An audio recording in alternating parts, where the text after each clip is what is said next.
Somebody set me up. Y'all trying to help me. That's, yeah, we got to wait. Let him change. Do you need, won't you grab one of them chairs out the, Damn, I told you he'd find out. You see what I'm saying?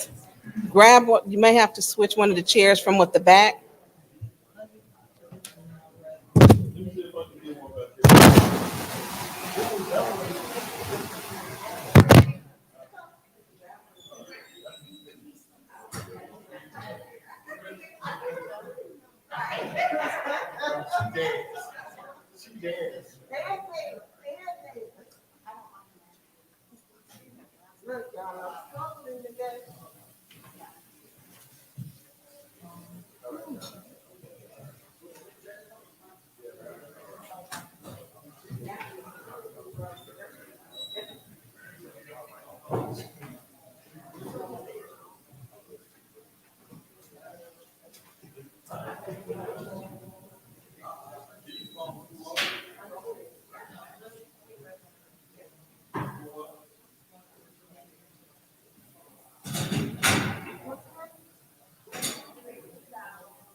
No, you are.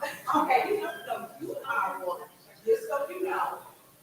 We haven't started this meeting yet. Oh, no, I got some nice things for you. Yeah, I know. Karen, No, how about that? I got counsel with here. Okay, same thing.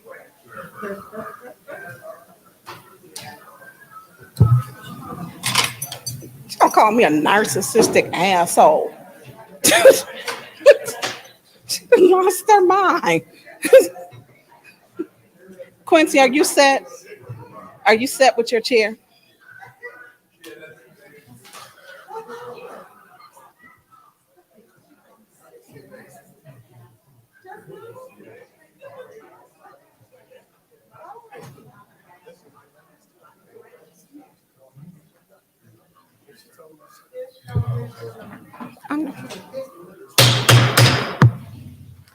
It is Wednesday, October the 19th. The time is 5:18 p.m. Madam Clerk, I'm calling our Finance Committee to order. Madam Clerk, roll call, please. Mr. Mays. Present. Ms. Lewis is absent. Mr. Murphy. Present. Ms. Priestley. Present. Ms. Winfrey Carter. You need to be in your seat, Miss Priestley. Present. When you Ms.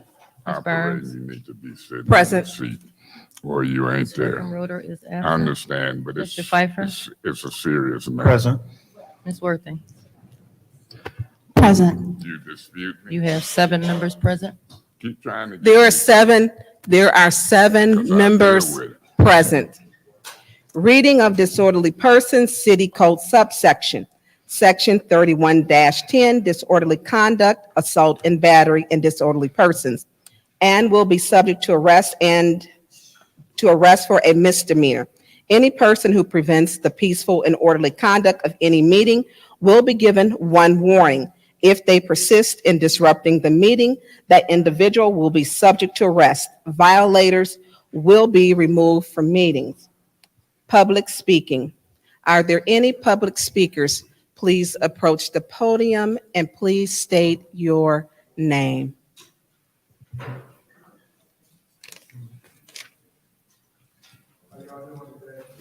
Mr. Jones, can you tap, looks like it fell off. Can you tap it to make sure?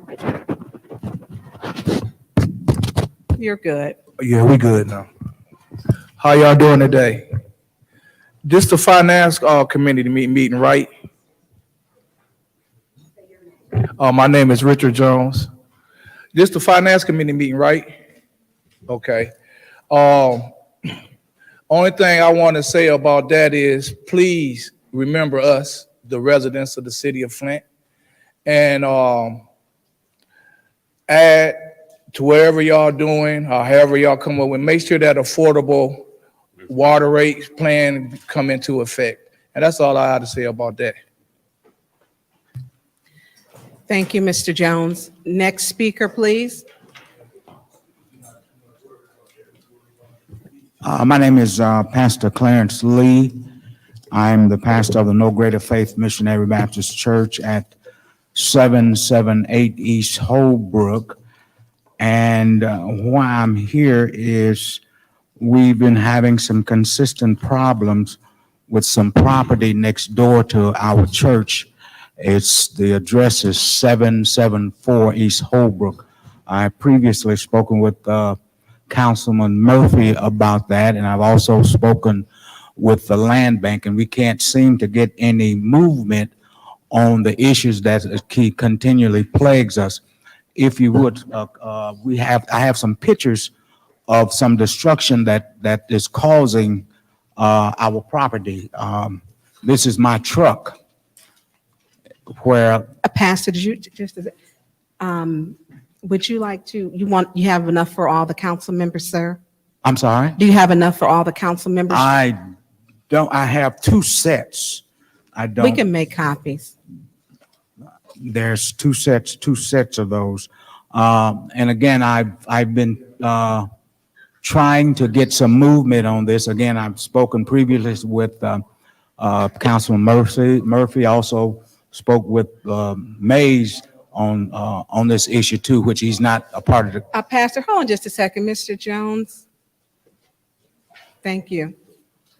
So I'm just trying to get some direction on what we need to do. As you can see, that's one of my vehicles, one of my work trucks, which was an older truck, which I use in my real estate business, and it was totally destroyed. I had to get rid of it. Nobody's responsible. Nobody wants to take accountability for that. And there's still debris falling from their side of the fence, which we're not responsible for, and clogging up and messing up our parking lot and destroying our fences. Also, there are rodents coming in during the wintertime from that facility, from that particular property to our property. And I'm kind of at wit's end as to what I need to do or who I need to contact. And I did speak with someone at the land bank, and they said because they were a nonprofit organization, they're not responsible for anything that goes on. So my response to them is and was, Pastor, the timer did go off. Can you just wrap it up? yes, ma'am. No, That's no, all I need. No, That's all. you can wrap it up. Okay. All I want is try to get some directions, some instructions, and try to get some clarity on what I need to do and if I can get something done, so we won't continue to have this problem. Point of information What's your point? to the speaker. That's your property on Holmes Street. What? No, what on street? Holbrook. Holbrook. Yes, At the church. yes. Thank you, Pastor. Next public speaker, please.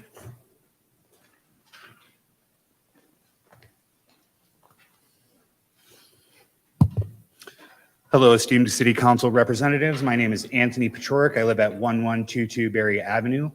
I wanted to say thank you, everyone, for making it here today. I know that you're all busy, and I wanted to thank you for your time and your ability to come to this meeting with clarity, wisdom, and foresight, and a vision for our future that shares not only our present, citizens, but our future citizens to come. I know that this has been a long and arduous process, and I know that there's been many hours spent researching and thinking about what is in the best interest of the city.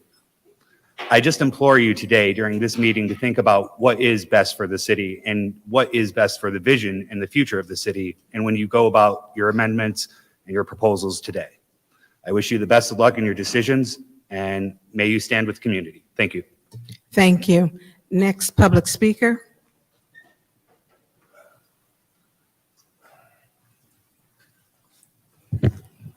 Arthur Woodson, man, hold on.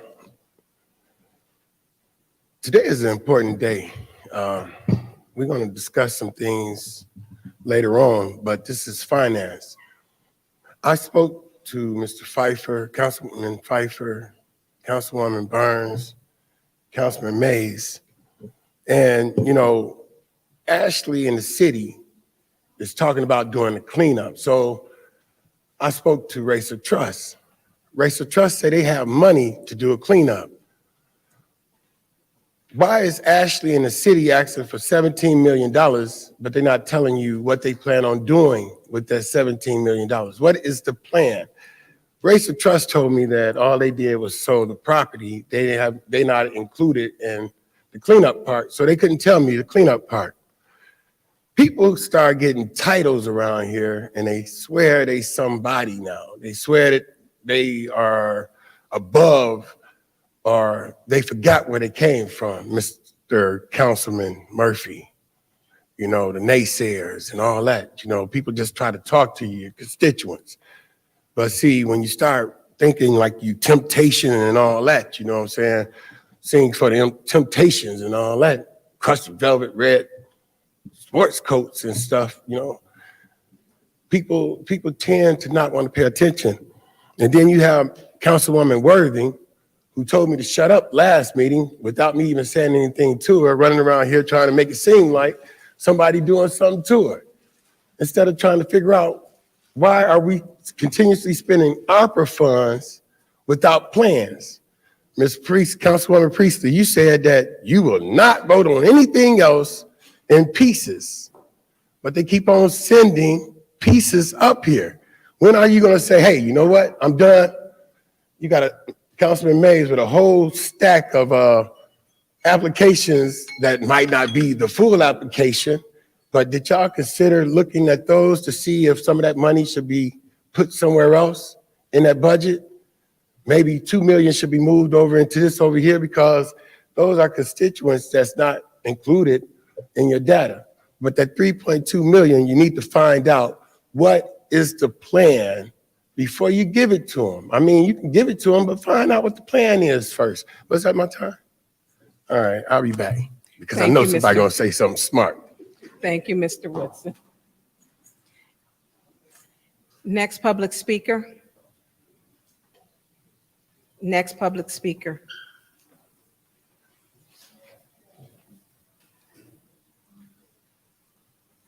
I saw him do this. Good afternoon. Good afternoon. My name is Gwendolyn Mingo, and I have a couple questions. First of all, I see you're addressing the budget today, and I was in a couple of the marches to DC and different places with Flint, and I was wondering what the plan was and where do the people go to find out what the plan is to access the money, or if the money has been allocated for the people of Flint. Has that happened? We respond at the end. Unfortunately, those are our council rules. So at the end, each council member has the opportunity to respond to you. So this is your time to speak and we don't interrupt. Sorry. Oh, okay, thank you. Then another thing is that I like Flint because you could just walk in places and walk up to people and get things done a little quicker than you can other places. But one problem that I have is a lot of places give the excuse of COVID or whatever, that they're closed down, they can't come down, and you really don't know what resources are out here. So like these people are saying, you have the resources, you have the money, but how do you access it so that it benefits the people? And it's getting ready to get cold out here, and people need a lot of work done to survive the winter or even stay in their homes. So they need to have a central place they go, and they need information on how to contact the people where they can get the information. That's basically it. Thank you. Thank you. Next public speaker.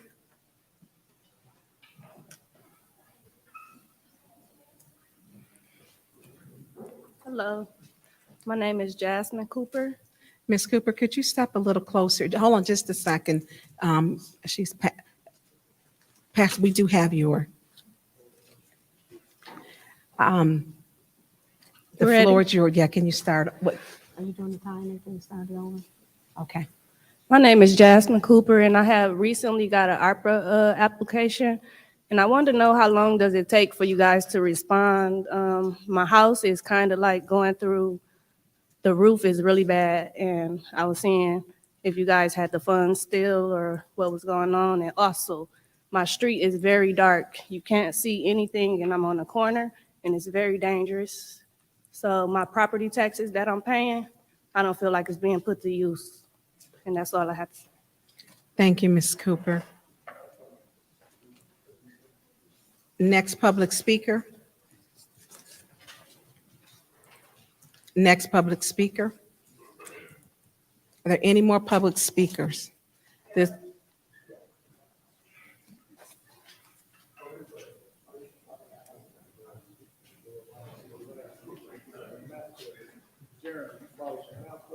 How you doing? Yeah.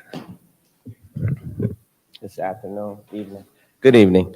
My name is Jeremy Drummond. I guess I'm in Mrs. Winfrey's Carter Ward. My question, I had heard something online, is about election integrity. And I had heard that the former councilman, Juantez Davis, had mentioned something about the current mayor throwing out his ballot so he wouldn't be put onto the list. So I'm saying, what are we going to do to protect election integrity? Because he said they tried to force Clerk Inez to throw out these ballots. She wouldn't do it, and he wind up going to Gloria. So as a citizen, what are we going to do to protect? Point of information. What's your point of Do you information? mean signatures or ballots? Well, I'll play the video, and give me a second. I got a minute here. Clerk Arnez and tried to get Arnez to throw some of my signatures away. She wouldn't do it. So he went to Gloria, who was up under her, and got Gloria to throw some of my signatures away so I couldn't get back the ballot. So you telling me, you telling me the dude that's out married right now did this to you? Yes, he did. And let me confirm and tell you where I drew that inference from. I seen Mayor Shelton Neely at my family-in-law homecoming. And so I walked to Mayor Shelton Neely, and I asked him, is that true? And I was cordial, I was polite, and I asked him in a polite way, Mayor Shelton Neely, did you do that to me? Instead of him saying no, which was an easy thing to say, he asked me, was I checking him? I said, Mayor Shelton Neely, I'm not checking you. I just want to know the things that I heard, is it true? Because the pastor said that he would take a lie detector test if I needed him to prove to me that Shelton did that. I said, well, we ain't got to go that far. I'm just going to ask Mayor Shelton Neely when I see him. So I asked him again. And he said, again, are you checking me? So that's my concern. Like, what are we doing as a city council to protect this election that's coming up? It's very important to me. And thank you. Thank you. Next public speaker.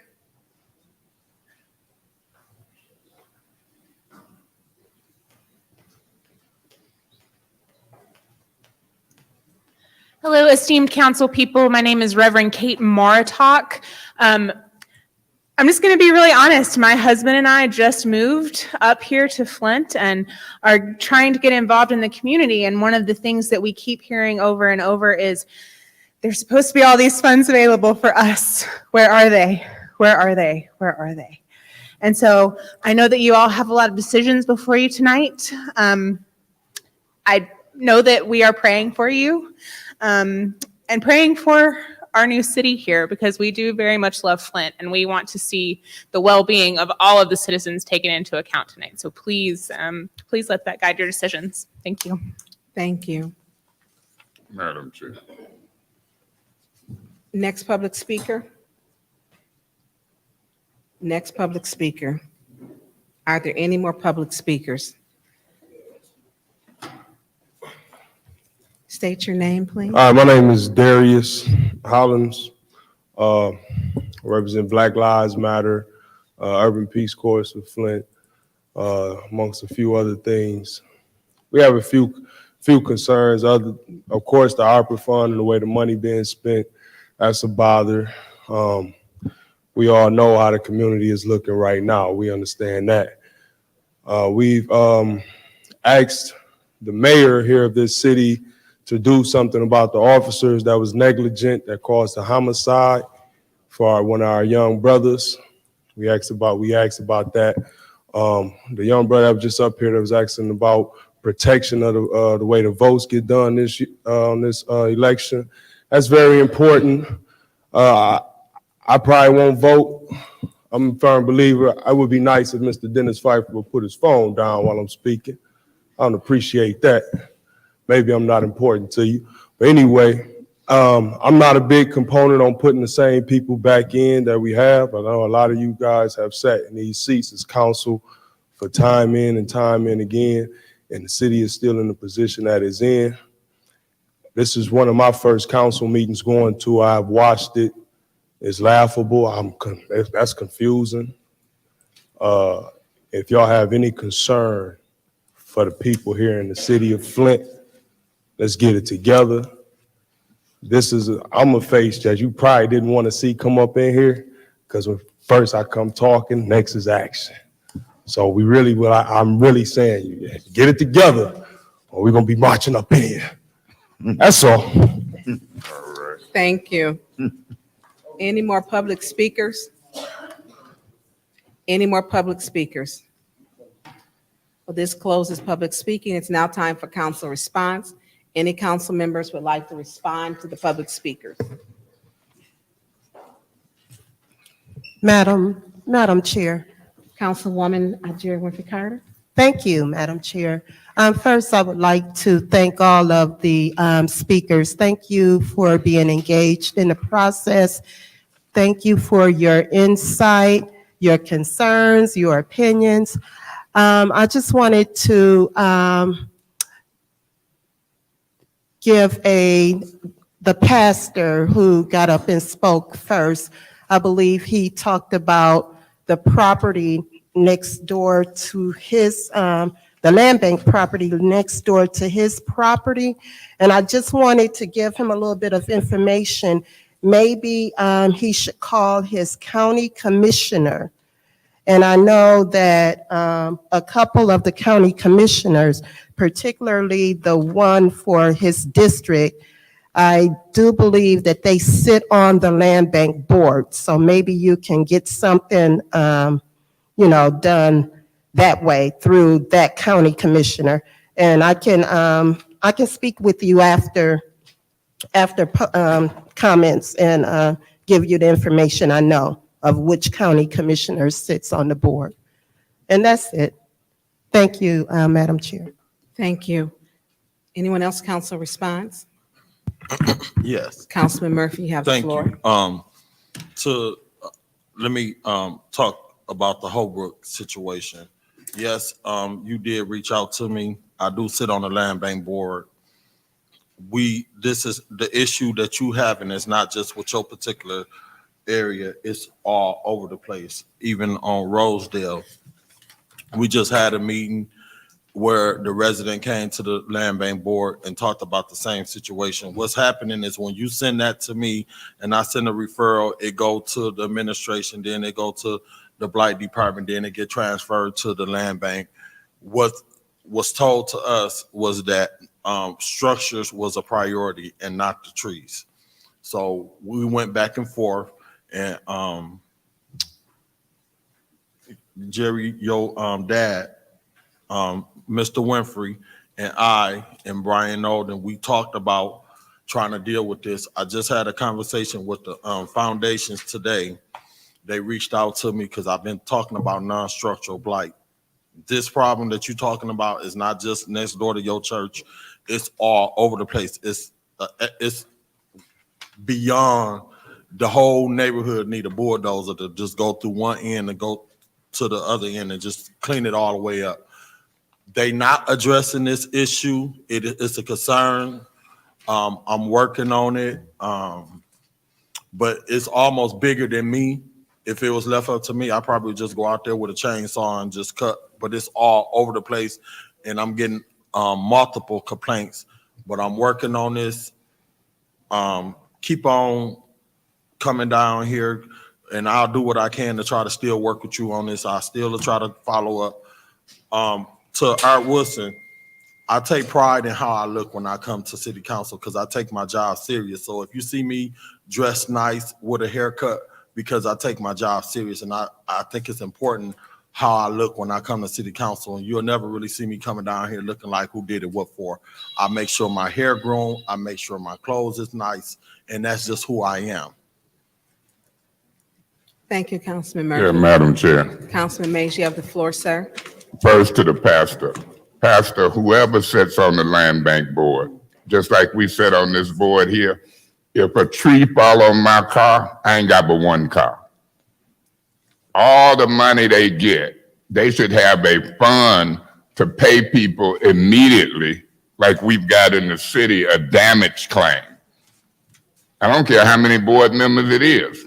If a tree from the land bank damaged my car, I ain't got but one car. I'm looking at the pictures. That's outrageous. We give them 16 million. Talking about their priorities is to tear down houses. Their priorities should be if a tree fall on your truck, Cadillac, or something, get you paid. Now, if I have to, I'll make a referral. I'll ask Ms. Winfrey Carter, put the land bank on our governmental ops next meeting, and we'll call them over here. Let me move on, because under these goofy rules, ma'am, I got 2 minutes to address the residents who are the voters. We should be changing them rules. In the old days, the council could talk to individual people. This group and the group before put in these goofy rules mainly to try to shut me up. That's a tall order. We should be able to talk to y'all individually. Let me say this, Reverend, ma'am, I brought you the forms. You knew, seemed like in the community, it's a way to get to this money. Just like all these voters. The group sitting over there, everybody didn't speak, but I know y'all. Some of y'all want to see change in this city for the better. People being taken care of, not just the big shots. I'm gonna give a shout out to my dentist, to the person who I know, Dr. Rex Weaver. And I'm gonna give a shout out to Adrian Weaver and all y'all in this audience. Let me say this. Election integrity means something. I want y'all to pick up on what I'm saying before this bell go off. You got a sitting mayor who's supposed to follow the laws and the rules of this city.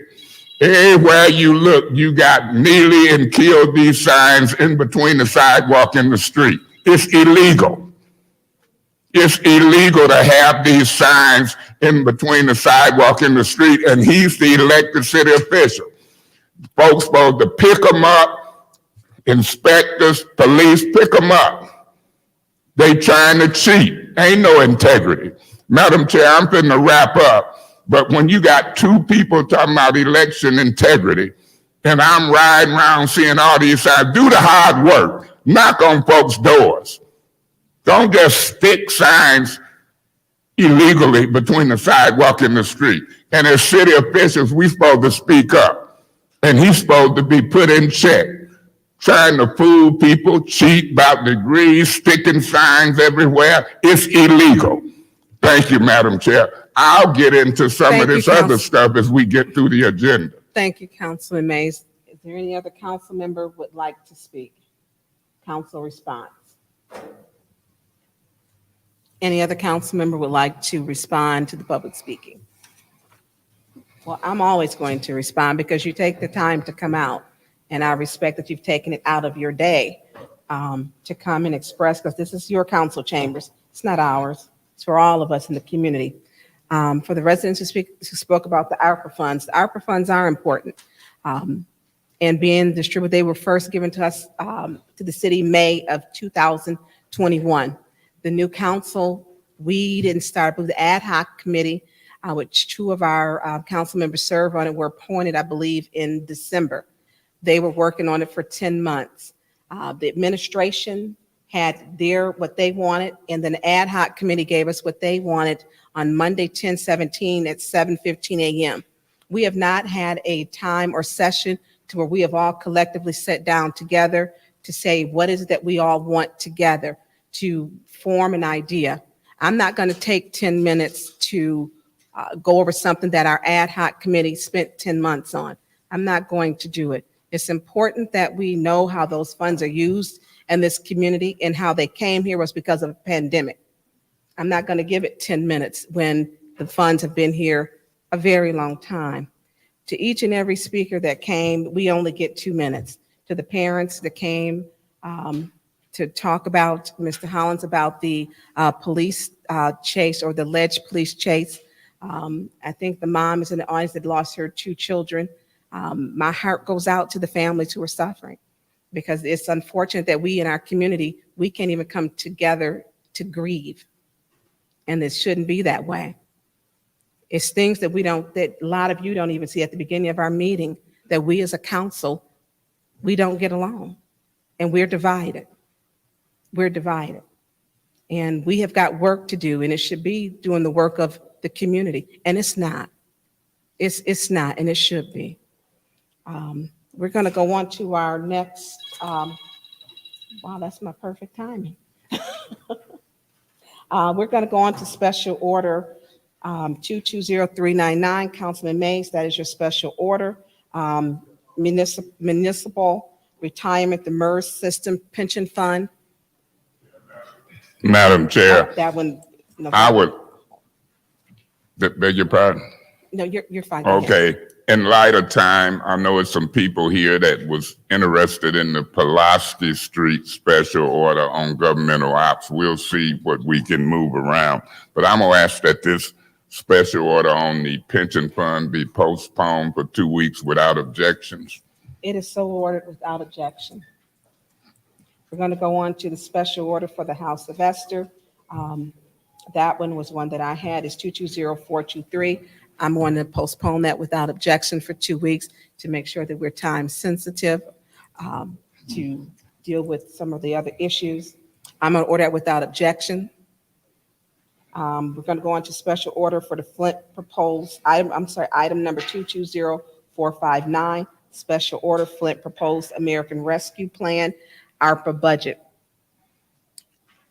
Councilman Mays. Madam Chair, this is the one that's very important. The Reverend, she spoke about it. People were here in the council meeting Monday with signs.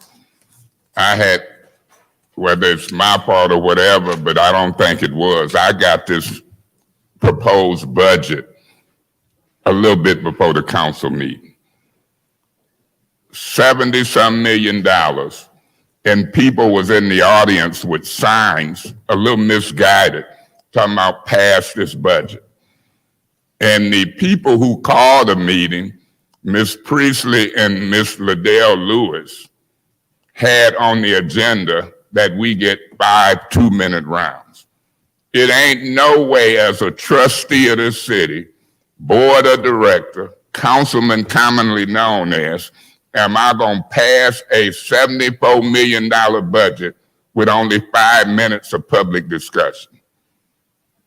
If we do it properly, I wouldn't care if Mr. Woodson, the Reverend, and anybody can talk in our discussion. We used to have committee meetings back in the committee room. I welcomed input from everybody. Look at all of these applications, Reverend. These are real people and real voters You know how I get my job to sit in this seat? By voters. This is probably over 500 or 600 people saying, look, help us out. Some of them want roofs and take them tops off. Some of them want windows, and it qualifies. Ms. Priestley and to the council, look at this document that was passed out, and to the press. East Village, he's here, to the public. Guess what it says on the top of this proposed budget? It says Flint City Council proposed budget. That's not true. That's not true. It was a 2 members of the council proposed budget. You know who appointed them to what's called an ad hoc committee of 2 members? I did. President Mays. You know why I only appointed 2 on that council, on that ad hoc committee? It's illegal for 3 or more to collaborate and deliberate outside of a public meeting. I got a funny feeling it's some council members up here who broke the law. I got a strong feeling because Ms. Priestley sent out an email that's evidence saying to other council members, include me, call me if you want to add something to it. You don't do that outside of a meeting. You do that in a public meeting. When I appointed them to the ad hoc committee, I said for weeks and months, if it's something you need to talk to the whole council about, call a special meeting. I kept hearing them all throughout the last few months, thinking they had the authority to agree 2 people on behalf of the whole council. Now that's evidence because they've circulated a public document to the media, to Michigan United, and others saying Flint City Council proposed budget. It should say 2-member ad hoc committee proposed budget. City Council ain't reviewed it. So I asked Ms. Burns, in my senior council status, they get mad when I call myself the senior council, but I am. It's a fact. Been here for 10 years, almost, and they've been here for some few months. And everybody want to be a big shot. But we have to operate by laws, not by our personal feelings. When I looked at this budget, and I looked at all these requests from voters and residents, they proposed $2 million for home improvements out of $74 million. Right now, the $1 million compliance. Hold on, Councilwoman Priestley, what's your point of information? If you would like to, did you know that if you looked at the last column, or the second to the last column, that you'll see the proposed council budget? There's 5 million, not 2. Thank you. Ms. Priestley, under a point of information, I can address you. And under this special order, different from y'all's, I got more than 5 minutes. So I will address you. I've looked at everything. Since you want to ask me, did I look? On the line item of home improvements, you got 2 million. Anything you want to set, you shaking your head, but I know I can read. It says HB 05 home repair and improvements, 2 million. And then the council's proposed budget says 5. The mayor's proposed budget says 2 million. This ain't the council's proposal. This is your proposal. Whether it's 5, 8, or whatever, I see your point. I see your point. So I'm looking at the mayor's proposed budget to 2 million for the people, which was less than your proposed budget. And so I'll make that point and say, when you look further over, you're right. Councilman, hold on just a second. I was just trying to get your attention that I wanted to speak next. Oh, no problem. I thought your microphone didn't work. Okay, no problem. But if we are to proceed today, it ain't just gonna be me talking. But I hope when I'm talking, you continue to listen rather than to try to get Mr. Murphy's attention and go into caucusing. I'm hoping that you listen. I'm hoping that everybody listen. Well, I'll wait.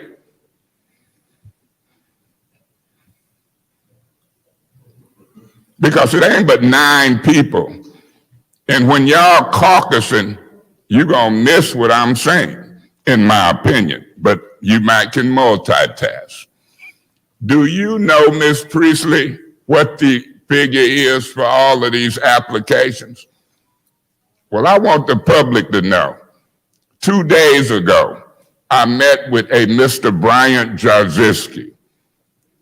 He's running point for $1 million compliance firm that we hired and voted on as a council in order to go through every one of them. Now through you, Madam Chair, to Mr. Taylor. I've noticed him here at the last 3 council meetings, and I noticed him speaking as a, I guess, citizen or something through you. Can he approach the mic? Or will he approach? Mr. Taylor, could you approach? He's the chief of staff. I want to see what his title is. I want the public to see who he is. Mr. May, Councilman Because Mays. he the one. He is I was corrected by our city clerk. Well, let's ask him what his title is. Deputy chief of staff. Thank you. Madam Chair, I've asked him to approach. No, I don't know what it is. If you don't want to approach, maybe Neely told you not to talk to us. I've asked him to approach the mic. Now, I'm going to ask him a couple questions. You're going to ask me one. No, I'm going to ask you two. Point of order. My name is Ed. My name is Ed Taylor. My name is Ed Taylor. Where's the police at? He can be walked out. We can't all talk. Call him out of order. Excuse me. I have to address his point of order by the rules, Mr. Taylor. Okay. Councilman Mays, what's your point of order? He don't run council meetings. And when we talking, he don't talk. And if he gonna disorderly disrupt this meeting, the police can escort him out. Thank you. Now, if he don't want to cooperate and he done came up here acting a fool and going back there and sat down, let me say this to the public. Ain't no city council meeting in the country. Just look at them. Where the administrators and staff and city managers sit way back there. Look at it. Look at it from Boston to Philadelphia to New York to Saginaw. I ain't never seen nothing like that. I want the audience and the cameras to just look at him. Now here he come thinking he gonna run a council meeting. That's the foolishness. Mr. Neely done brought some folks on illegally because they only get so many appointments. Well, I'm going to give you $60,000 to try to help get me some votes. You want to start Monday? Ain't it illegal and wrong? And here he done walked up here to get me told. I want to know what his position is, how much he getting paid, when he came on. And you know why? You know why? Because he stood up here in front of the public in a so-called official capacity and said these applications wasn't real. That Councilman Mays invented them on Facebook. When I heard that, I thought it was just like Neely talking about he had a degree from Saginaw Valley. These applications is evidence to be, and was voted on February the 14th in the council meeting. All our council meetings is recorded. February 14th, 2022, these were legitimately approved in a vote of 6-2. I'm gonna tell you who voted to make this an official form. Quincy Murphy, Judas Priestley, Eva Worthing, Councilperson Hertenroder, and Piper. And I can't forget the infamous Liddell Lewis. You see how that scared the hell out of me? I say, if the Lord getting me, did I say something wrong? Or is the devil mad? I think the devil mad. Because I'm telling you the truth. Councilman, hold on just a second. Is he? Ms. Burns, Councilwoman Burns, Chairperson Burns. I'm gonna finish what I'm saying. No, I'm gonna lie. I just wanted to make sure because she was going to, I don't know if that was broken. Bro, it hit my head. I don't need no you workers' comp. I'm already, they think I'm a little crazy. But this is the point. You got a guy. Now listen to this, Mr. Woodson. You got a guy who was the council person in the 2nd Ward before Jackie Poplar. Guess who kind of helped run his campaign? I did. Come out in 76. Now here he done teamed with a half-truth and liar, Mr. Neely, and coming up here trying to get me told and might not have been in office if I didn't help on his campaign. All us class of 76, Gary Green, Ed Taylor, Don Durrett, and here he come, gonna lie for Neely publicly and sit down, talking about this is a Facebook application.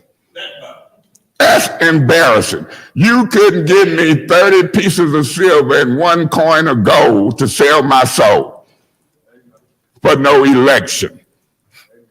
And then gonna come up here at my request and try to out-talk me and get me told. I wondered where the police was at because I'd have walked him out. He still shouldn't be in this meeting. Now, I don't care what Neely tell you, but you ain't coming up here running this. You were done when Jackie Poplar beat you 12, 14 years ago, in my opinion. And if you gonna come up here and talk about me, get your facts right. I'm not a Facebook councilman. I'm a real councilman. And I don't know your position yet. Through you to Mr. Smith, can you approach? Mr. Smith? Because Clyde Edwards ain't here. I'm gonna say this the next person in command. For me, a logical man, a fair man, a non-political man, the director of human resources for the great city of Flint. Mr. Smith, through you, Madam Chair, to Mr. Smith, what position and badge is Mr. Taylor walking around wearing? Do you know? Deputy Chief of Staff? Point That's the of same. order. What's your point of order? I don't understand the line of questioning in regards to ARPA funding. I'll tell you.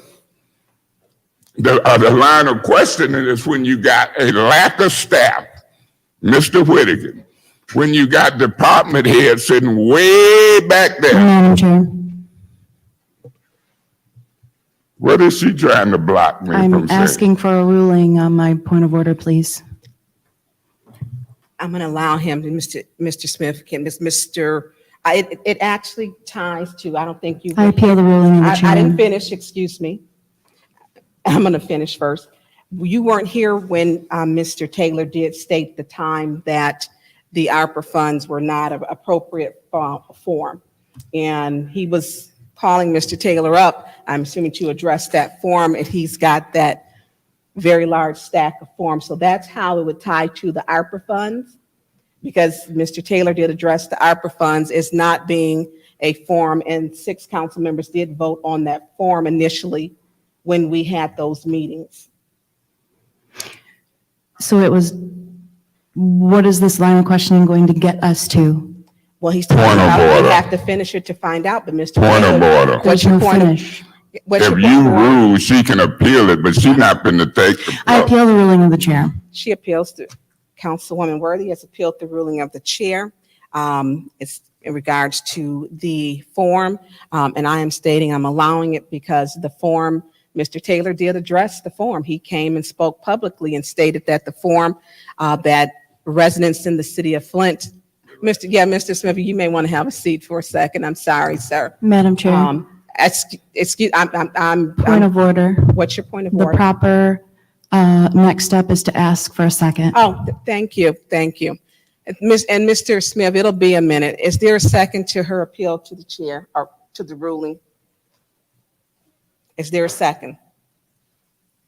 Is there a second? It dies for lack of a second. Councilman Mays, you have the floor. sir. Mr. Smith, can you come back and approach? Mr. Smith, And if we have to have blockers like Ms. Worthing and others trying to use technicalities to boggle this conversation, serious conversation, we'll indulge that.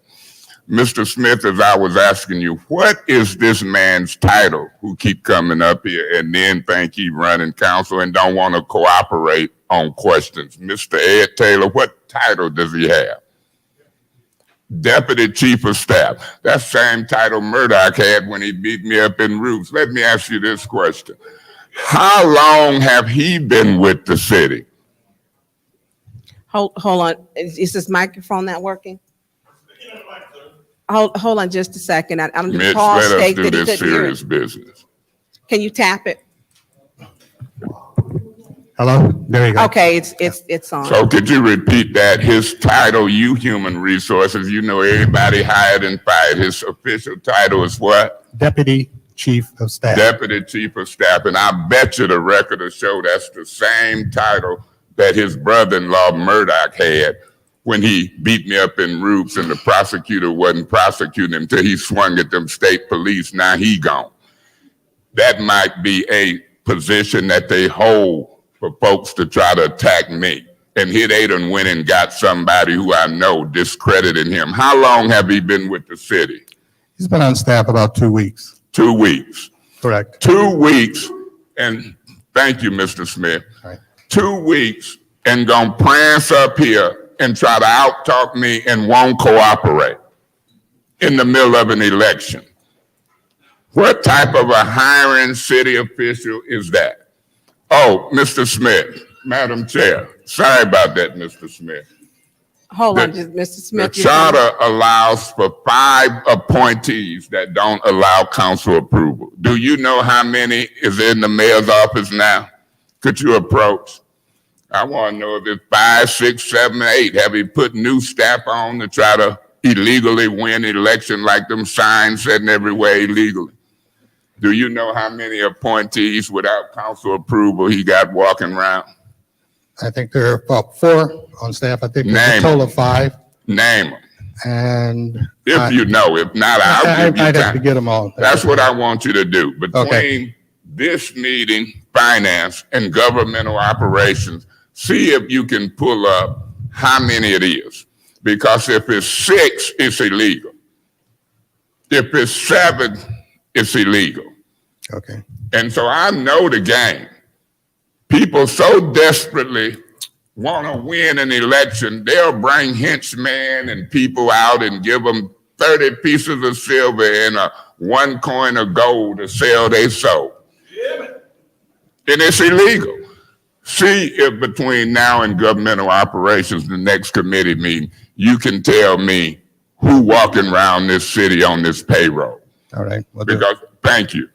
Because I know Mr. Neely ain't supposed to be driving that police car with city plates, gas, and insurance, and I gotta pay mine. Ain't y'all gotta pay your own? Yeah. It's illegal. Ms. Burns, back to what Ms.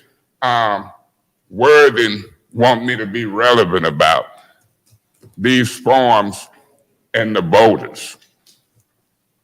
Over 500-600 of them. Ms. Priestley, I wonder if you'll admit publicly that this shouldn't say city council proposed budget. It should say Priestley and Liddell Lewis. Now, you know Liddell Lewis was on that commercial with Neely talking about vote for me. If you don't know it, I know it because it's running on Channel 12. You know it. People done went all the way wild trying to hold on to a job that pay $5,000 every 2 weeks and mine pay 500 every 2 weeks. So I'm a little shocked. People telling half-truths and lies and holding up folk money and trying to allocate it to big shots and overlooking 500-600 little shot votes. This fixing to be a proposal come today, Mr. Eric Eccleston. And guess what that proposal gonna ask for? $2 million or so for big shots with the Buick City plan. You got people on the Mott Foundation, they got millions and billions. You got the land bank, this council transferred 16 million. But all these little shots is on the back burner. Guess what I'm gonna do? Fight for the little shots.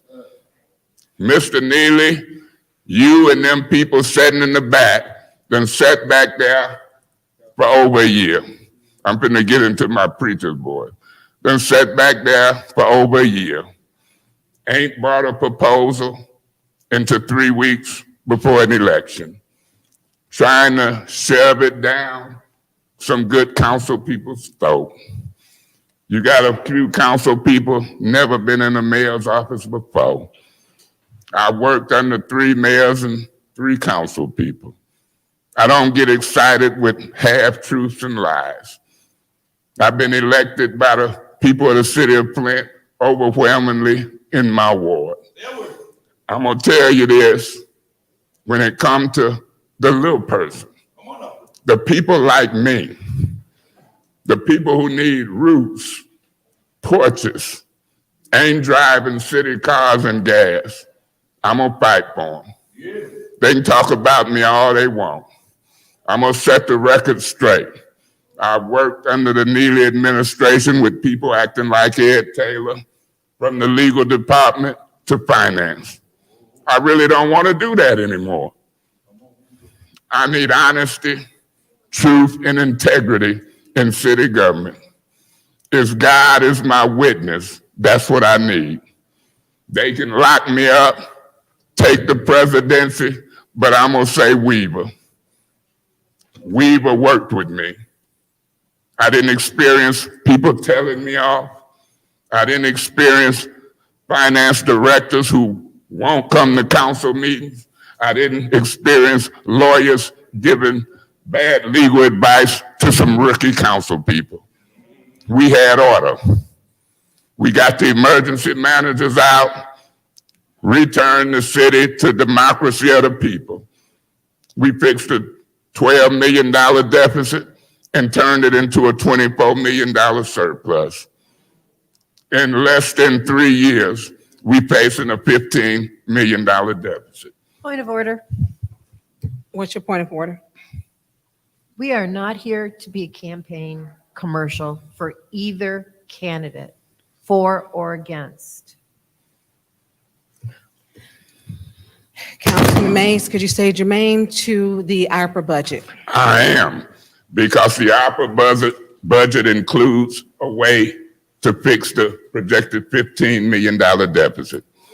We're not here to talk Democrat or Republican, but that's the Republican who just called me to order.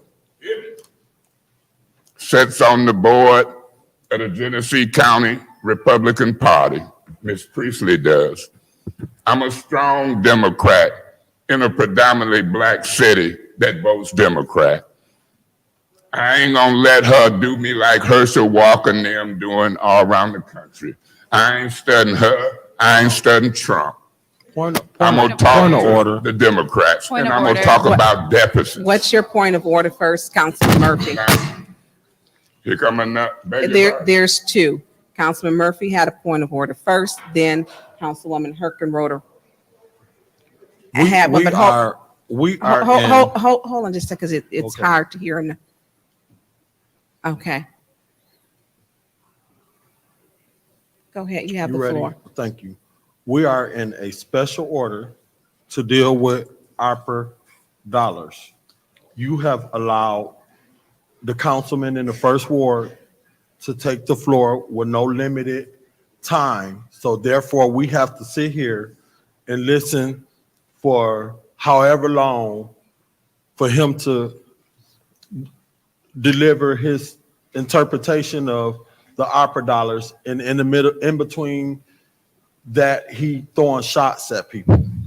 And I am saying that as the chairperson, I believe that you owe it to this body and to this community to figure out how we're going to move forward, because we have government ops, legislative, grants, and we still haven't gotten into the finance because we. Point of order. What's your point of Mr. order? Murphy Point of cannot order. use a Hold on, point of Councilman order Mays. to take the The floor and make Councilman statements. Mays, there's another point of order before yours. Thank you, Councilman Murphy. What's your point of order, Councilwoman Herkenroder? My point of order was similar to Mr. Murphy's in the fact that this is neither germane nor has anything to do with any city business. And as a reminder, we are nonpartisan elected officials. Thank you. And your point of order, Councilman Mays. Madam Chair, the budget, the projected deficit is part of the revenue aspect. They don't want me to say $15 million we face it. You can ask Ms. Priestley, Ms. Herkenroder, anybody who know that when I talk about a projected deficit, it's in this budget. It's relevant. Thank you, and I'm ruling the point of order. If we are tying to, and we do have the $15.8 million deficit when we adopted our budget, that is relevant according to with some of the ARPA dollars, so it does tie into that. Madam The Chair. ruling of the chair. Excuse, hold on, both of you are at, I'm not done. When we talk about what that budget is, and let me pause and say this. It is election season. The ARPA budget, I've got some serious concerns about it. And there's some things that I want to get into. And everyone has come here, even before the start of this meeting, the gavel hadn't been hit. And we owe it to each other to do something to get some business done. We have to. Because we're all here for a reason to do the work. Councilwoman Priestley, you had, and I didn't hear your point of order. What was your point of order? Or did you say point of information? I appeal the ruling of the chair. Okay, you appealed. Is there a second? Support. It's been supported. The reason why I stated that, because we are using some of the ARPA dollars to offset our budget. We're using, when you go through this budget, we're asking for police vehicles. There were police vehicles stated in this budget that in their budget, they had set aside for $500,000. They dropped that. Every dime and penny of this budget relates to our regular budget, which at our regular budget adoption, we had not one person from this administration who showed up. No one. It was the first time in history that our city clerk, Ms. Inez Brown, spoke that no one has showed up. We couldn't ask one question, and they passed a $15.8 million deficit budget with no one here from this administration. That was an egregious act. Not one person was here. We didn't have the CFO. We didn't have the city administrator. We didn't have the mayor. We didn't have purchasing. We didn't have planning. We didn't have nobody. Not one question could be asked to get the budget passed. And 5 people passed it. Some were in distress, didn't want to pass it. I voted no on it. Why? How are you going to pass a budget and there were 0 amendments? Not only was there not anyone from the administration, it was the first time in Flint's history there was no amendments to the budget. They passed, it was the mayor's budget. The mayor's budget had no amendments to it. So when we talk about that and the questions and things that we're looking at on here, we received this 7/15, which I appreciate the work that the ad hoc committee had did on this. They had given us probably 3 to 4 weeks prior and stated to us that they weren't going to vote on anything else because they were not in communication with this administration, that this administration had not been communicating with them in regards to the ARPA budget. So when we get an ARPA budget, and it's a big budget, and they want us to pass it, I'm sorry. I know how to comprehend, do some arithmetic, and I'm gonna do it. No one speaks for that. The 6th ward elected me, and my voice is not in this. Now, when we take the mayor's budget, we look at it, and we take the work of the ad hoc committee, which upon their suggestion stated, they're not supporting anything else, but they have not been in contact. This administration has not been communicating with them. I'm gonna ask some questions because I'm supposed to do that. We got this money because of a pandemic. People died. If we hadn't had any pandemic, we wouldn't have had COVID dollars. I'm not going to any person who lost their life because of this, because people want to come in here and pass somebody else's budget. No, I'm not doing it. I work for the people. The people elected me. Simple as that. And now one person in the sixth ward is going to tell me, Tanya Burns, don't fight for the people, because I'm going to do it. And not even just for my stuff, in other people's wards. I'm going to make sure we get everything that we can. That's it we're entitled to. So for me asking questions, I'm not going to be limited to 2 5-minute sessions, 10 minutes, when the money been here since May 2021. You're not going to limit me and take my voice. Somebody before me fought hard to have their voice heard, even here in the city of Flint. I'm not going to be quiet. And the attitudes that we get coming in here, it needs to stop. To ask us to not pay attention past this budget, have signs put up. They didn't even know what they were voting on because they didn't. How they gonna get it if we didn't get it? Asking the public to fill a vote yes on the budget. They didn't have it. They didn't have it. And then some of the people who asking to vote for it, the help centers weren't even in here. They get $0. That made no sense to me. And I'm saying, why are you gonna pass something and it's you're not in here? And I don't work the help centers. It's not easy. It's hard work all year round. When it rains, sleet, snow, sun shining, the help centers are open. They don't close, and it's hard work. Go lift them bottles of water and put that food in there in them people's cars, and do it during the pandemic, and then tell me you're gonna give me 10 minutes to make a decision because you're gonna make a decision for me. Not today. That's not gonna happen. So when we talk about these two budgets, they do coincide. They do.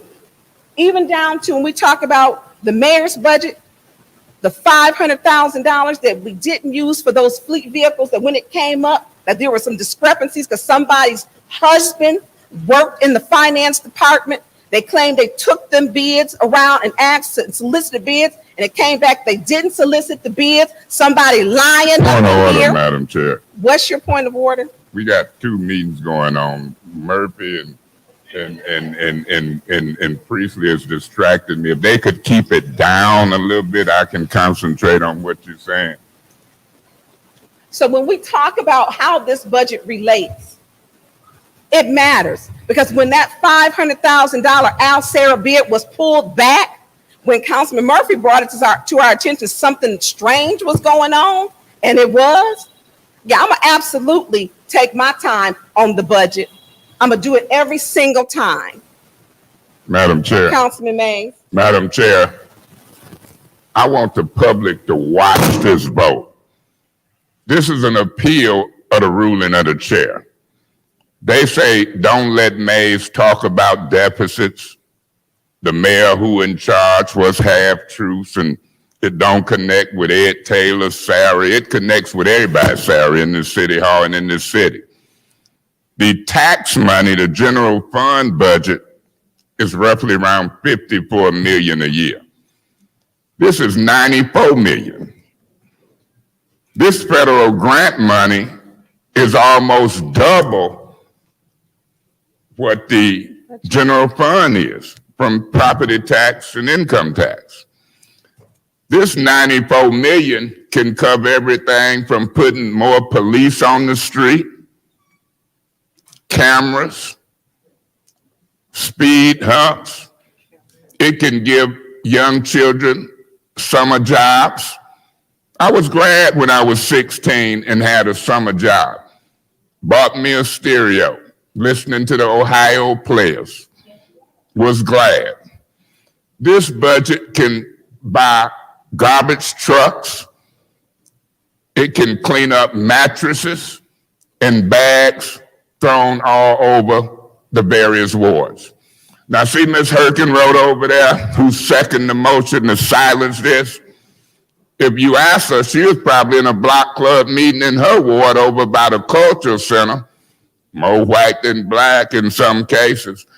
They got cameras. They got the sheriff's arrowhead detail protecting downtown.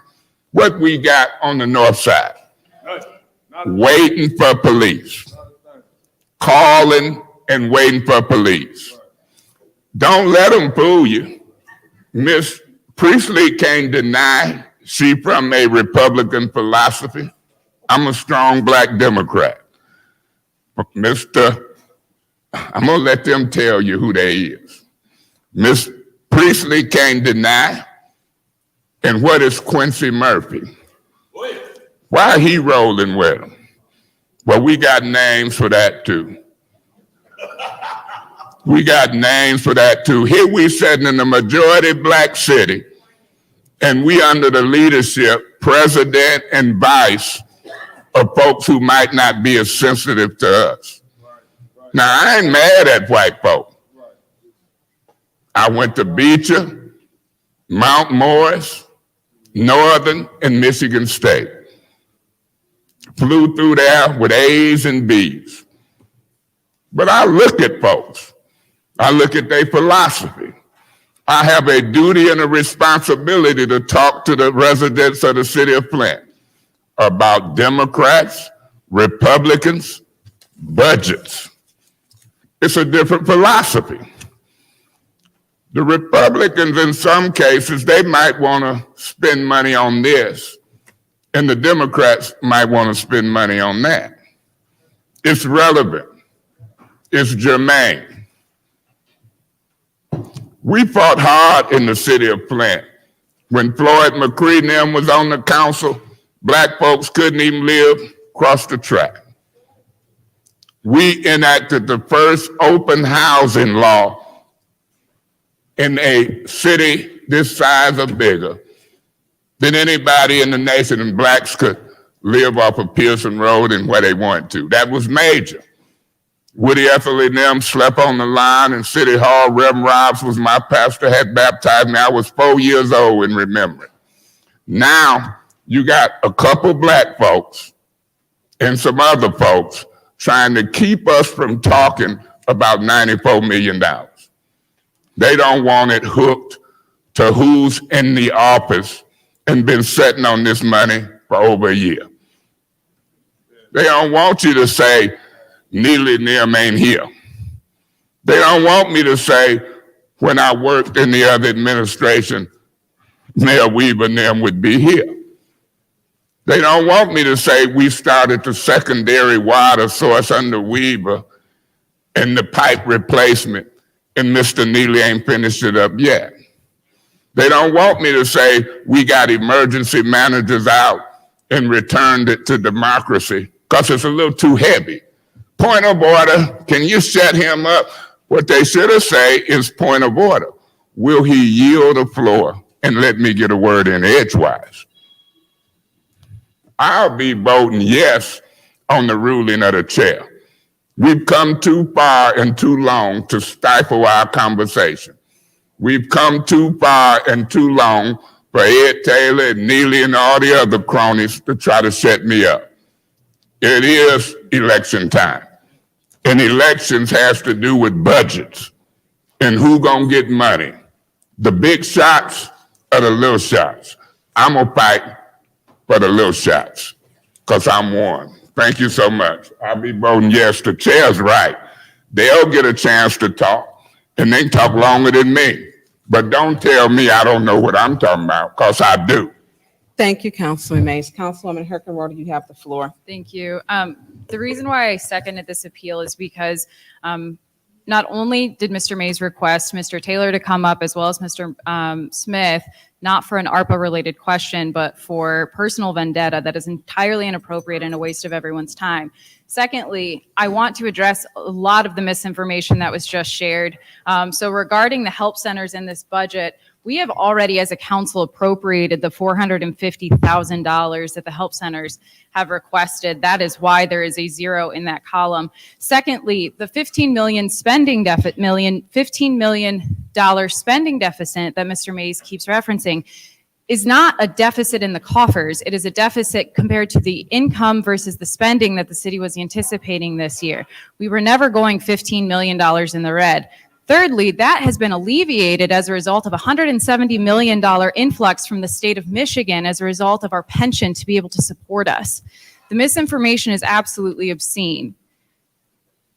In response to Operation Arrowhead, as a reminder, that is not anything that the city has any control over. That is a conversation with the Genesee County Sheriffs and the Genesee County Board of Commissioners. That has nothing to do with the city of Flint's leadership.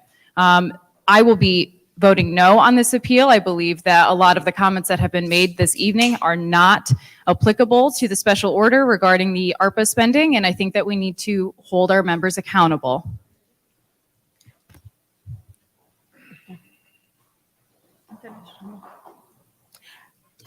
Anyone else? Madam Chair. Councilwoman Priestley, you have the floor.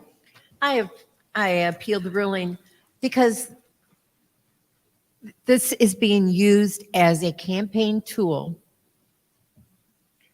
against the current mayor.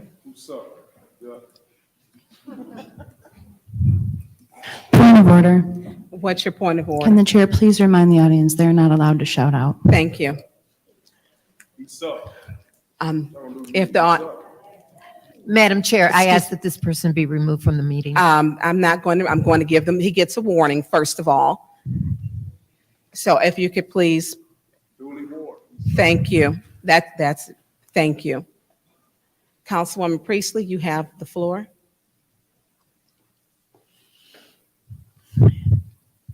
I am not going to spend my time listening to campaigning for or against anyone during our meetings.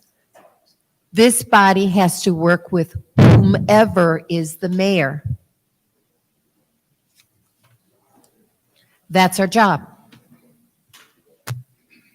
Are we always in agreement with the mayor? No, regardless of who is in office. This ARPA money is not being used to fill the coffers in some of these projects. The water fund was used. The $8.3 million that was given for the water fund was used to transfer to the water fund. Most of these dollars are not. The fact is that there is no questions from this body questioning anything in the mayor's proposal. We need to discuss what's the special order and stay on topic so we can get the business of the city done. How many times have we as council members said this and it's still allowed to go on? I'm voting no against the chair. Point of information. What's your point of Through you information? to Ms. Priestley, didn't we have a special meeting Monday and you and Quincy and Liddell walked out and wasn't nothing on it but that? Didn't you break it up when we were here to talk about it? Thank you. I was returning to my chair, Mr. Mays, in order for the quorum not to be broken. I got there and the quorum was announced to be broken. Any other council members would like to speak on the appeal? Any other council members? Sure. Councilman Pfeiffer, you have the floor, sir. I'll be abstaining from this vote because this appeal is a waste of time, in my opinion, because it doesn't take the floor away from him. He just now can't speak about 15 million. So we're just killing more time, wasting more city resources. So I'll be abstaining. Thank you, Councilman Pfeiffer. Any Madam Chair. Councilwoman Worthing, or Councilman, did you want to speak? Councilwoman Worthing, you have the floor. He's going to yield to you to go first. I disagree. If we allow this to happen all night, we'd be here till 3 a.m. We must follow the rules. We must not allow campaigning. We must stay on topic. Those who allow this do not care about the business of the city. They care about their own agenda at the expense of their constituents and the people here. We need to do work. This isn't about an election. This isn't about someone's personal grievances. This is city business. And so far, it's only been one person talking. No one else has gotten to state their opinions. And this is not a good look for this council. Thank you. Thank you, Councilwoman Worthing. Councilman Yes, thank Murphy, you have the floor. So this special order was about to talk about ARPA dollars. And I sit here and I listen to my colleague in the first ward. He had some good points about some things. And he also moved off topic. Her affiliation with the Republican Party had nothing to do with the ARPA dollars. So when she appealed, I was waiting for you as a chair to talk about how the colleague in the first ward talking about her affiliation with the Republican Party had to do with the ARPA dollars. It doesn't. What is seems that has happened is you are putting, as the finance chair, you put 3 special orders on there. One for House of Esther, which we done beat that horse to death, and also the special order for the pension form. Then this special order dealing with the ARPA dollars. Now, I came here anticipating to have dialogue about the ARPA dollars. What is happening is you are putting special orders as the finance chair. Point of information.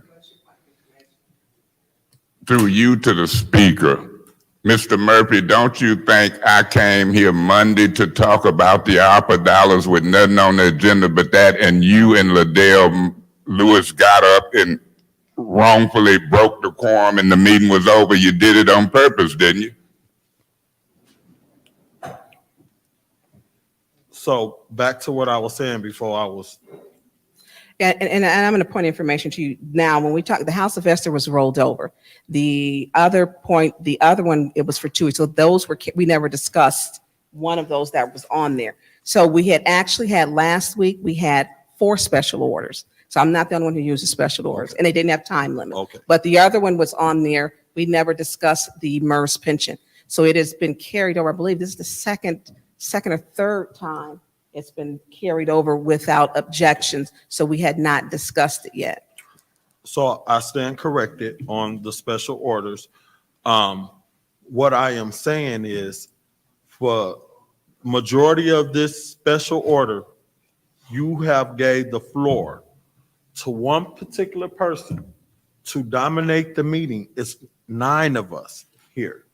If we all take a special order and then he finished talking, then Dr. Lewis take 45 minutes, then Murphy take 45 minutes, then she and we go down the line and all of us take 45 minutes to talk about a special order, because remember, you didn't put a time limit on this. So therefore, what you are doing is setting a stage for all of us to be allowed to take 45 minutes, and he is dominating. Point of information. What's your point of information? Do Mr. Murphy know I would love to hear their thoughts in a public meeting about this money? Take 50 minutes. Thank you. He is abusing his point of order to take the floor, or point of information, whichever one he decide he want to use. So we being held hostage for one person that want to antagonize and say whatever he think about me or whatever, which really I don't care what he say about me, because I'm not worried about him on no kind of level. Whatever he want to do, just every meeting he always seems to want to put my name in his mouth. It must be something special about Councilman Murphy that Councilman Mays just love to refer to Councilman Murphy. But anyways, her affiliation had nothing to do with it. And this man is using the platform of this special order to antagonize. He went after Ed Taylor, just his job title has nothing to do with the opera funds. And to try to bring him up here, he really wasn't trying to bring him up here to talk about the opera fund. He wanted to go back and forth, but it's okay for him to go back and forth with somebody. But once somebody else do the same thing, if I did the same thing that he did and he do mean after mean after mean after mean, I'll be put out of here. So what I'm trying not to do is clap back at him when he go and act that role, because I could get dirty just like him, but I choose not to because I was elected to come here and take care of the business of the city of Flint. I don't have time to deal with people like him and his derogatory comments that he make, that you allow him to make meeting after meeting after meeting after meeting after meeting to me, my colleagues, and the public, whoever he don't agree with. All of that he talking, I'd rather him talk that when I'm not at city council meeting. Then nobody can stop us. But when I'm at city council meeting and I'm here to do the job, I'm here to Point of information. What's your point of information? What do you mean, people like me? And if he don't want to be around me, he should resign. Say that again. That's again a misuse of a point of information. No, maybe you need to resign because when he ain't here, this meeting Point of get order. done. What's your point of order? Is Mr. Mays in the meeting or not? He's walking around Right. He speaking. just asked to leave the meeting. I'm just As saying. long, hold on. He has, when he asks to be excused, he can be excused. That's the council rules. He got attention of the chair to be excused, and then he's coming back. I cannot tell him how many, there's no number of times that he cannot ask to be excused. But my point is, he is rude and disrespectful on all kind of levels. And one thing that I'm not gonna do, and I don't care who don't like it, I'm not gonna let that man talk to me no any kind of way. And I don't like the fact that y'all allow him to disrespect the colleagues and call people out or worry about somebody a party affiliation because of whatever.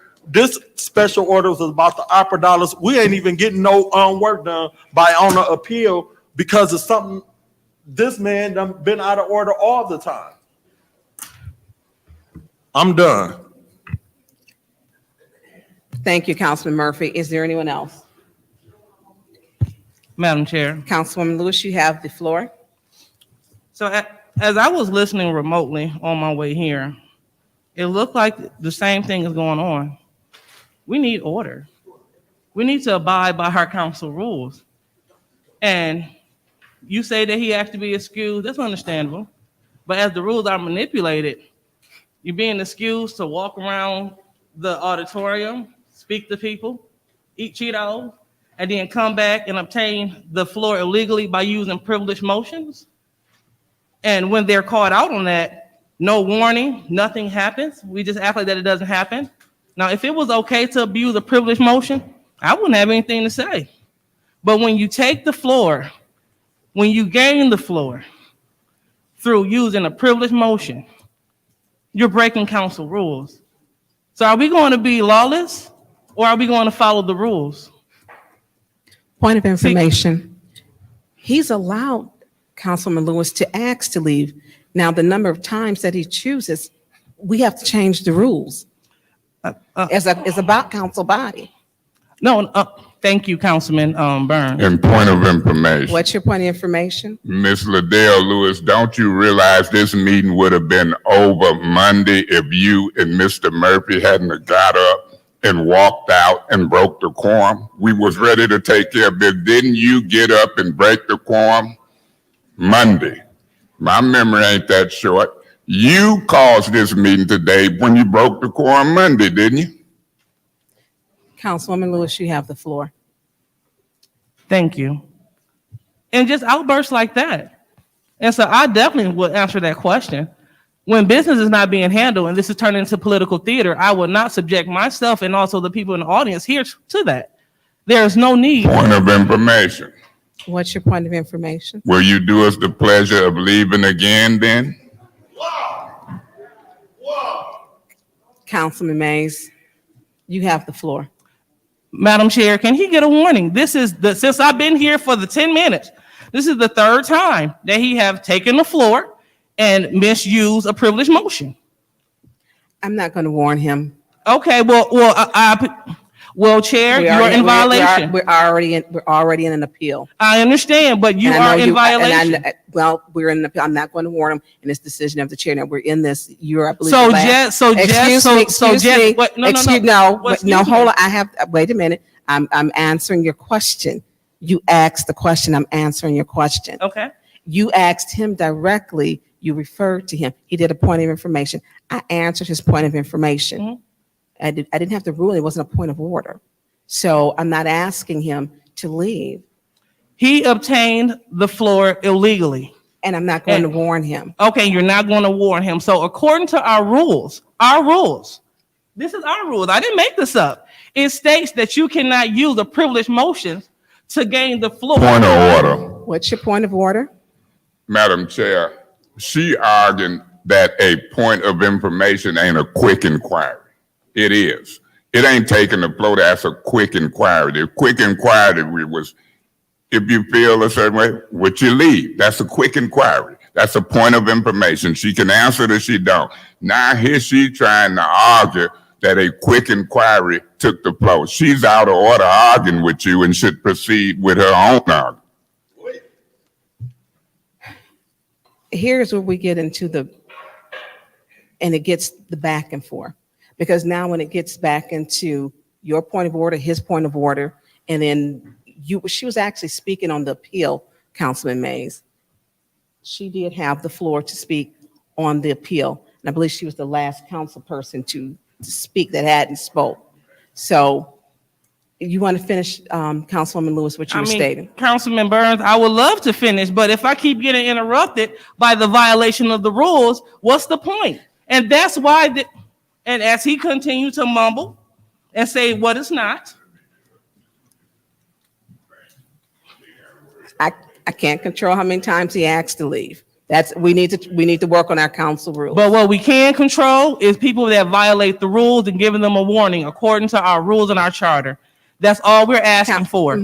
If we could go ahead and hold everyone by the same standard, we would have been done this. We would have had this handled Monday. If everyone would have came to the table with their suggestions and recommendations, we wouldn't have to go through this political theater. We would not.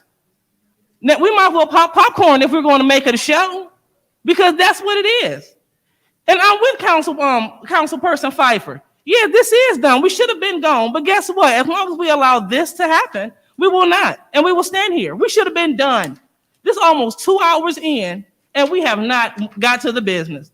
All because people want to talk about who's voting for who the Democrat, Republican. That has nothing to do with this nonpartisan body. So if we continue to operate and not follow the rules, we might as well just throw these rules in the garbage. I'm not going to play the game and abstain. I'm going to vote against the chair because it's out of order. And until we get order, we're going to have chaos and have these marathon meetings. So let's go ahead. If I'm out of order, call me out of order and then show me in the rules, and I'd gladly step back as I continue to be a learned council person. But as a senior council person, I expect better than this behavior that we're getting. It's embarrassing. Thank you. Okay, is there any other council person who hasn't spoke who would like to speak on the RL? Is there any other council person who has not spoken on the appeal? Everyone has spoken. Madam Chair. Oh, Councilwoman Winfrey Carter, you have the floor. Thank you, Madam Chair. You know what? Let's vote and get this over so we can move on. Okay? And let's be respectful. We got a lot of stuff on our agenda, and I want to get to this family sitting over here. I think we have 2 special orders on governmental operations, and I want to get to that. So let's vote. Thank you. Thank you. And I agree. Madam Clerk, roll call on the appeal. Mr. Mays. I'm going to abstain because this was a ridiculous appeal in the first place. Ms. Lewis. No.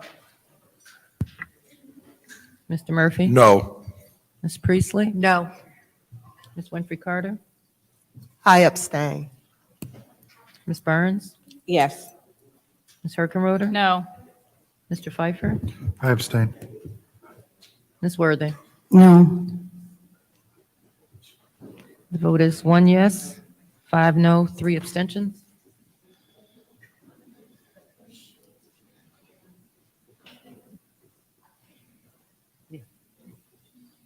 So the ruling of the chair.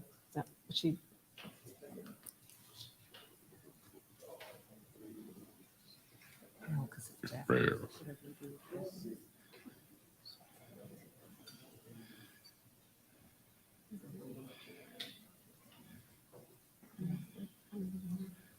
One, 5, and 3.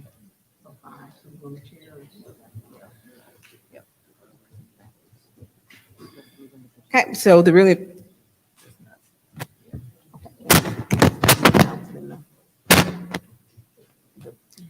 The motion. Yeah, the 1 yes, 5 no, 3 abstentions. So the ruling of the chair does not stand. it does not stand. So Councilman Mays, you were not being germane. Madam Chair, may I to the time. proceed? You may proceed. Thank you. A lot of time wasted. When this meeting was adjourned Monday on nothing on the agenda but ARPA funds, we didn't have this other stuff on the agenda. We've tried to have this meeting separate from other stuff for months. Monday, Ms. Lewis, Mr. Murphy, and Ms. Priestley caused the conversation to go away. As I was saying earlier, $2 million for these is what Mr. Neely proposed. She made a point, 5 million, and we don't know what it is. I wish Ernst & Young was here. I wish somebody from the finance department was here. But in 20, 30 years, I've never seen a mayor and his administration not show up for a finance committee meeting. It's unprecedented. You go down further and you look at youth job training. Zero money from the mayor. 2.5 million. I'm gonna see what they want to do with that.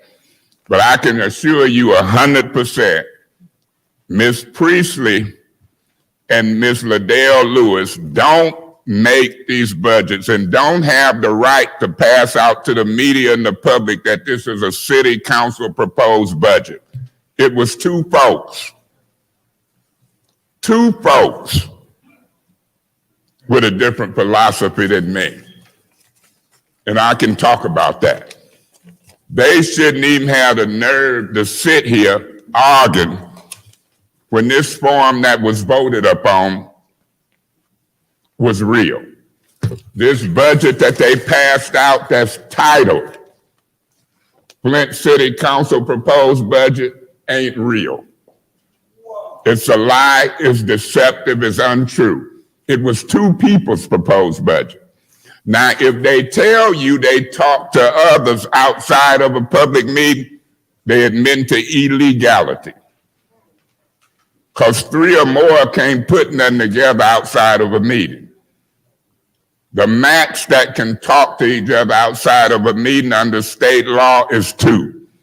So they in a bind either way it go. They put on here city council proposed. Point of It's information. What's your point of information, Councilwoman Priestley?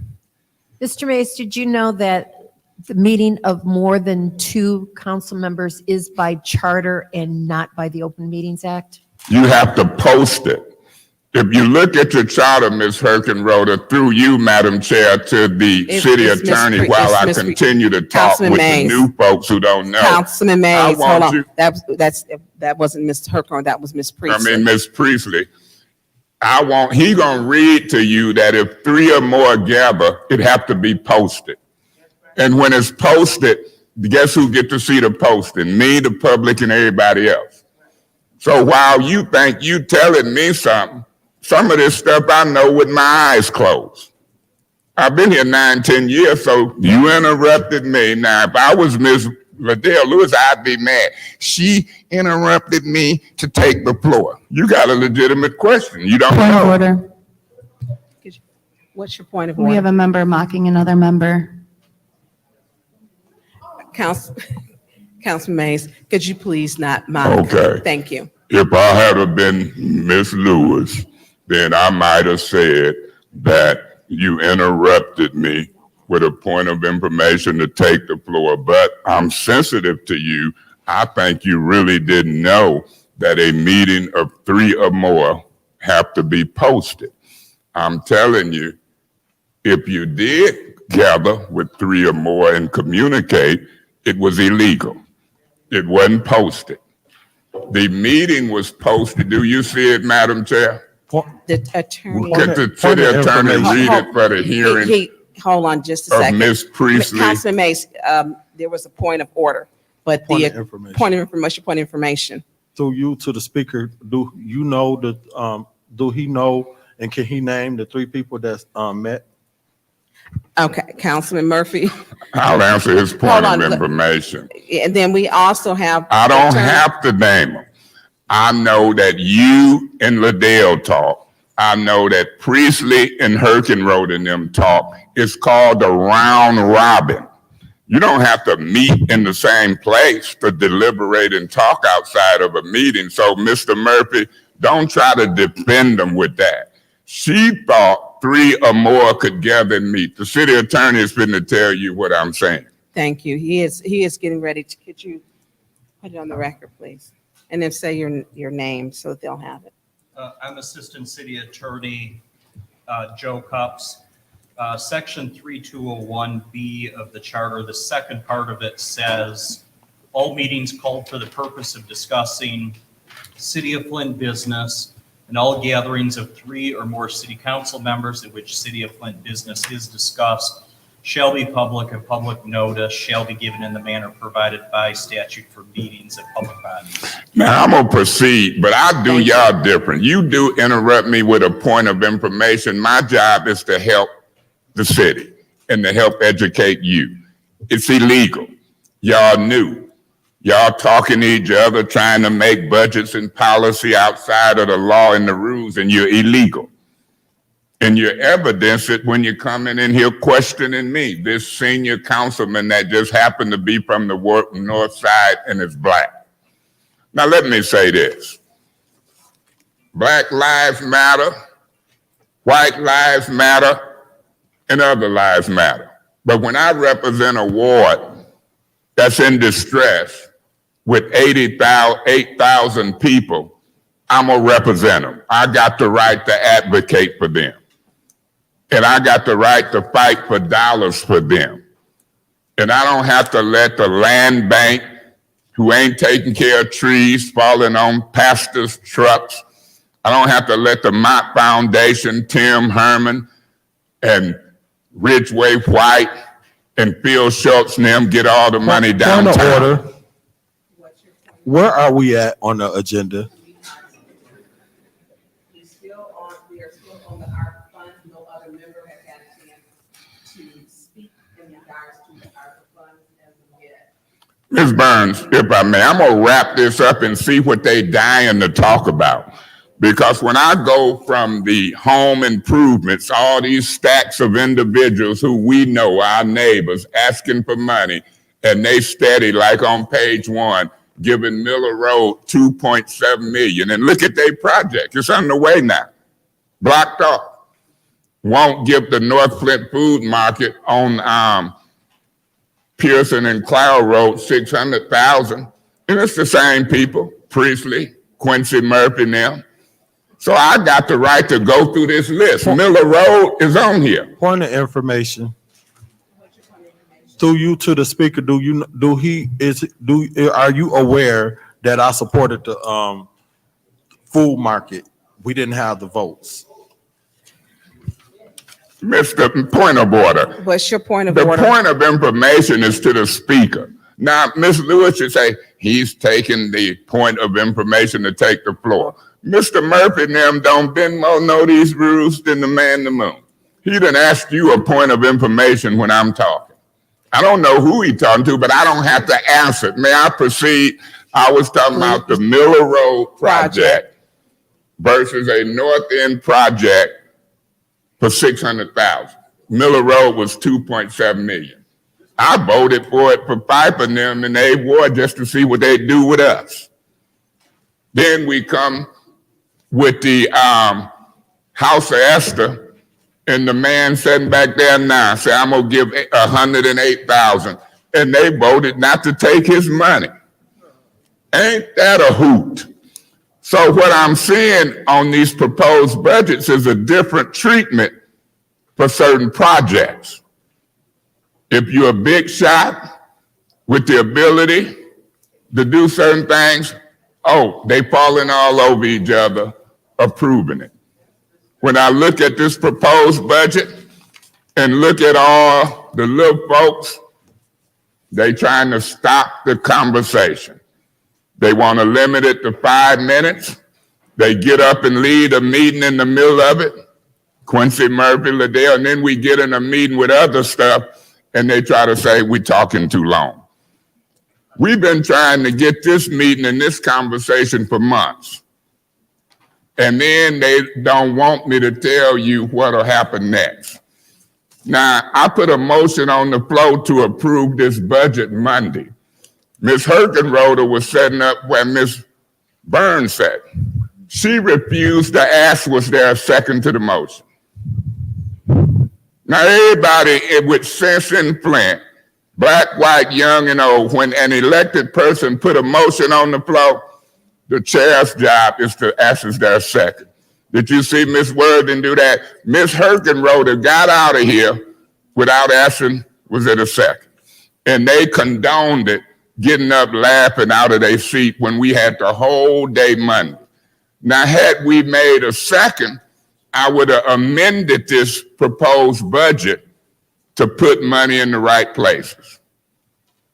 What their goal is to try to do is to ram an insufficient budget down our throat, not taking care of the neighborhoods, and then the next day you'll see them standing in a press conference, and guess who they'll be standing with? Just use your imagination. They'll be standing in a press conference talking about what they done did and ain't did nothing. So I know the game. I look at the commercials, which council persons is on commercials with which candidates. They don't want me to say their name. But I'm gonna say their name, just like we said George Floyd's name. I'm gonna ask that they get their knee off my political neck. I'm gonna ask that they fix this budget. And now I'm gonna let y'all see what they talking about. Because when Ms. Priestley went over this budget Monday, they allowed her to go through every line item. Every line item. Now here I done got to the first 2 lines and they mad. Mr. Woodson, let me say this. I got Miss Davis here. Her son was killed in a police chase that they're trying to cover up. I know you concerned about the children in the 1st Ward on Pulaski who was killed and overlooked. We'll get there. Point of order. Point of order. I ain't talking back to you. I'm just looking at the debate Hold on, Councilman Mays, what's your point of order? that he can't talk back. Thank you. So, And they are not- Ms. yeah, Davis, he's not- get he's- to her special order on that. Councilman Mays, hold on a second. There's a second point of order. What's your point of order? Can you please give the speaker or the audience member a warning for shouting out? No, I'm not giving him a warning. I appeal the ruling of the chair. And this is why.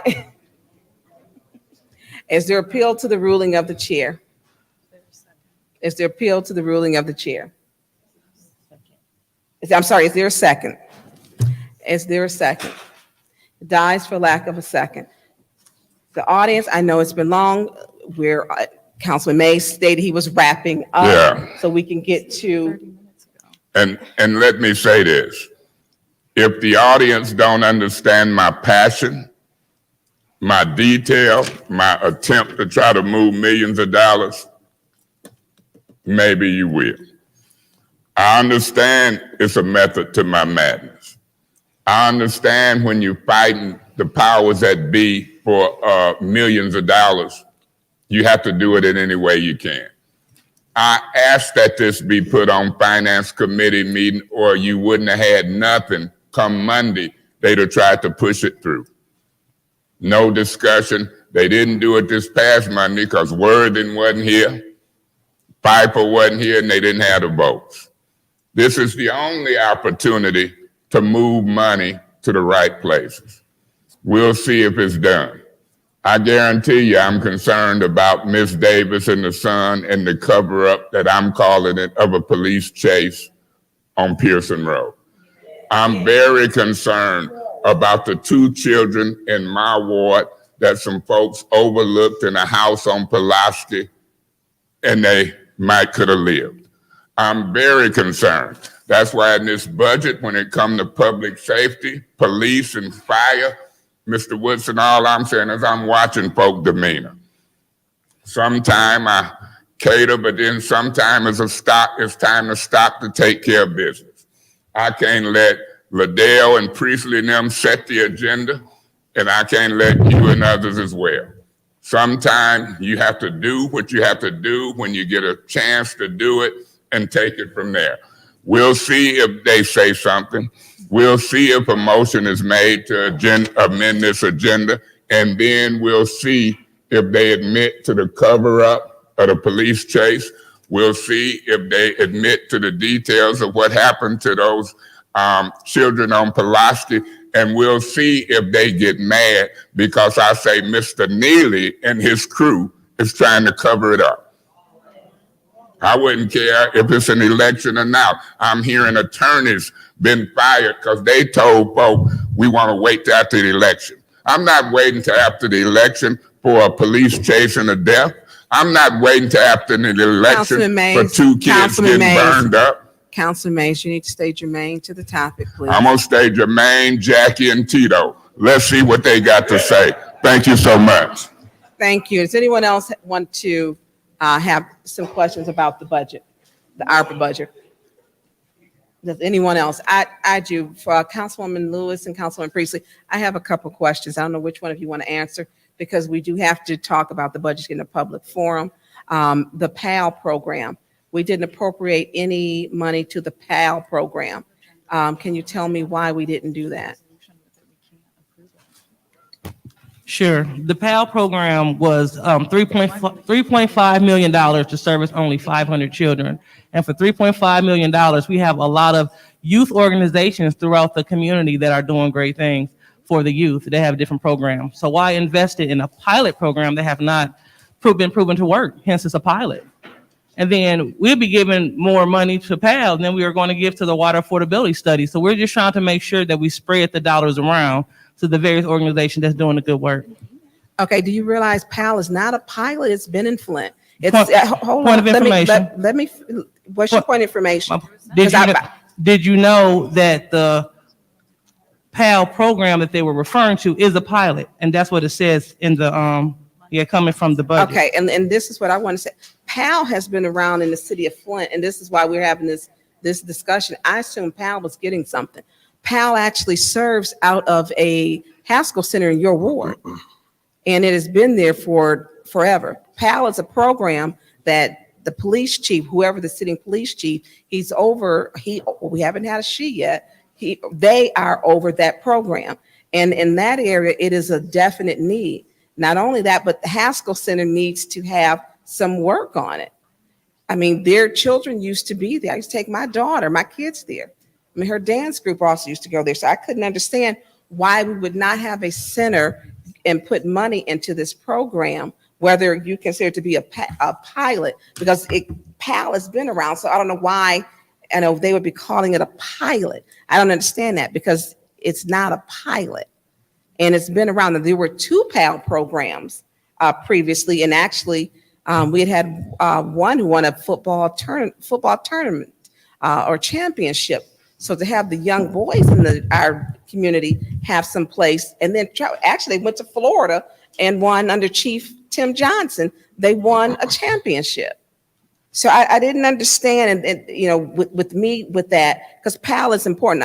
I'm a mom, and I mean it's important when we see these kids. So did we ask the administration, because you were working with the administration? Did you ask? So that would mean, because I don't know why they would have put pilot on it. Okay, and my other question, because the PAL is important, because if we look at in the 4th Ward, you have Councilman Priestley, the Boys and Girls Club, which a lot of kids attend over there, and it's a great program. But we don't have, and you have a lot of children but there's nothing that's over on the north side for kids to go to, like in that area. My other question, Oak Business Center. Can you tell me why you took money from the Oak Business Center? Or we did not. It looks like the mayor's proposed he wanted 1.5 million, and that was removed under the ad hoc committee recommendation. Sure. So I'll go ahead and answer your first question. So if you refer to the mayor's plan that he sent back in June, PS 8 for pilot program for 500 students. So no, I'm talking about Oak Business Center. I understand, but I just want to go back and circle back so you know where to reference for the pilot program. Okay. So in terms of the Oak Business Center, we took away the funding because we did not understand the overall purpose of the Oak Business Center. And so we were speaking to, we got some feedback that from some people and also from tenants that they have, that's the minority version of the Ferris wheel per se. And so with that being said, we don't have any problems with putting it back. Here's the deal. We had this budget, we had the money since before I was on council. So our senior council people definitely had all of the time and opportunity to put forth a plan and put some suggestions down. Then as time grew, we got on council, suggestions were submitted from various council members. Councilwoman Priestley requested from everyone, send it in so we can allocate appropriately. Only a few people did it. And so we don't have a problem amending this budget. That's the purpose of the meeting. But when we go into arguing, trying to point fingers and accuse others of doing things, that's where things get messy. We're here to amend it. And so when I found out about the Oak Business Center, I was fine. Let's put the $1.5 million back. And then let's put it back. I'm fine with that. Okay, and I'm gonna, let me know when you're done, because I am. I'm done because I don't want to waste time, but I just really want to make this clear that this is not, we're taking information from the community, the administration, and from council, putting it all together and putting it in that budget that you have before you. That's what we've done. We took the thing from all the listening sessions, mayors, our listening sessions, and that's what we've done. Now, only thing that we haven't really synthesized when the majority of the people filled out these ARPA forms, the listening session forms, hence the listening session forms. We didn't synthesize those yet, but I guarantee if we were to synthesize the rest of them that came in after they were told that they could get money. What is the name that we labeled those during that meeting on February? Pardon? What's the label on that form? The label on that I think form? that there's a heading on that one. It says request. He out of order. Come on. I'm sorry. Ariel? Please. It says, Madam Chair. For ARPA City Council initial form. Request for city council, an initial request. It says request of ARPA funds, city council initial form. Okay. And so that was what we used for our listening sessions to gauge what the public wanted, because we showed up with nothing. And so we can't retain all that. So for the listening session, we had the citizens put down what they wanted. And then from there, we began to allocate funds and create the bucket and amend the buckets. Let me be clear, because we amended the mayor's buckets to fit what we initially received. Now, I guarantee from what I've seen, a lot of people, they want their houses fixed. They want home repair. They do. And so that's why we allocated a significant amount of money towards that. Now, sort of kind of got off my train of thought. No, the next, yeah, then the other one is, because with the Oak Business Center, it was, and I know when we were talking about that, we didn't get to finish. The Oak Business Center is a small business incubator for the north side of town. And the reason why it's not fully full with tenants is because it's not properly funded. It is great. And if you go in there, the rooms back, that was one of the projects that I worked on, and it has great potential. So to find ARPA dollars to do that, and it needs, I know the fire system needs some work, and that's probably about 250, it's probably 300,000 now to get that done. And so to make sure that it's safe in there, and then to fund that properly. So that's, and I think what we should do we go through this because we have people waiting. I don't know if someone would like put a motion on the floor so we can talk about, what we want to do. Because I think, Madam Chair, Councilwoman Priestley. in regards to the Oak Business Center, this is what we have from the mayor. Is your Oak- mic on? Yes, ma'am. Okay. Oak Business Center was once an incubator, but it's no longer operating as one. This project would upgrade the facility, recruit entrepreneurs, and help them start new businesses. To me, Information. What's your point of Do information? she realize the Oak Business Center on the north side is occupied, up and running, W.T. Stevenson, Black Lives Matter? There's people in there. Councilwoman Priestley. according to what I read in this, it was not a functioning facility. As well as in one of our meetings, it was told it was to start it back up. That's why we removed the funding. Yeah. Point of Tonight, information. Ms. Priestley, Hold on, what's your point of information, do you Councilman Mays? believe you can drive over to North Saginaw Street and see the Oak Business Center operating? Councilwoman Priestley, you have the floor. tonight I found out that it was occupied. It is occupied. Did and not it's- know that. Also, Mr. Mitchell, I don't want to have to give you a warning, so I need you to please, I want to put through this with Councilwoman Priestley and Councilwoman Lewis, so we can do this in an open and transparent, the way it's supposed to be done. So Councilwoman Priestley, finish up, please. You have the floor. You last stated that you did realize it was occupied, I think today. there were we also know that there's some projects that need matching funds.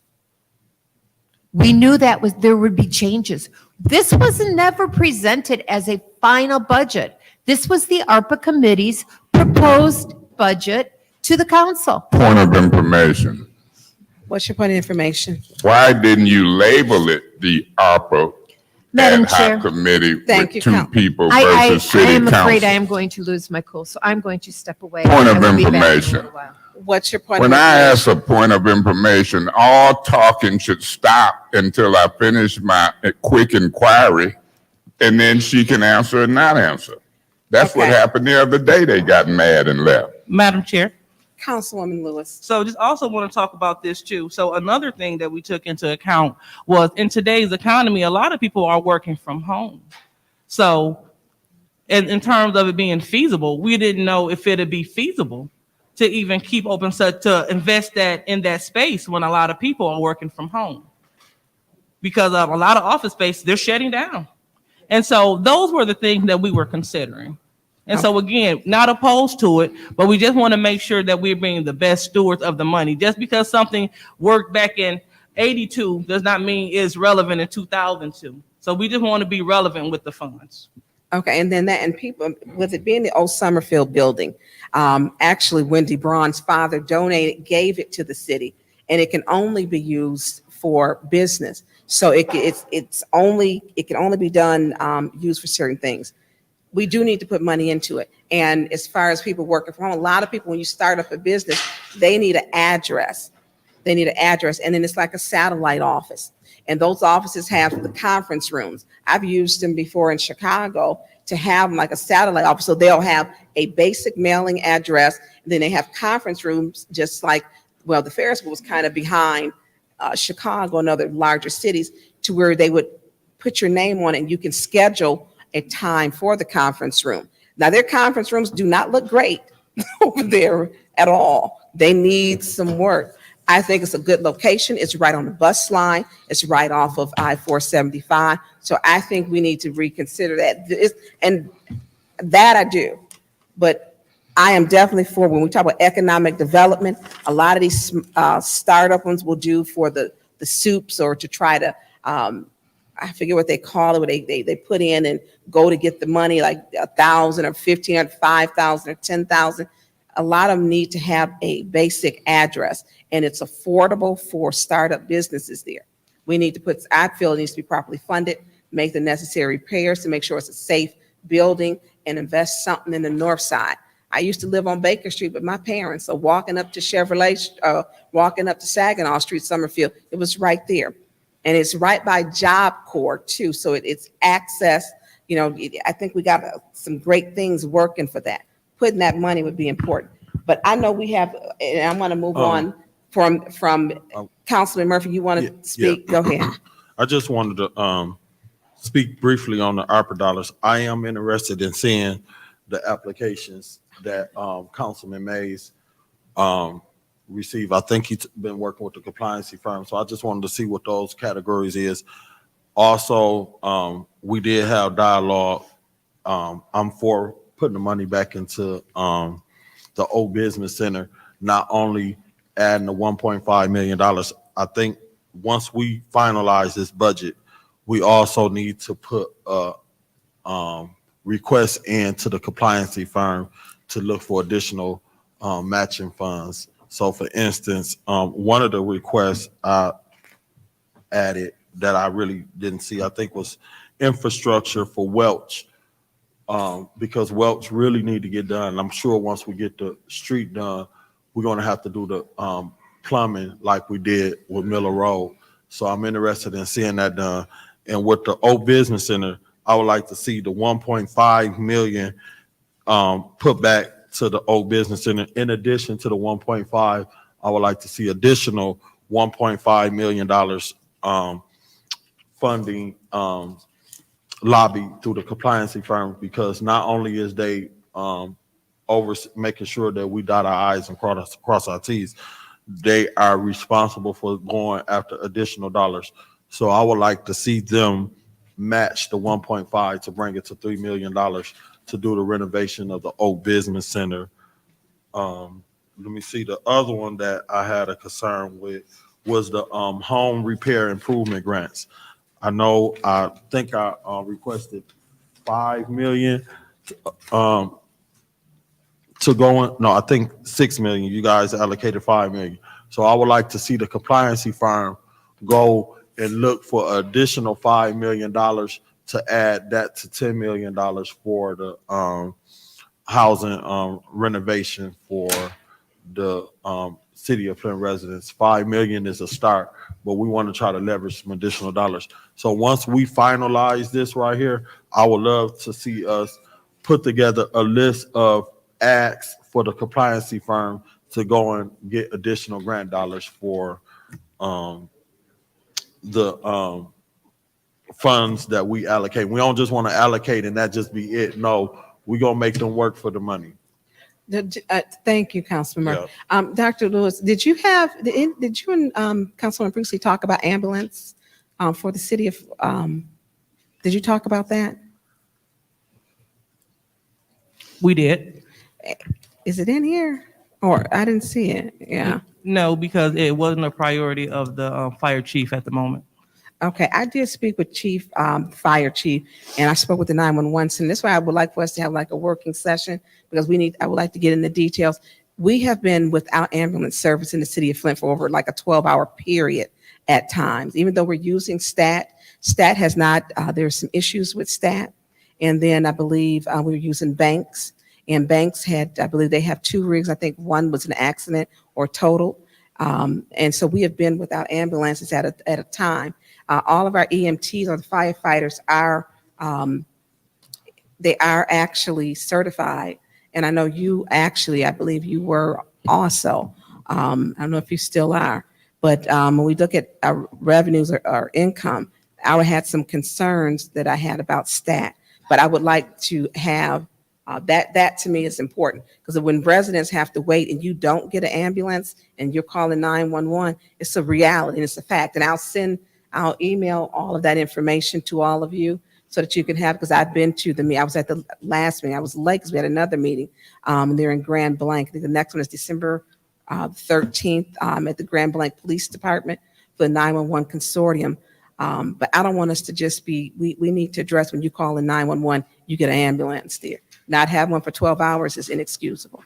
So what we did was we allocated the $250,000 that they wanted for the 911 study.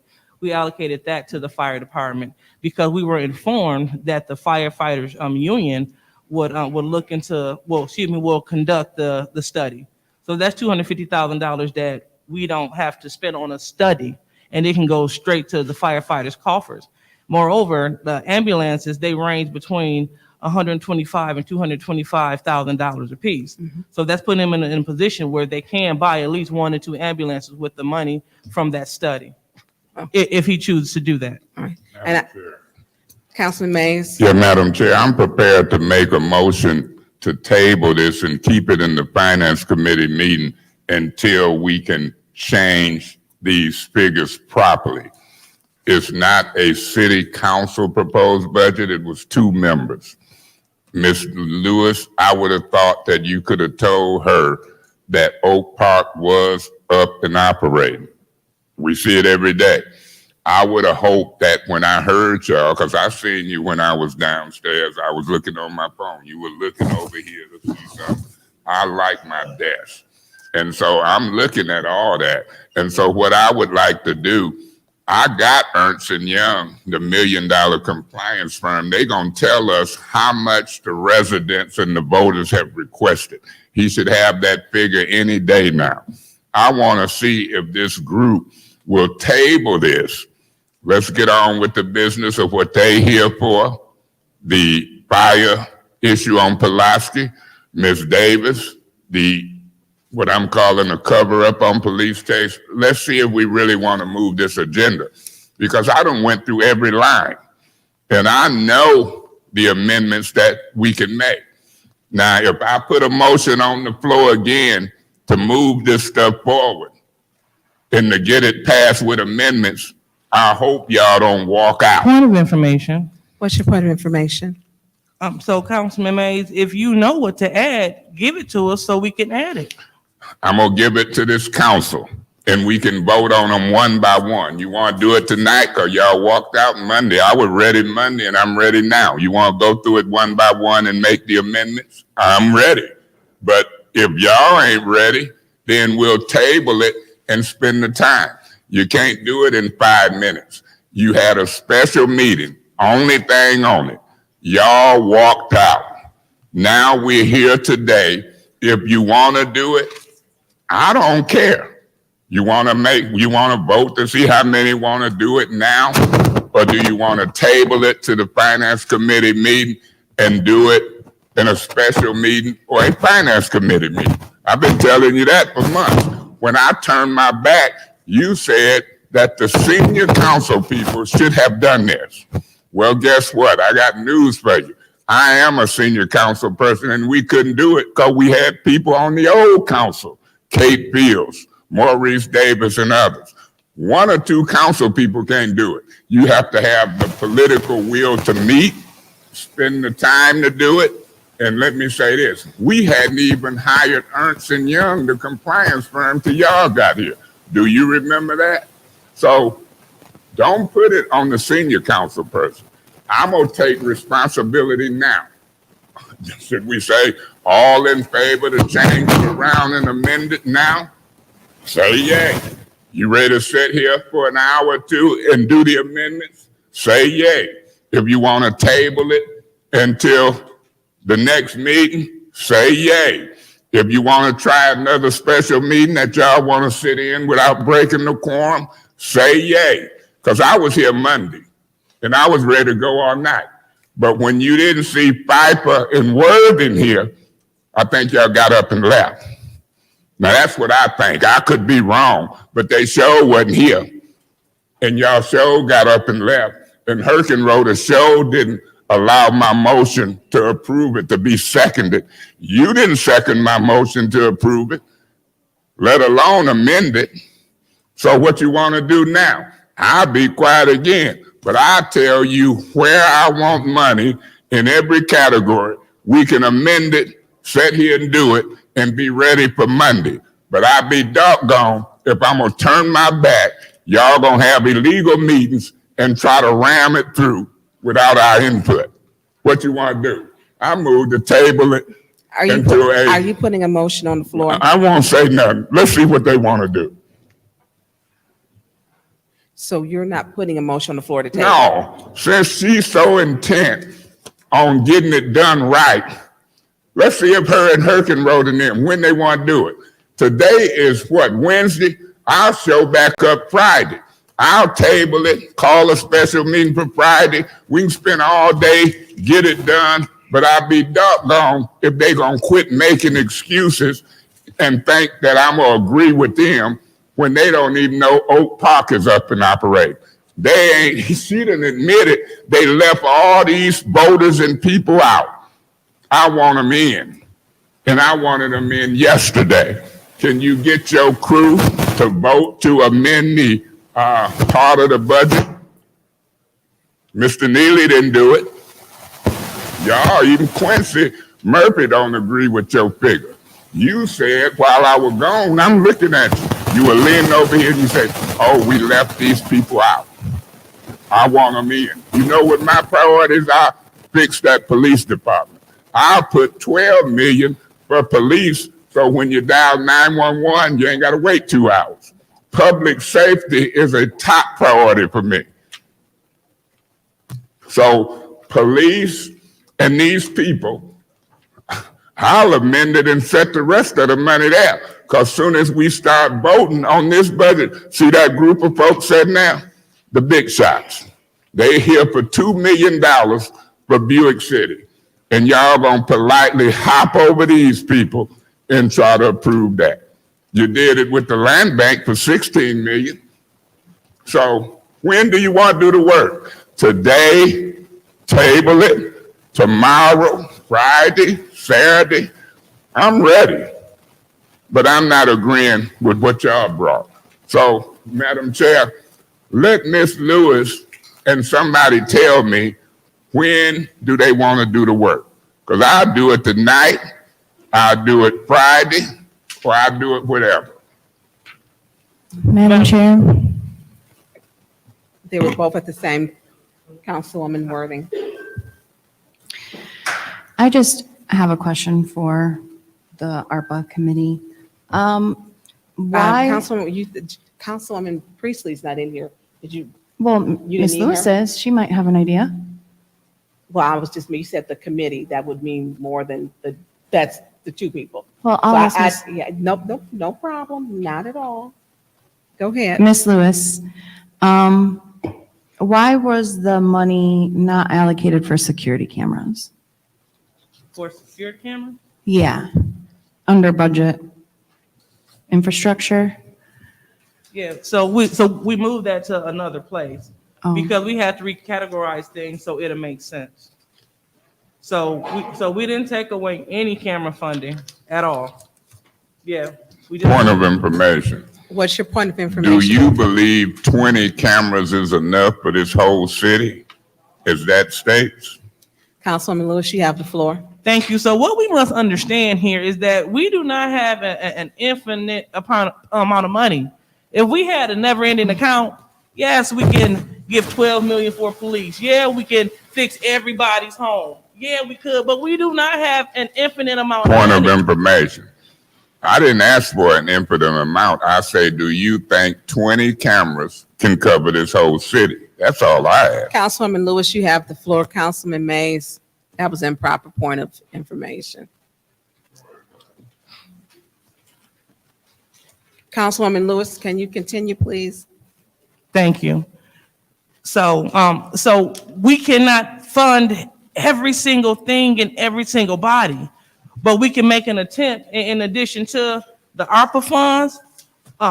Ernst & Young, they're leveraging funds for us because that was part of their agreement. Moreover, our philanthropy and our other community partners, they're helping us leverage funds as well. So as we continue to talk about the land bank, when we gave the land bank money, well, we didn't just give them money. We leveraged $45 million, and we only had to contribute 16. So we can start knocking down some of these raggedy houses around here.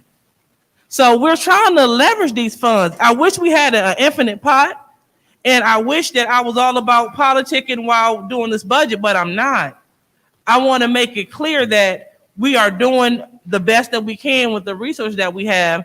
And we were prepared on Monday to get the feedback from the colleagues, but we weren't able to do that because we were stuck here with improper and out of order behavior.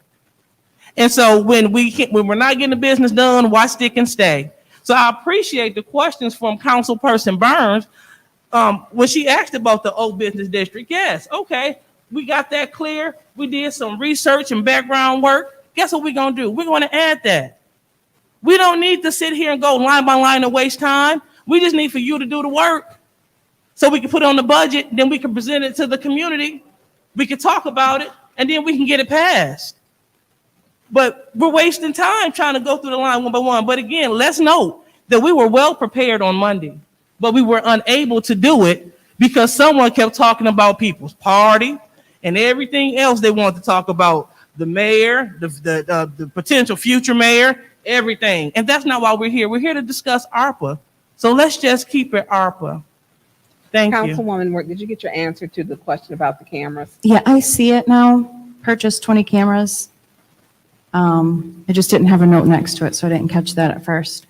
There's a lot of time wasted talking about what we could do and what you want to do instead of just doing the work. That's been consistent in my 5 years on council. That won't change, and that is why we should be sticklers for rules. We should not allow special orders that last 2 hours and plus.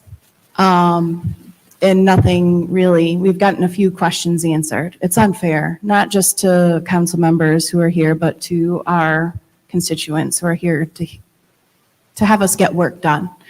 I just hope that this behavior is not allowed in the future because this work can be done outside of council.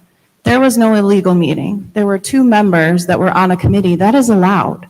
So we shouldn't allow that rhetoric to Point of constantly. information. What's your point of information? Ms. Worthing, you really believe that 3 or more can get together outside of council and meet? You really believe that, don't you? Mr. Mays, there were 2 people on the committee. Where is the 3rd person?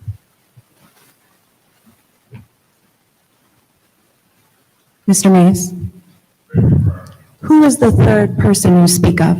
Let me ask you this question. Did you send any communications to those 2 people? Did anybody up here, would they admit that when they got the email to help do this budget, is everybody up here say they didn't do it? I didn't do it outside of a meeting. Did you?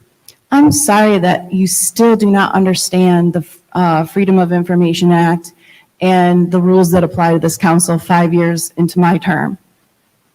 That's just incorrect. You can send communication. It is the decision-making process, which is here right now that we're doing in the public. We have this, we're speaking about it.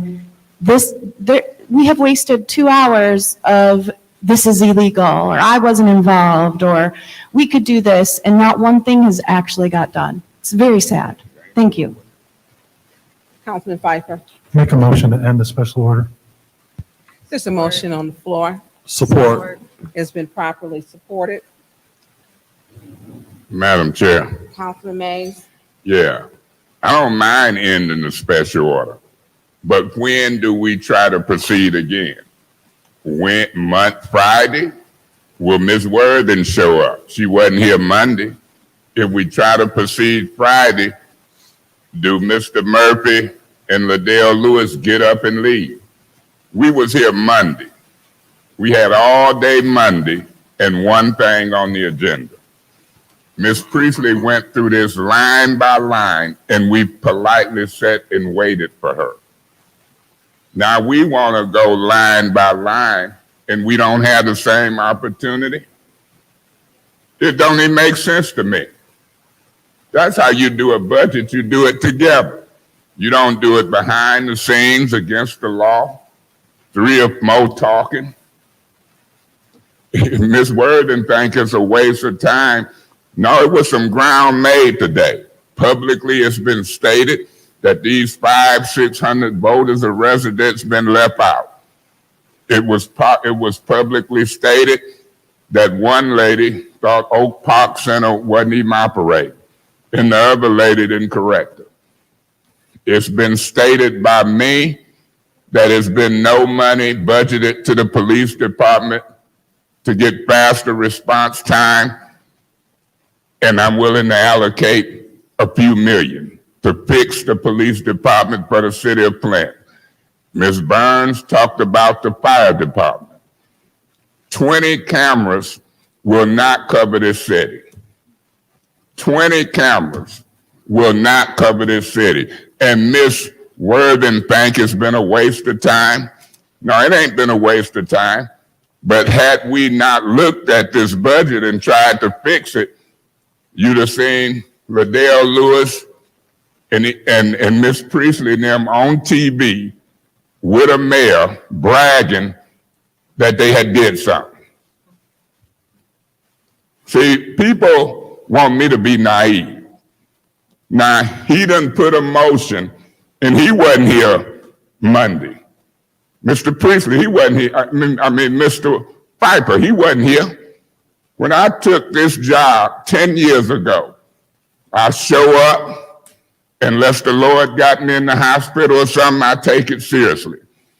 But all these folks who wasn't here, and then let this money set all this time. Point of order. What's your point of order? Isn't it a motion on the floor to end this special meeting?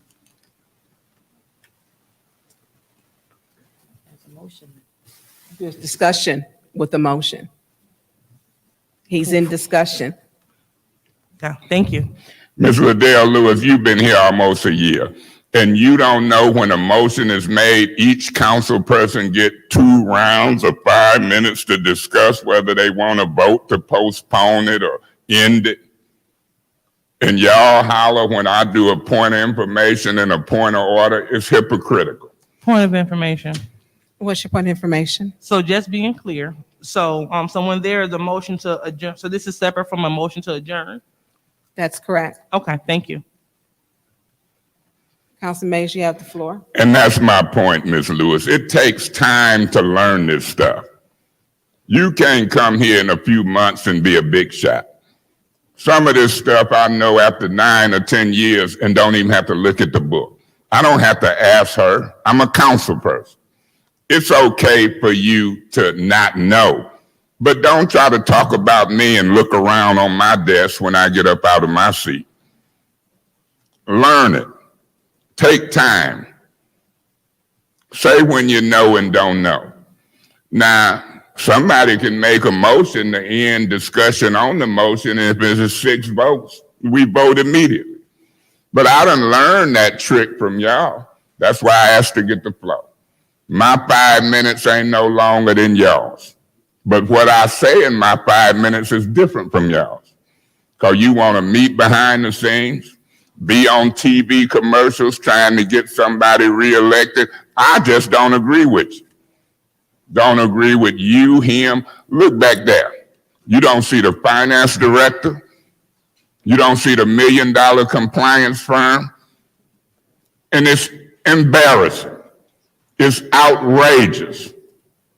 And then you left Monday, you and Quincy Murphy, and ended the meeting that we had waited for weeks and months. How dare you be such a hypocrite in front of all these people? I'll see if I vote yes to end this discussion, or I'll vote no. We'll see. Anyone else in the first? Madam Chair. I call the question. There's a call for. Support. Hold on just a second, because who supported? Eva.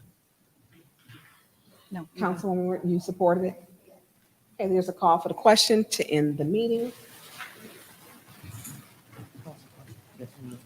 To end the special order meeting. Thank you. Madam Chair, Councilman Mays. point of order. Can you order this special order ended without objections, and we'll get on with the other business? Because you know what they're gonna do. Let's not waste time. Order it without objections, and we'll pick it back up later. Don't even make no sense. It's call for the question to end the special order.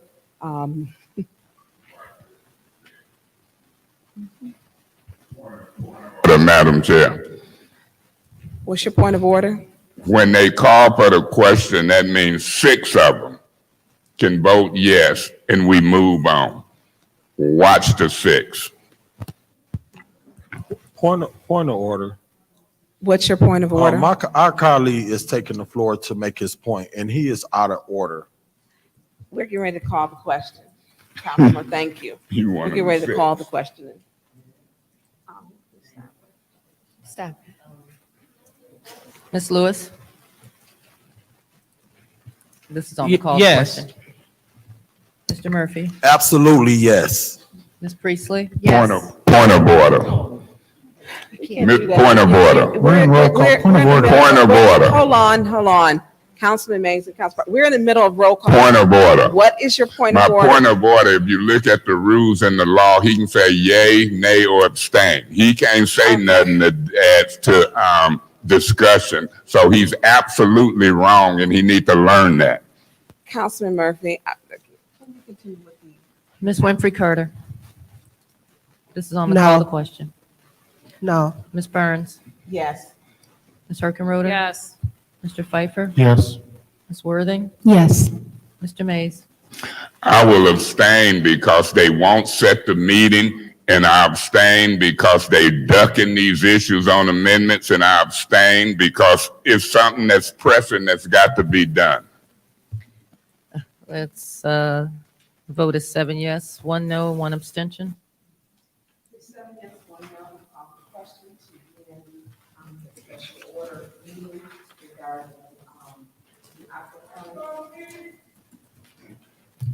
Sorry, Paul, long night.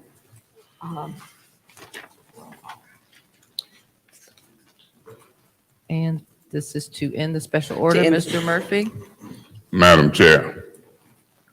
We're in roll call, Councilman Mays, she's already. Oh, on Councilman- the, yes, yeah. Councilman Murphy. Yes. Ms. Priestley? Yes. Ms. Winfrey Carter? No. Ms. Burns? Yes. Ms. Herkenroder? Yes. Mr. Pfeiffer? Yes. Ms. Worthing? Yes. Mr. Mays? I abstain because I wanted to demonstrate who keep holding this stuff up, who keep avoiding the discussion, and so I abstain to highlight who the yes and who the no was. Thank you. Ms. Lewis? Yes. The vote is 7 yes, 1 no, 1 abstention. Madam President, Chair. It's so 7, let me call the vote, please. So 7 yes, we are ending the special order for the ARPA funds has been closed. Yes. Councilman Murphy? Yes, I would like to move resolution 220447, 220448, 220449, 220450, 220451, 220455 to council with any separation. Okay, there's a motion on the floor to send the above items to council. Is there a second? Support. Councilman Pfeiffer and Priestley. Yeah. It has been properly Yes. supported. Is there any discussion? Yes. Madam Can I Chair. separate? Oh, are there any separations? Yes. Councilman Murphy? Thank you. I would like to separate the 220448, the resolution of support for the Buick City redevelopment project. Are there any other separations? Yeah, Councilman Mays? yeah, Madam Chair. I'd like to separate 220450 as it relates to the McKinley Center. I'd like to separate 220451 as it relates to a budget amendment for the first quarter. And I'd also like to separate 220455, something to do with the Office of Public Health. Okay, any more separations? Okay, so we are separating 220448, 220450, 220451, 220455. So we only have two items for the master resolution. Madam Chair, Yeah. Councilman Mays. I have discussion on 220449, a lease agreement for the Flint City Golf Course through you to Mr. Smith. Can you approach him and or Suzanne? Mr. Smith, Suzanne, she may have, could you both? Well, let's see if they're approached. You ain't got finance here. You ain't got the city administrator here. They sitting way back there. Let's see what happens. It's a finance committee meeting. Mr. Smith is now coming forward. I'm asking Mr. Do you Smith want- and Miss you Suzanne want her to? Wilcox. I didn't see her move. You know, it's election time. They don't have to show up. I ain't talking about Mr. Smith. Finance director don't have to be here, but they want their jobs. I've never seen nothing like it. Mr. Smith, do you know anything about this lease agreement for Swartz Creek and Kersley Golf Course? Could you push the mic? Suzanne may have more information. Okay, let's see what she know. The people who's supposed to be here ain't here. Suzanne, is this your baby? You know about the details of this? This is a question for the law department. The law department put the lease agreement together for the two resolutions for Kersley Park and Swartz Okay, Creek. let's see what the law department know. Through you, Madam Chair, to the law department, can you hit me to what's happening here? I have limited information on this, but I know that the current lessee of the property, Flint City Golf, has been in possession of the properties under a lease. Who is the LLC? Who is the individuals? Do you know? I do not know. And that's what I'm getting at. I don't want to lease it and if you the legal department and you got limited information and she switches it to you, I'm not just doing this to highlight Mr. Neely, his staff, their refusal to come to take care of the business of the city of Flint, because I done worked under three mayors, Wallen, Weaver, and Mr. Neely. And I've never experienced this in over 20 years of attending council meetings. How can we vote on resolutions, lease agreements, millions of dollars, and the people who's supposed to be here ain't ordered to be here by the chief executive officer? It just makes no sense to me.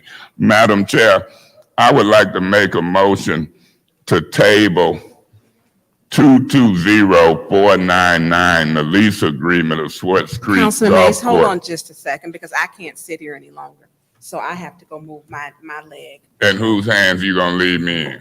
I have to. Oh, leave. Lord. I don't have a choice.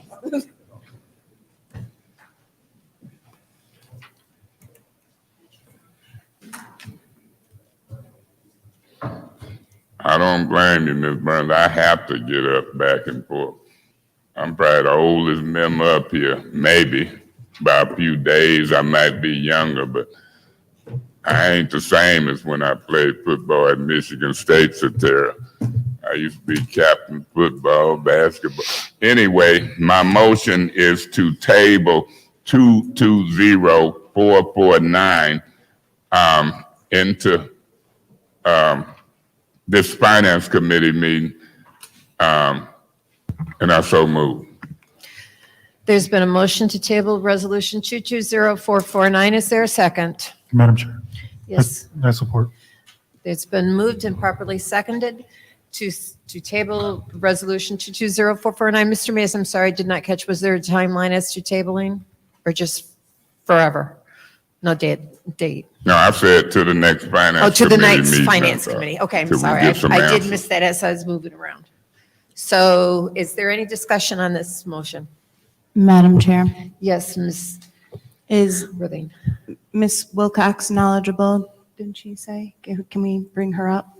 No, she said it was. Oh, finance. Yes, she said it was finance. No, excuse me. She said it was the legal department that drew up the lease. Um,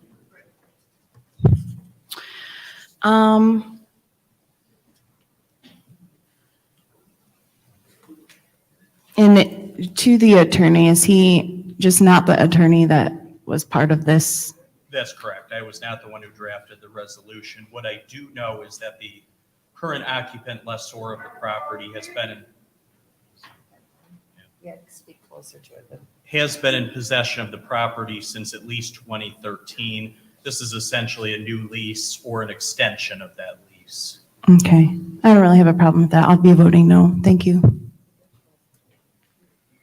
Is there any other discussion? Yes. Yes, Mr. Murphy. I'll be voting yes to support, moving this to finance committee. I do got some questions too for this particular, golf course. To Thank you. finance, To finance, yes. any other discussion? Madam Chair, Mr. Pfeiffer? I will be supporting this as well. I don't have a problem necessarily that we're leasing it out because I don't think we have the capacity to do it. I have a problem with giving away two of our golf courses for $15,000 a year. That's my problem. If they can make money at it, why can't we? I mean, these are municipal golf courses. I think we need to step up to the plate and take back our property. So I don't agree with the dollar amount at all. Thank you. Thank you. Is there any other discussion? Any other discussion? Any other discussion? Madam Clerk, roll call to postpone 220449 to the next Finance Committee meeting. Or, excuse me, the table. Ms. Winfrey Carter? Yes. Ms. Burns is not in. Ms. Herkenroder? He is not in, sorry. Mr. Pfeiffer? Yes. Ms. Worthing? No. Mr. Mays? Yes. Ms. Lewis? Yes. Mr. Murphy? Yes. Ms. Priestley? Yes. Vote is 6 yes, 1 no. The vote is 6 yes, 1 no, and that will be on the next Finance Committee agenda. So that leaves us with one resolution left in the master resolution. Is there any discussion? That is 220447, pumps tire service for additional work for the water department. Any discussion? Any discussion? Okay, Madam Clerk, roll call, please. Okay, Ms. Burns is not in. Ms. Herkenroder is not in. Mr. Pfeiffer? Yes. Ms. Worthing? Yes. Mr. Mays? Yes. Ms. Lewis? Yes. Mr. Murphy? Yes. Ms. Priestley? Yes. Ms. Winfrey Carter? Yes. The vote is 7 yes, 0 no. The vote is 7 yes, 0 no to send resolution 220447 to council. Yes. Yes, Mr. Murphy. The next resolution, we on that, Yes, that's 220448. correct. Yes, I would like to call the representatives up with, Racer Trust. Mr. Murphy, we need a motion on the floor. I would like to move resolution 220448, resolution in support of the Buick City redevelopment project to council. Is there, Support. it's been moved and supported to send resolution 220448. Now discussion. Thank you so much. I would like, can the representatives for Racer Trust in this, project, could y'all please approach?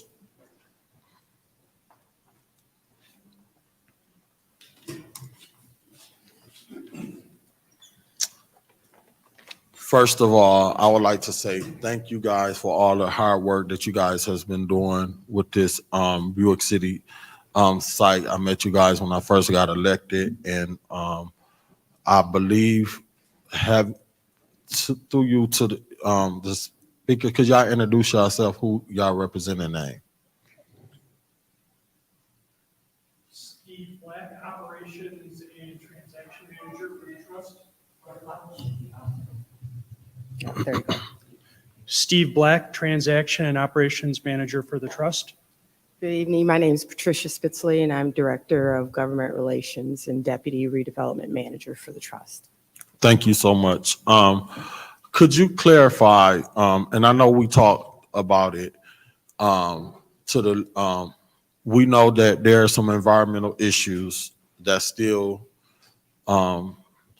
outstanding at this site.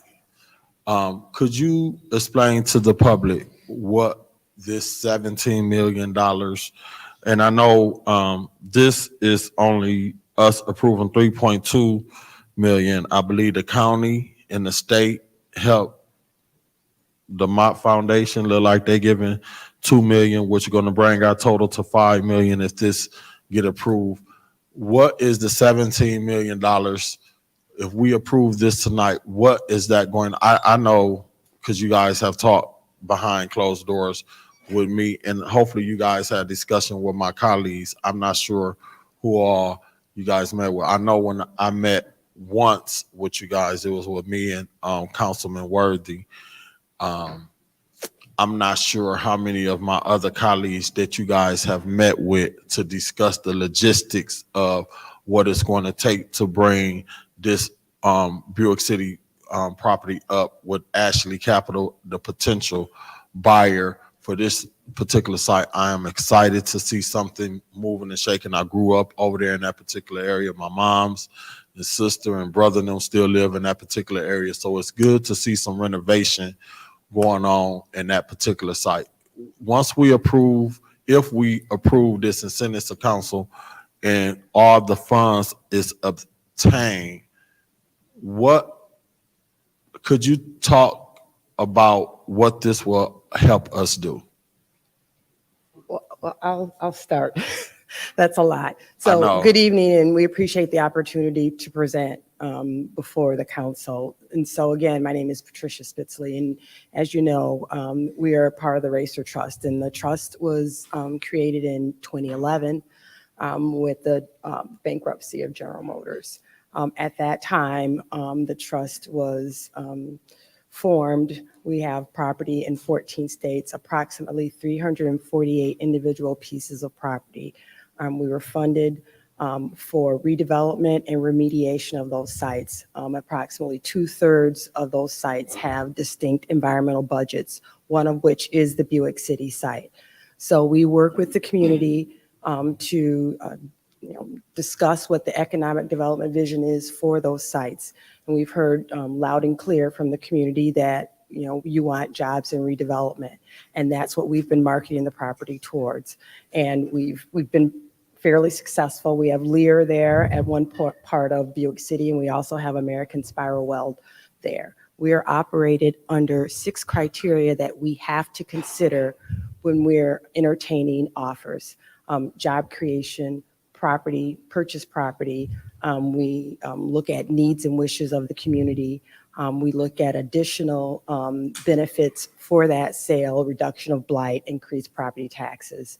We look at the reputation of the buyer. We look at whether or not that in use is going to prevent us from completing our environmental responsibilities at the site. And we have long-standing environmental responsibilities. Even if we sell a piece of property, we are still responsible for those environmental remediation and cleanup, and we continue to do that, and we will continue to do that. And we also look at the reputation of that end user, and also whether or not they will do what they say they're going to do. And so we look at all of that before we entertain an offer. And so we are committed to continuing our remediation activities at the site. We are funded for those sites, and that's what we're committed to do as part of our continuing responsibility at Buick City. Great. If I could make a few additional comments and amplify some things that Patricia said. Firstly, Councilman, I think with regards today, From Racers' perspective, I think we applaud and we celebrate the partnerships that you are seeing come together for this project and for this site. It is remarkable that the state of Michigan, the county, and the city are all coming together with your leading philanthropic organization, Mott, all coming together to support this project. That kind of cooperation and collaboration should be celebrated and applauded. So that's point number one. Point number two, a clarification. None of this money is going to Racer Trust.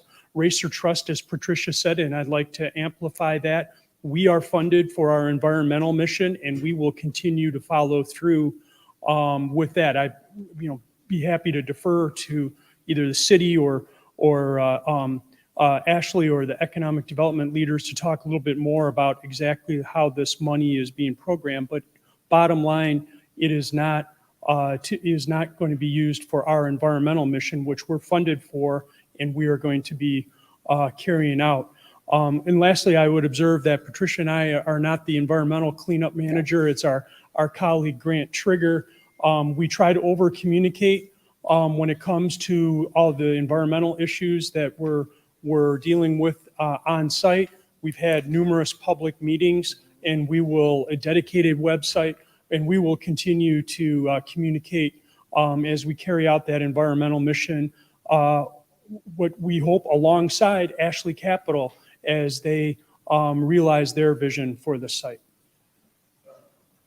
I mean, it's important to know that Racer Trust, it's important to know that the Racer Trust seeks these kind of partnerships because they are the most successful partnerships. We are in 14 states, and we've done a number of transactions. And in each of those transactions, we seek partnerships, we seek these type of collaborative activities. But again, the money does not come to the trust. The money does not, we are not using it for cleanup activities that we're responsible for. But it is a great partnership, as Steve said. Yeah. So, and my follow-up question, I kind of noticed from being in the meetings, when they tore down the Buick City site, they only raised the top part. The concrete slabs is still there. Some of the infrastructure inside the ground is still there. There's some infrastructure in the ground from 1800s, from my understanding, that need to be cleared up out of the grounds. And for the new company, Ashley Capital, that would like to develop down here in this particular area, they're phasing it.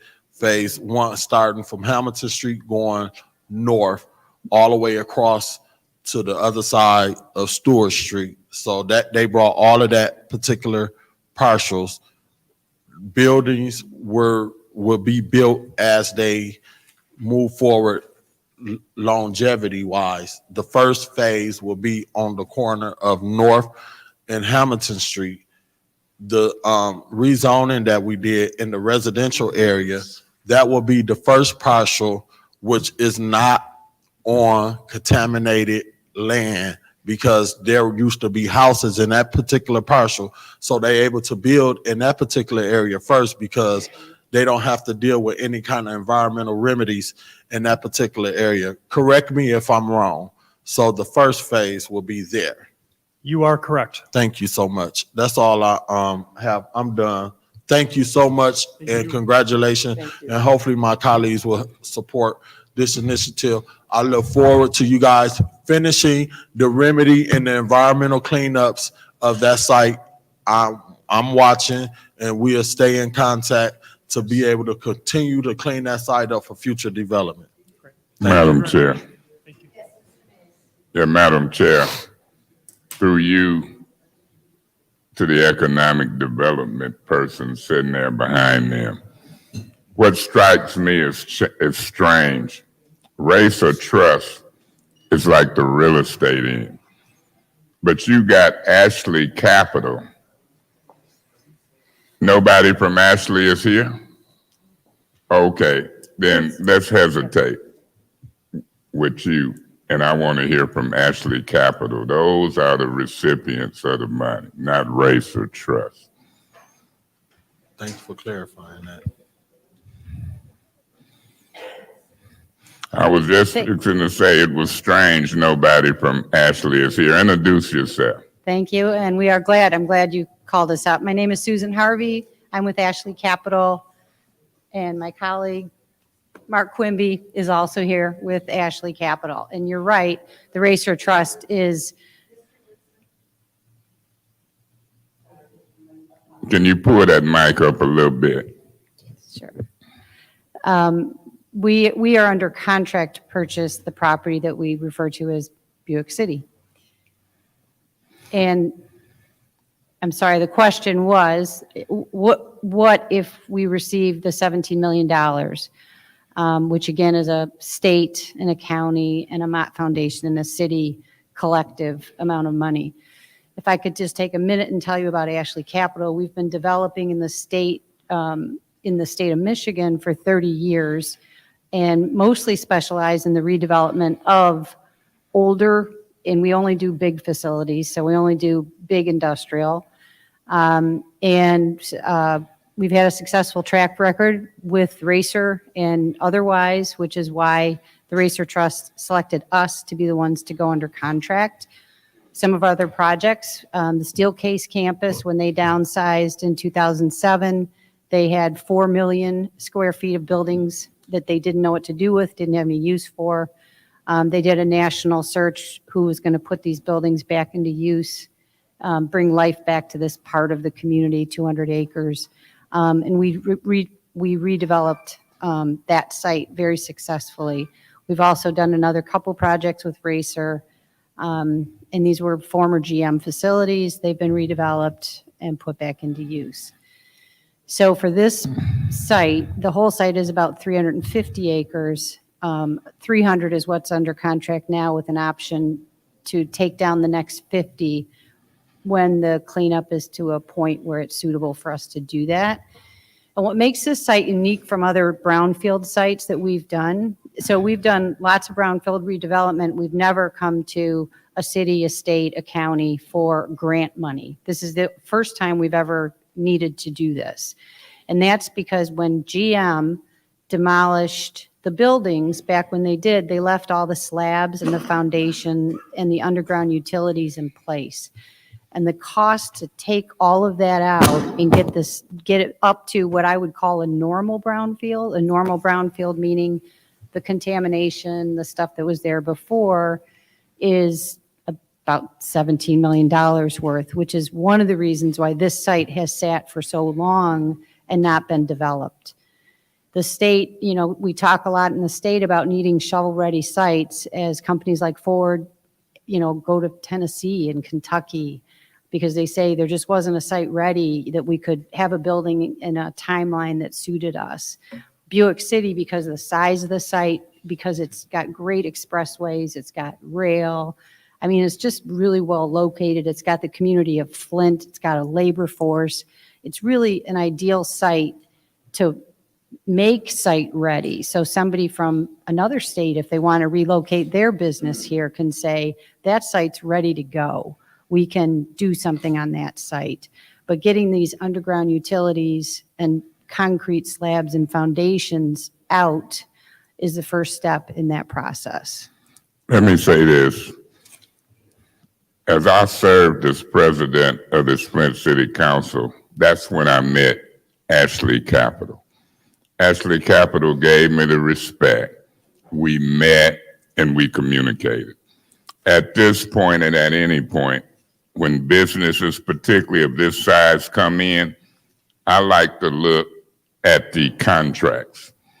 I'm not interested in putting money in and then folks who's been hired in there from Burden and Grand Blanc and Flint folks ain't getting hired. I want Flint folks hired, and I like to see those agreements. I like to see those percentages and the effort put toward hiring Flint folks on the front end, not a promise on the back end. Now, whether it's Ashley Capital or who's going to lease the space in the building, all of that concerns me. It concerns me as well when I know the Mott Foundation got more money than the city of Flint, and Charles Stewart Mott wanted the Mott Foundation to look out for Flint. They putting 2 million, we putting 3 million, or asked to put 3 million of ARPA fund money. And I'm saying it's like the land bank. We put 16 million and other folks is gathering for this money. And my priority with some Flint folks ain't been met. See, when the big shots come in, and I'm calling y'all big shots, but you know, I've been talking to y'all. As a matter of fact, full disclosure, y'all put $1,000, $1,050 in my campaign for mayor.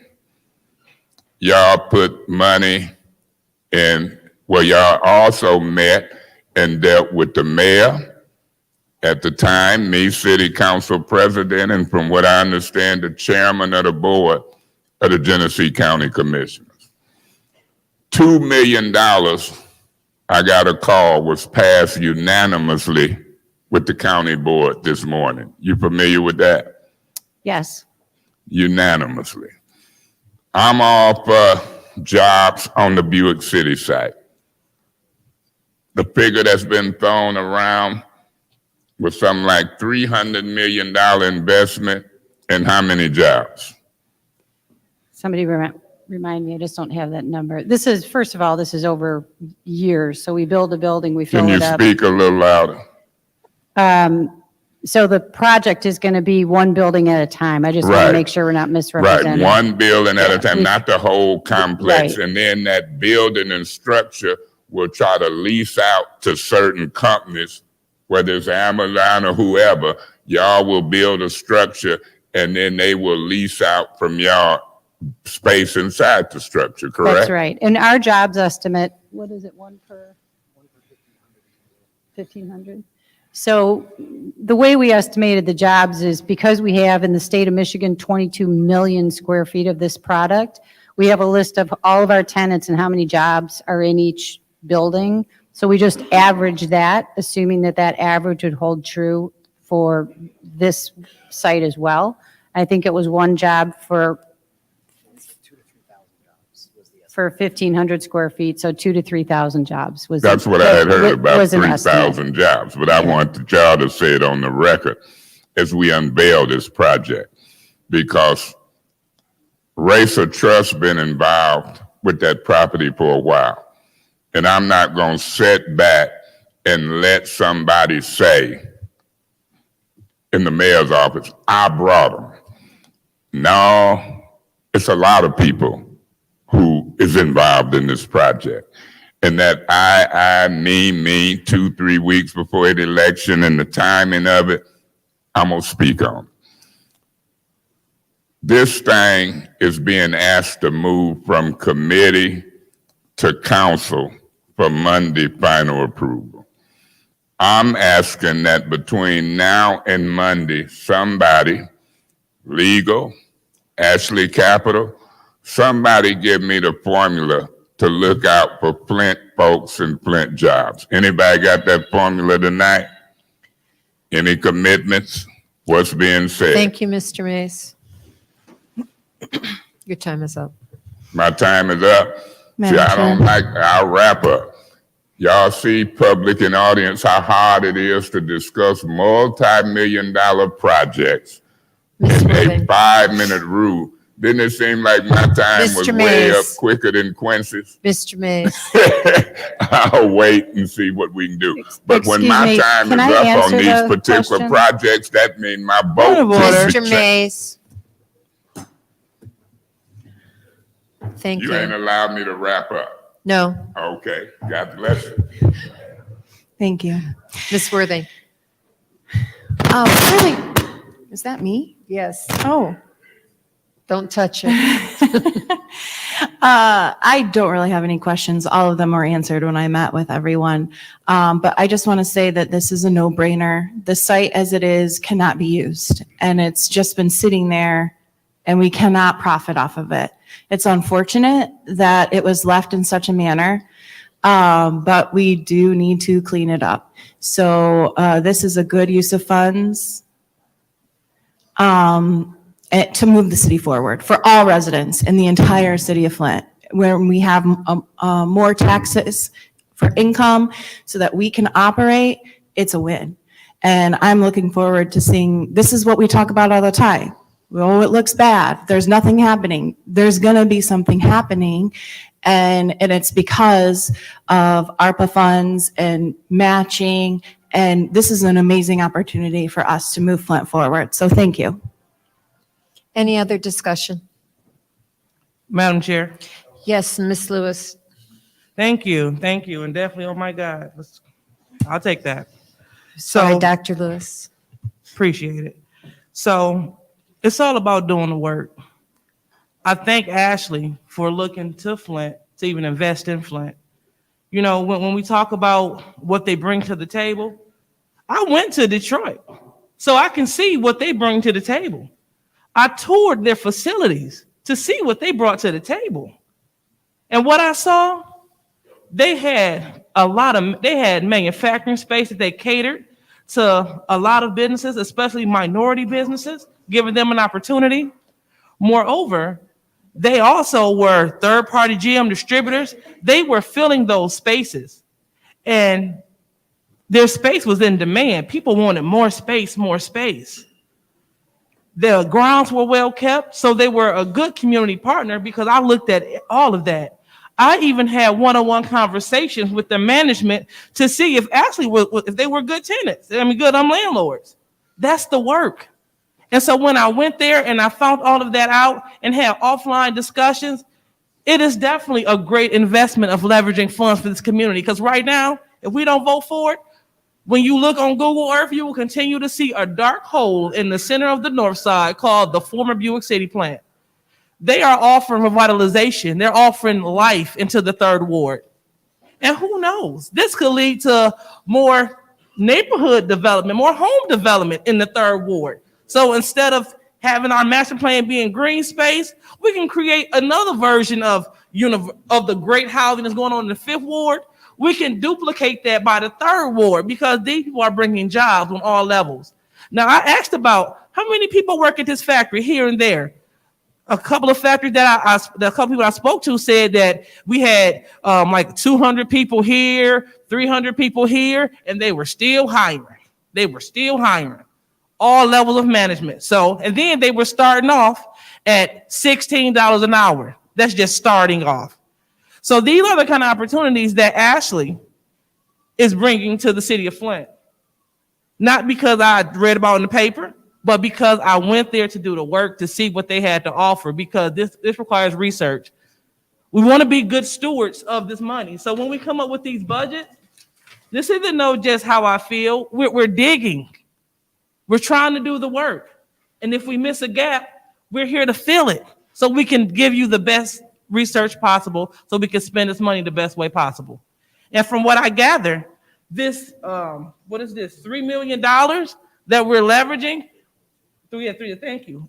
And everybody else chipping in so we can do something great on the north side, because everybody keeps talking about the north side.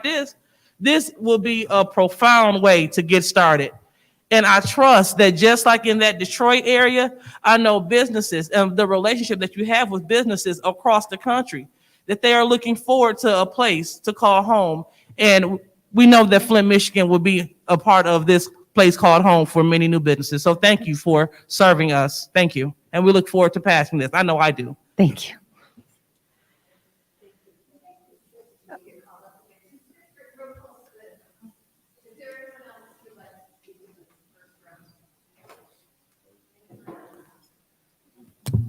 Anyone else in the first round? So I will take my opportunity to speak. When I ran on economic development. And what better place can we use that than Buick City? So I'm voting yes on this. I have spoken to it. This is something that the committee as well as the administration agrees on, the $3.25 million. And so I will vote yes on this. Is there any discussion in the second round? Madam Chair. Mr. Pfeiffer requested first. Madam Chair, I hope that my colleagues will vote, if they vote in favor of this, I hope that they vote to save homes in Ward 1, 2, 3, 4 from not going to the land bank. That's how we revitalize the north end. So I just want to say that. Any other discussion on the first Yeah, one? Mr. Madam Mays? Chair. Yes, Mr. In the Mays. city of Flint, I look at public safety, keeping people safe, police, fire, all of that is top priority. When it comes to economic development and jobs, that's right up there, number 1 and 2. And the reason it's important, as I try to talk over certain folk in the audience, the reason that it's important is because I had folk come up here from my mom from Mississippi, my dad from Alabama, people from all over came to General Motors. We had 11 plants. We had the highest income per capita of a city this size in the United States at one time. It was the land of plenty. Jobs, jobs, and good jobs. And unions was formed. But when you see these opportunities come before us, you hear my colleagues, they talk different to Ashley Capital and Racer than they do talk to the North End Flint Market, Oak Business Center. They can talk that North End stuff to me, but I'm gonna talk jobs for us. I look at Flint Truck and Bus, and I see people come in Flint from all over. They pay a certain percentage of tax, and we pay a certain percentage of tax. There's nothing wrong with talking about negotiating jobs and asking questions on the front end for Flint residents. Ain't nothing wrong with it. If we did not have this COVID-19 money, in my best opinion, Ashley Capital might still invest $300 million, still try to create 3,000 jobs. But when this COVID-19 money hit, a lot of people want a piece of it.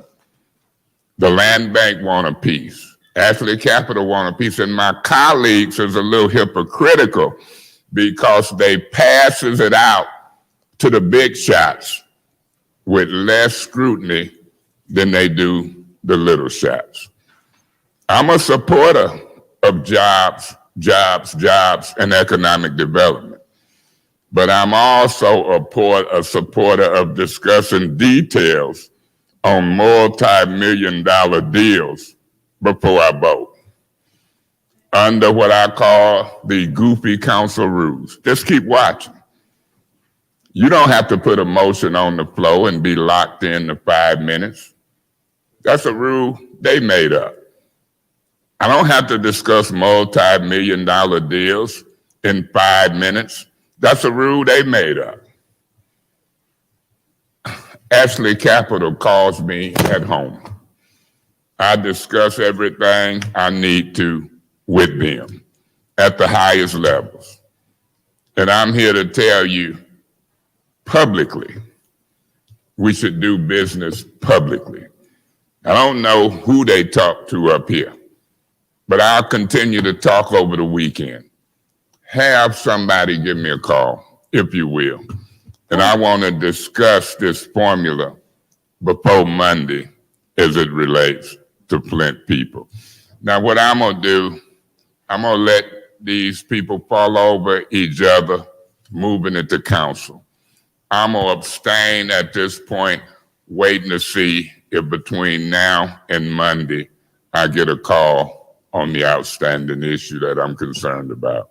Thank you so much. Any other people, council people who would like to Yes. speak in the, thank you, Mr. Murphy. Thank you so much. Again, I want to thank Mayor Sheldon Neely and his administration for working with helping to lobby to get these funds here. Also, I want to thank Dominique Clemens, the chair of the county commissioners. I see you out in the audience. I know you've been working hard behind the scenes to pull this off. I believe you guys voted this morning to add some funding to this project. Brian Nolden, I got a call from him this morning. And Dylan Luna, thank you so much. I missed his name. Point of Whatever. information. Through you to Mr. Murphy. So from this point on, you won't get upset when I start naming names.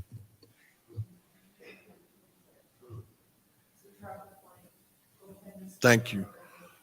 Thank you so much. I remember when you first reached out to me to pull together the meeting with all the different parties. So I just want to acknowledge you and thank you so much for all the hard work that you did behind closed doors to help pull this off. So thank you guys. I just didn't want to leave you guys out when we finally here. It's been taking a long time to get to where we at. Hopefully Monday this will get passed. So thank you so much.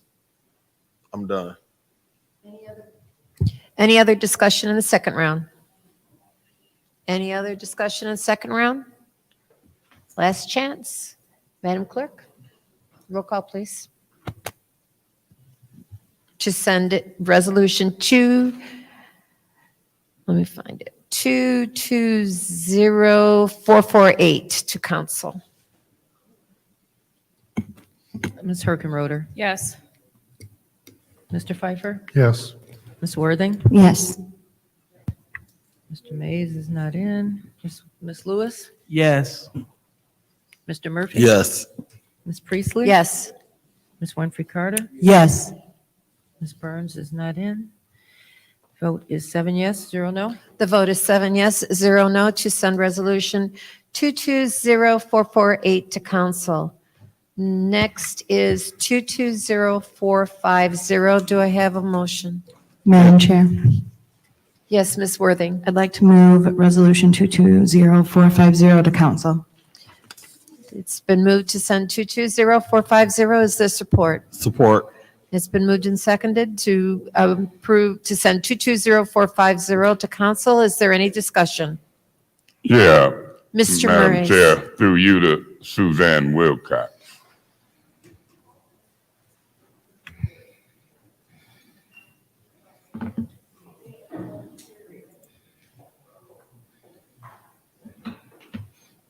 As the residents wait, the big shots get away with the money. Ms. Wilcox, Yes, sir. did y'all ever get me an answer on the insurance part of this McKinley Center? There has been no insurance proceeds paid towards McKinley Center. We did research on this. The deductible was $250,000, which was more initially than the cost of repairs, and so there have been no insurance proceeds paid on this. So if we had to pay the deductible of $250,000, it would have took care of rehabilitating the center? Is that what I'm to understand? Well, initially, I think it would have paid for a portion of it. The cost to rehabilitate the center is much more than $250,000 now. That's correct, and we keep putting money into it. This is $135,000. If the deductible was only $250,000 and y'all saying we didn't do the deductible, we didn't file a claim, didn't initially, when y'all came before us, you told me it was insurance money involved? No, we did not. It was actually one of your colleagues that said that there were insurance proceeds. Both the CFO and myself said that we did not believe that insurance funds had been paid and that we would do some research to verify that, which we did, but we have never said that insurance funds were paid. And you might not, but I can assure you, nothing to do with my colleague. It's something to do with my own brain and memory that the Lord blessed me with. This was brought to us, and I heard somewhere, and can probably look it up, that it was a combination of insurance money and stuff that we put in. And you shaking your head, Mr. Woodson, you remember the conversation. The Lord blessed me with a brain. That's how I used to get A's and B's, because I could remember stuff. That was a blessing. So, Ms. Wilcox, I'll let the Fab 5 or 6 do their thing. When it come to Councilman Mays and this $135,000, I'm gonna say that this administration might have made a mistake. We should have paid the $250,000 deductible at the rate we putting into this. The McKinley Center is over in a certain part of town. We won't get pushback from Ms. Worthing and some of the council people because it ain't Brennan or Hasselbrink. And we'll see how this project over there go, that in my opinion, should have paid the deductible and seen what we get out of it. Thank you so much. Madam Chair, Ms. Worthing. it's disappointing to hear the council member in the first ward say that he won't support it, given that I have supported Brennan. Point of information. What's your point, Mr. Mays? I say I'll see what the Fab 5 or 6 do. You didn't hear me say not support. Mr. Mays, that's the Not improper point of verbatim. order. Did you? Go ahead, Ms. Worthing. This is something that would benefit the residents in my ward. When I specifically asked what projects they wanted to see, this was the only thing they came up with, was they would like to see a working senior center again. They used to use it quite a bit. And I want to, I have not really come up and asked a lot for the 9th Ward. So this is something that I would appreciate my colleagues to please support, as I support projects in other wards as well. Thank you. Is there any other discussion in the first round? Madam Chair. Mr. Pfeiffer.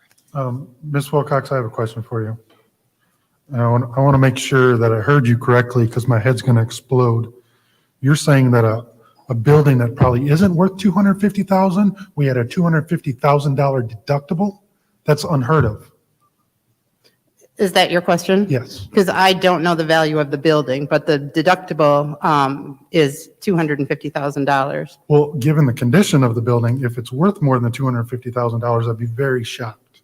So I'm going to put in a referral to see the copy of this insurance policy because I can't believe that we have a single building that has a $250,000 deductible, because that is unheard of. I mean, I could get an insurance policy and the deductible's 1 to 3% of the value.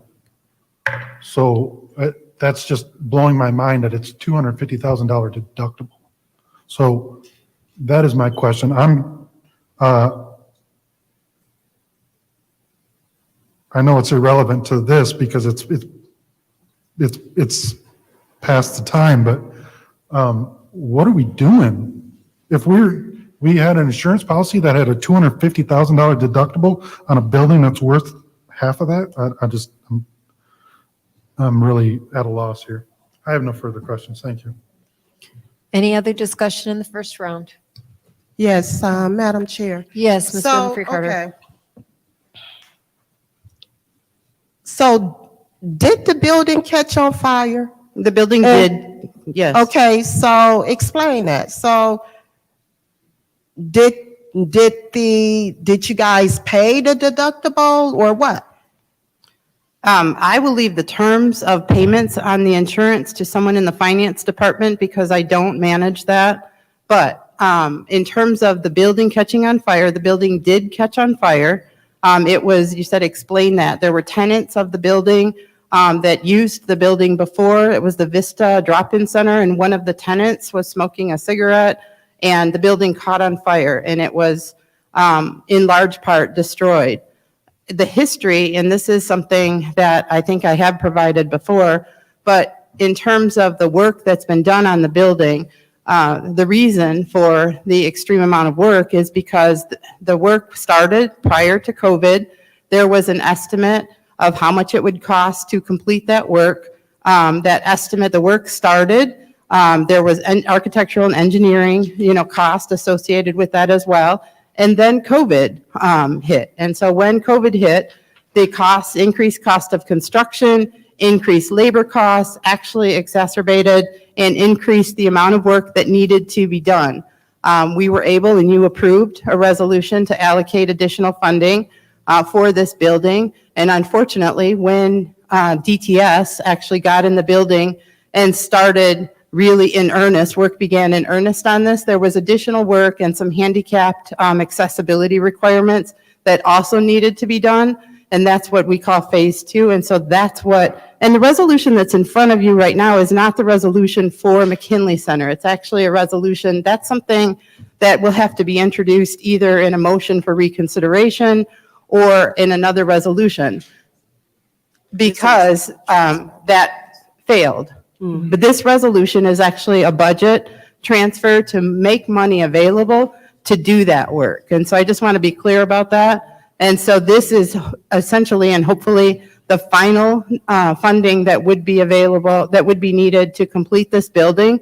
And then we still need a resolution to actually provide that increase to DTS so that they can complete the work. And the thing that I said before, and it's really important to know, is that all of the work has been done previously with CDBG dollars.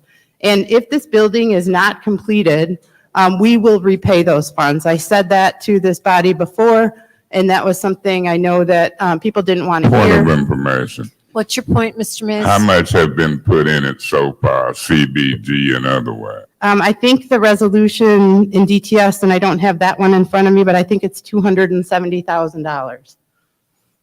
So this work removes a blighted property because it's blighted right now. We have opportunities that are pending and funding from the Michigan DNR to actually repurpose this site, which is why Councilwoman Worthing's residents are so in favor of it, to use this site as an educational. It's a beautiful site on the banks of Thread Lake. And we have people who are interested in operating out of this space. So in order to, hopefully get a motion for reconsideration made for DTS, we need to make this money available, and that's what this resolution does. Okay, thank you, Ms. Wilcox. Thank you. Is there any other discussion in the first round? Any other discussion in the first round? Any other discussion in the first round? In the second round, Mr. Mays. Yeah, Madam Chair, I just want Suzanne and the administration to know sometimes you have to make it make sense. Now, you just said 270,000 has been put in, but the deductible was 250. And then this is another 135. And then you said, but this resolution ain't really directly related, and I'm paraphrasing, to the McKinley Center. It is. It's a budget amendment to set another 135,000 there for the McKinley Center. That's what it is. It is the McKinley Center. I don't care if it's a budget amendment or a direct movement. And I'm used to this administration coming up talking in a way, but maybe it go over some of my colleagues' head. But I got a big head. It's hard to go over my head because it hits my head and then my brain says, what did they just say? 250,000 deductible, 275,000 already in, and a budget amendment to set another 135,000 to the side. Somebody made a mistake not paying the deductible, but it looked like it's a bigger problem because you're right. When you use block grant money, some of that have time frames to finish stuff. And if you don't do it right, you got to pay it back with city money somewhere else. And Ms. Worthy, don't put words into the First Ward councilman's mouth, because I've been supporting it when you was absent. If you look at all of the times this come before us and how many times you were here and how many times you wasn't, you'll see that this council person ain't looking at it just because it is in your ward. I'm looking at it because it's in the city of Flint. It's some property owned, different than how y'all look at property in my ward, where there's House Astor, where there's 12 properties with people living in them at Jefferson School. It's property. Y'all want due care to property in y'all area. I want consideration for folks' property in our area. So I said, and I'm gonna repeat it again, I'll let the Fab 5 and 6 move at the council and we'll see what we do from there. Thank you again. I can speak very well for myself, Ms. Worthy. Thank you, Mr. Mays. Is there any other discussion in the second round? Any other discussion in the second round? Any other discussion? Okay, Madam Clerk, roll call, please.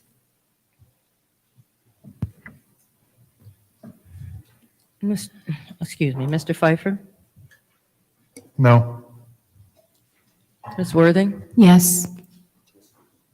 Mr. Mays, I'll abstain until we can get finance directors and others here who can answer the questions properly, because they should have been here anyway. Ms. Lewis, Yes. Mr. Murphy, Yes. Ms. Priestley, Yes. Ms. Winfrey Carter, I abstain until I can get more information on this deductible and everything else. I'm still confused about it. So I'm going to abstain. Abstain, thanks. Ms. Burns is not in, Ms. Herkenroder, Yes. Madam Chair, change my vote to yes.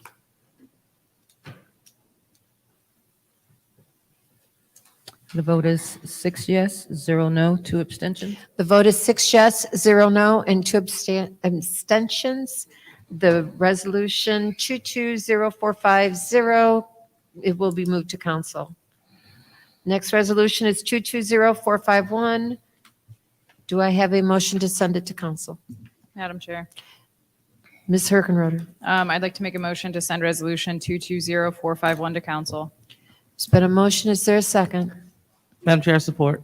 It's been properly moved and seconded to move 220451 to council. Any discussion? Madam Chair, Mr. Mays. through you to the finance director, Mr. Whittigan, is he here? Point of information. What's your point? Is Mr. Mays aware that he will be here on Monday? I asked for today in committee meeting. Through you, Madam Chair, to the deputy finance director, is she here? Ms. Worthing, you ain't hardly here. How you know who's gonna be here Monday? They talking to you and ain't talking to me? But anyway, we'll see. Point of That information. don't What's your require, point, Ms. Worthing? Does Mr. Mays know that there was an email and letter sent out to all of council about when the CFO would be at meetings? and you accept that. I'm familiar with it. You did a point of information to let me know that the chief financial officer sent out an email and said he won't be in finance committee meetings. First time that ever happened in 30 years. Point of information. What's your point, ma'am? Does Mr. Mays know that he's not in committee meetings because of him? No, I don't know it. And if you know it, I want you to state it. How do you know he's not here because of you? He might not be here because the mayor is ignorant and ain't ordered him here. See, when you got a mayor that don't order something here and they department heads, and then you got subpoena power and don't vote to subpoena him here, you want me to put a motion to subpoena him to the finance committee meetings? You gonna vote no, but you too busy over there giggling, Mr. trying Mays. to blame me for all your deficiencies. Mr. Mays, That's let's what stay you on do topic, it. please. Beg your pardon? Let's stay germane to the topic. I am please. germane because what she said, she ain't based in fact. She gonna do a point of information and say, do you know he ain't here because of you? And you didn't say a damn thing. Mr. Mays, continue. I didn't cuss. You didn't say a damn thing. I'm tired of white folks playing patty cake with my Mr. reputation. Mays, continue, please, or receive your first warning. Okay, then check her with that giggle, hee, cause of you. You know why Maurice Davis ain't here? Because Mr. of him. Mays, Well, let me finish. She interrupted me. You know why we gonna put a recall on you in November? please Because of you. Mr. Mays, please continue. Point of order. What's your point? Mr. Mays calling people ignorant is disrespectful. Anybody who interrupt me to take a jab at me when I'm talking business is ignorant because they don't get my attention. I'm ignorant when you do that. Ha he. Mr. Mays, this is your first warning. I don't mind a first one, second, or get throughout. You should have checked her. I appeal the ruling of the chair. There's appeal of the ruling of the chair. Is there a second? And I'm going to support We that. can't let these folks run It's us been over. moved and seconded Wrong with to that. appeal the ruling of the chair of Mr. Mays Don't being get put disruptive out. to this meeting. Point of order. Mr. Woodson, this is your first warning.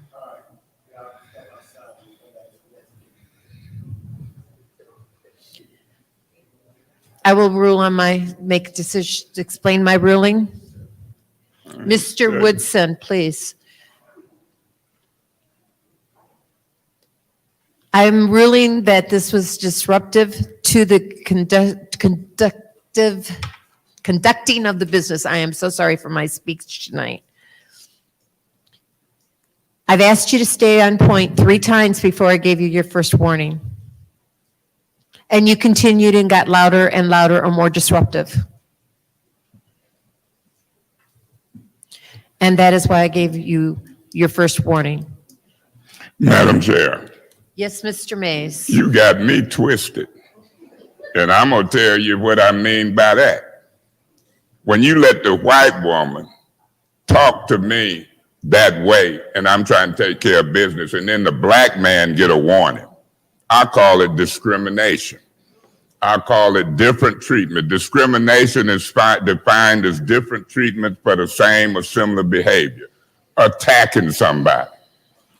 Now here she gonna do point of information. Do you know why he's not here? Because of you. She don't know that's based on fact. I know he ain't here because Mr. Neely ain't firing him for not being here. I know he ain't here because it's ignorant to do a public display right before the election for a finance chair a chief financial officer can't come to finance committee meeting, and you got subpoena power and you too busy playing politics with me. Look at you, laugh at 9 turning a little red. My position is this. Some folks, you can see it. And it's a different treatment in America between white and black folks. Now, we might turn red too, but you can't see it. There's certain folks on this council, you can see it. They turn red. My position is this. We deserve the same treatment, black or white, warning and no warnings. She was dead wrong and out of order. You didn't warn her, you didn't check her, and she over there giggling. You know why? Because y'all come from the same culture. It's a cultural difference. When she said ghetto and made national news, white councilwoman called a black 2 council persons ghetto, it made national news. When I say black and white, y'all think I'm out of order. She's been ridiculous. And you condoning it repeatedly. You and others. What you're looking at, Ms. Liddell Lewis, you be seconding and condoning it too. I call that Uncle Tom and Aunt Tammy. You think I don't fight for my civil rights? I'll get a warning, I'll go to jail, I'll leave a meeting, but guess what? It's a songwriter say, but I still got my dignity. I still got my dignity. I'm not gonna let Worthing play with me. I'm not gonna let Murphy, Liddell play with me. I still got my dignity. Let alone you play with me, gonna warn the black folk and condone the white folks. It's called discrimination. Look it up. Different treatment for the same or similar product, behavior. And Mr. Woodson, whatever you here for, I'm glad that Ms. Winfrey Carter seconded this appeal. They'll treat you differently from RL. They'll treat me differently from her. And I ain't buying it in America in 2022. Folk can get mad, they can squirm, they can do, but these debates and appeals are important. Because if you allow for discrimination, they'll do you just like they did Emmett Till. They'll lynch you, hang you, try to destroy you politically, and y'all mad because we raising the issue. I'll be voting no on the chair's ruling to treat me differently than the white woman. I'm gonna say white, black, Republican. You can laugh, Ms. Priestley, talk to that attorney, but it must be a cultural difference. We've been fighting y'all in different treatment for many years. We done been to jail, beat up, lynched for many years. Different treatment. And here you up there treating me differently from the ignorance that she sparked this with. I'll be voting no. Thank you, Ms. Winfrey Carter, for the second. Is there any other discussion on this appeal? Madam Chair, Yes, Ms. Carter. I'll be voting no as well because, you know what, I felt like you should have, you really should have said something to Councilwoman Worthen, okay? You got to be fair. And I'm sitting here and I'm listening to it all. You didn't stop her. So, you know, there's a saying, for every action, there's an equal or an opposite reaction, okay? The action was started here. Councilman Mays reacted. It should have been stopped here, okay? So I'm gonna be voting no. And guys, you know what? This is too much. We should be done with this meeting. We shouldn't even, it's 9 o'clock. I'm tired. We have families here waiting on us.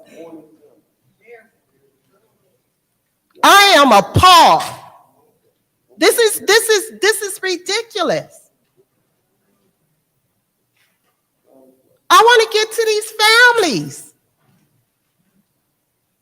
We have 2 major special orders on the Governmental Operations Committee. Let's move this meeting forward. And be fair. You should have stopped her. And then Councilman Mays probably wouldn't have popped off. But you should have just canceled it out. And that's what I'm saying. Be fair. Thank you. Madam Chair, Ms. Worthing. it is interesting to listen to defense of a man who's wasted hours of city business and now retired. It is too much. I agree. This is too much. And it's not. Point of order. It's too much with you. You're sitting over there like you're a damn victim. Miss Winfrey Carter. And I'm tired of it. Miss Winfrey Carter. You're always poking at people. Miss Winfrey Carter. What? Point of order. You need to stop her. Miss Winfrey Carter. She'll never come to meetings, but yet she want to sit over there and be a victim. Point. Always calling the victim. Miss Winfrey Carter. Please settle down.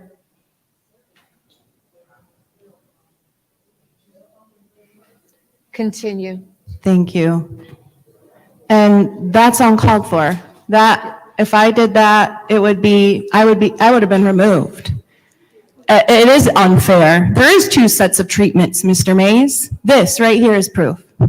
because I would have been out. It wouldn't have been tolerated if I did that. And I don't understand the different treatment. I don't.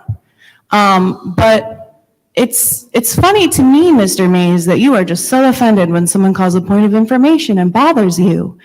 I wonder what that feels like. You know, it's happened all meeting long with you, interrupting others, and not one thing was done about it. You were allowed and allowed and Point allowed of during information. finance. Point of information. Do you know I'm not that offended? I'm just highlighting your ignorance. You're using racial rhetoric and hate. And that's unfortunate for the city of Flint. I'll be supporting the chair. Thank you. Is there any other discussion on this appeal? Yes, Madam Chair. Yes, Dr. Lewis. Thank you. We got to get it under control. We have to get this thing under control. There's no need for us to yell out. No need for us to use explosive behavior. No need for us to use racist rhetoric. You know, if we really talk about Uncle Tom was the hero in the story. So let's not get too excited. Let's read the whole book. The point is, you can't use profane language from your seat. You can't operate out of order from your seat. Whoever you are, you can't do that.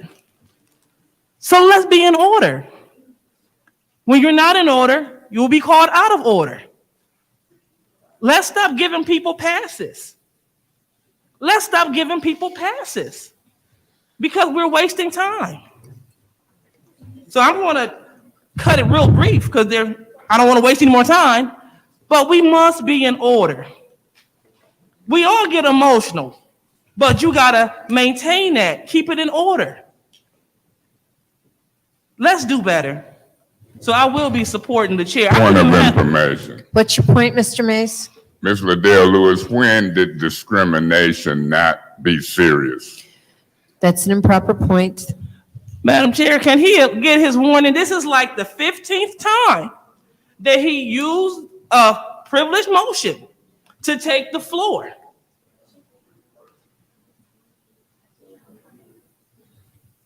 Continue.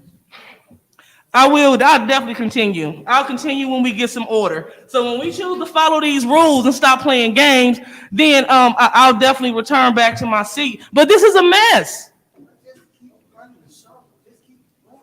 Excuse me.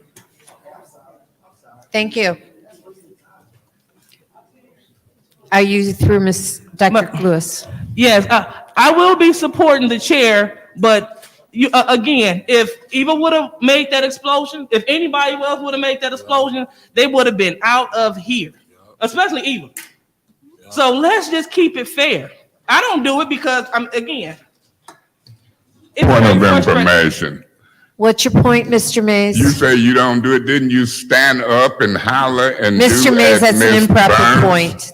Thank She you. said she didn't do it. That's a lie. Again, I don't like when false rhetoric goes out. Like I stated for the 51st time, if you would like to view the tape, please do. After the meeting was adjourned, I was packing up my belongings. So yes, I stand up when meetings are over. So yes, I do. Thank you. Thank you very much. Back to the point. Let's get the people in order. Let's not do one for one person and something for someone else. If we're going to call them out, if we're going to remove people, give them warning, warn everybody. This man up here swearing, and that's in violation of the charter too. You can't do that. Hold people accountable. Madam Chair, Mr. Pfeiffer, I make a motion to adjourn. is the motion on the floor to adjourn? Support. Support? Roll call, please.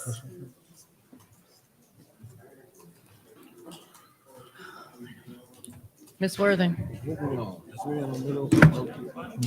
Ms. Worthing. I thought we was in the middle of This is the motion to adjourn. I thought we was Yes. in. Point of order. We're in the middle of an appeal, so we can just adjourn in the middle of appeal? Yes? Yes. Okay, just checking. Thank you. Mr. Mays. Yes. Yeah, I abstain on this motion to adjourn. It's lawless, it's reckless, and these people just don't know. They making this city look foolish to me because they playing council. I abstain on the motion to adjourn. I'll let the Fab 5 or 6 do their thing. I want to ask to be excused for right now, Ms. Priest. Ms. Lewis?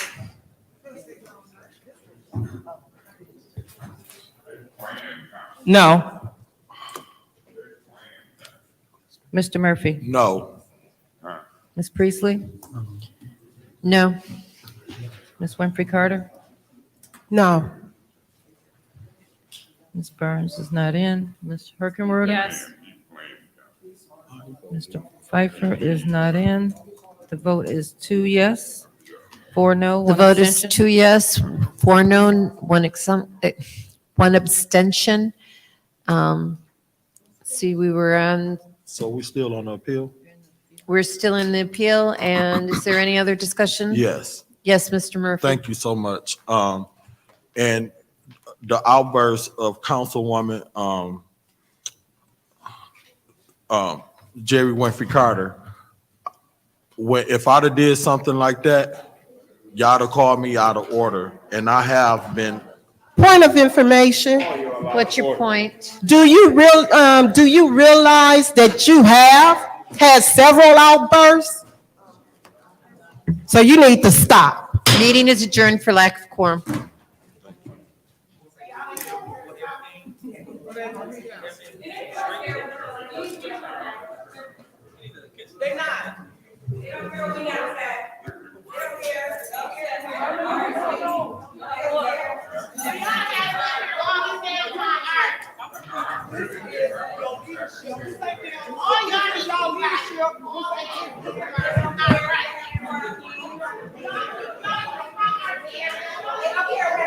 Jim, so fast I would have called her. Okay, you just, I mean, I was, and I yelled at you 3 times and yeah, but what I'm saying is that I would have called it on her, but you answered her. I would have done, that was my point. I was gonna call her on the point, and he jumped in. And I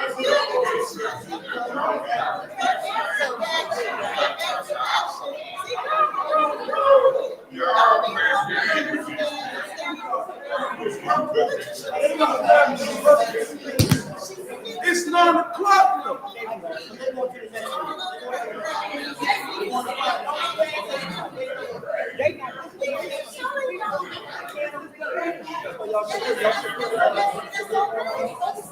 There you go.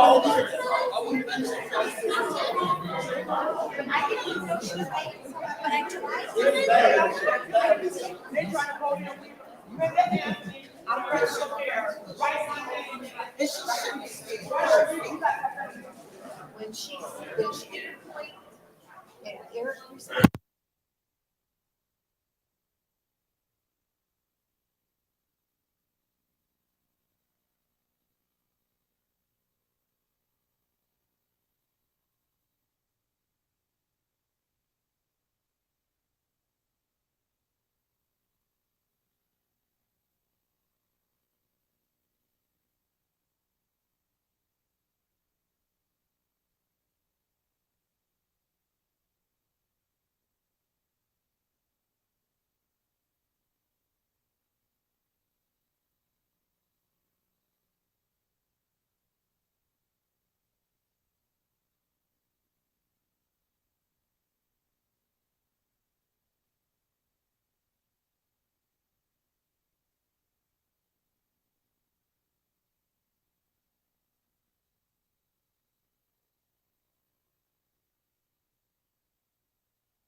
The ballot, I got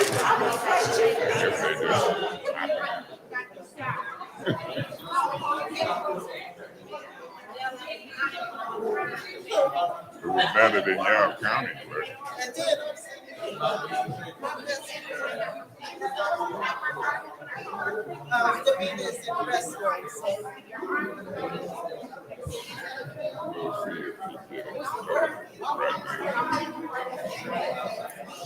We'll see. Hurry up, hurry up. Yes, you got it. I'm asking that all council members please take your seat.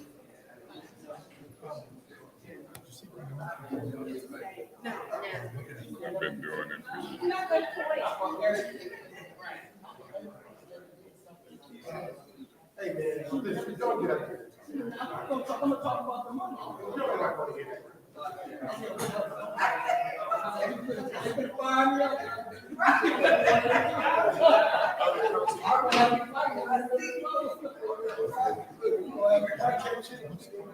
I know where you at. You ain't catching up on me. Tell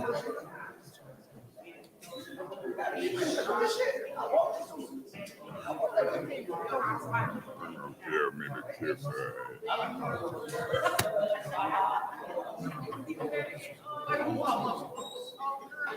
Let's hear your boo. Is it on? We ain't called it an order yet. You give me a sample, it ain't.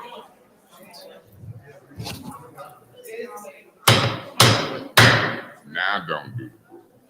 I bring this governmental operations meeting to order. It is 9:13 p.m. Wednesday, October 19th. Roll call, Madam Clerk. Mr. Mays? Present. Ms. Lewis is not in. Mr. Murphy? Present. Ms. Priestley? Present. Ms. Winfrey Carter? Present. Ms. Burns? Present.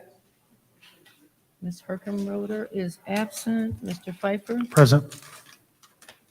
Ms. Worthing is absent. You have 6 members present. 6 members are present. Reading of disorderly persons, City Code subsection, Section 31-10, disorderly conduct, assault and battery, and disorderly persons, and will be subject to arrest for a misdemeanor. Any person who prevents the peaceful and orderly conduct of any meeting will be given 1 warning. If they persist in disrupting the meeting, that individual will be subject to arrest. Violators shall be removed from meetings. Yes, Councilman Mays. Madam Chair, can we switch the order around, hopefully without objections, and get to the special order on these people and then come back to public speaking? I'll order that without objections. Are there any objections? So we'll move on to special orders. Madam Chair, Yes, I'd like to postpone Special Order 220384. okay, I will order that without objections. Thank you. We'll postpone that to the next governmental operations Thank you. meeting. The next special order, 220445, the special order for the police chase. Point of information. Yes, I thought Mr. Mays requested that the Pulaski Street get moved up, and that was ordered without objection, so we should be on that. is that what you requested? It's a special order that these folks was here for be moved up without objections. Yeah, You got two we sets moved of all people, special though. order. We got 2 sets. Oh, I didn't know that. Yeah. I thought that you were, I'm sorry, point of information. I thought that Pulaski Street moved up first, so that's what we should be on. That's what I thought. No, we have 2 families. We got the police chase and the fire. But Madam Chair, through you to Mr. Piper, that's just like the pipe replacement. She was just getting hers out of the way, and I would do that, but thank you. So we are now on Special Order 220445. This special order is the police chase, and it's requested by Councilman Mays. Councilman Mays, are you ready to go? Madam Chair, I asked the staff, I talked to Davina, I know Janelle was here, but I asked that the chief of police be here. Is the chief here or anybody in his stead?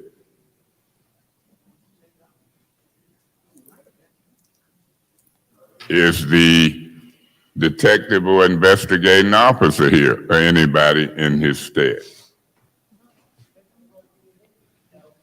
Ms. Burns asked for somebody from Internal Affairs or anybody in their stead.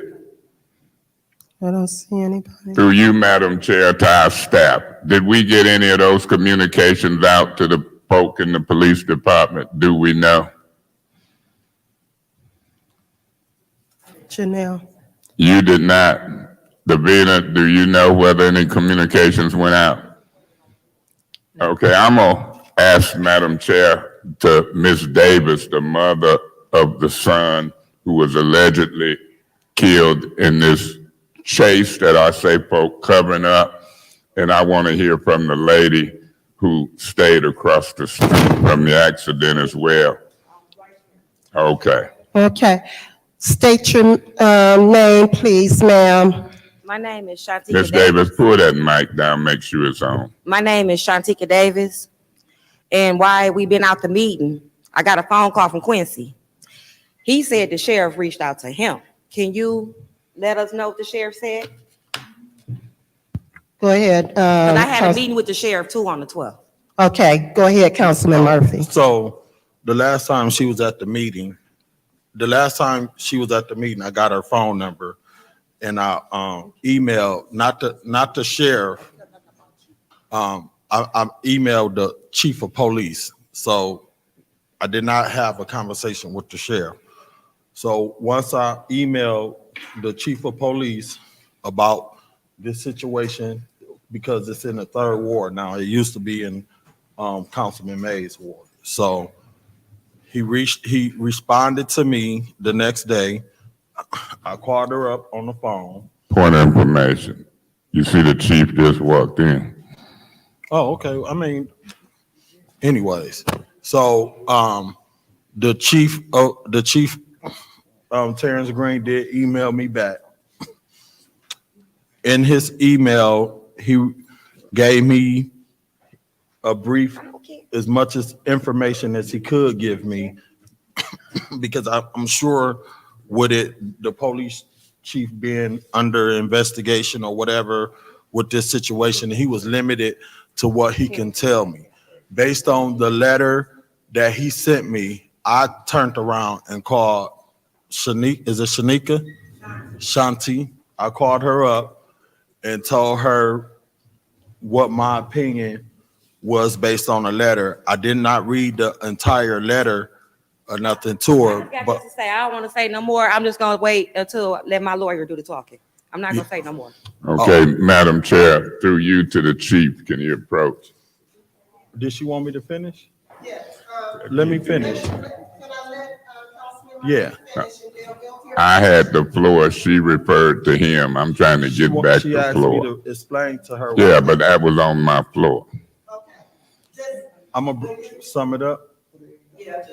Okay, so what I suggested that she do was to do a Freedom of Information Act to get a copy of the video, because usually when situations happen like that, it's they side, I don't know who right, who wrong. So I said, do a Freedom of Information Act. That was one of the first things that I requested that she do, because then therefore you can get a video. of Point what of order, actually Madam happened. Chair. May I have my floor back? Yeah.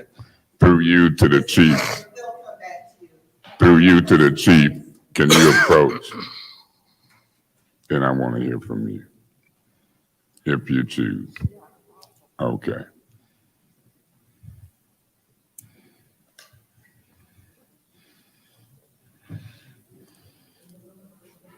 Through you, Madam Chair, to the chief. I've been getting some calls. I've talked to Ms. Davis, I've talked to a couple people, and then I seen a Facebook post from a gentleman in Hurley Hospital that say he was a victim of that particular police chase. Is the police department's official position that there was no chase? The police department's position is currently, let me explain something. I met with Ms. Davis, and also I sent the email to Councilman Murphy, which was unusual to meet with Ms. Davis and her family members. And I gave her a detailed description of the incident that had occurred. I had no problem doing that because there's no cover up. We're being transparent. This department is transparent and hold our officers accountable. Let me ask the question though. Is you making a public position to Councilman Mays in this council that the official position of the police department is that there were no chase? I provided the details to Councilman Murphy and Mrs. Davis and her family. I'm talking about Councilman Mays in this council. Well, this is an open, active investigation, number one. Oh, so we're still under investigation. Absolutely. There's no decision made yet. Yeah, there's been a decision made, but there's litigation. As it relates. There's possible litigation. Okay, yeah.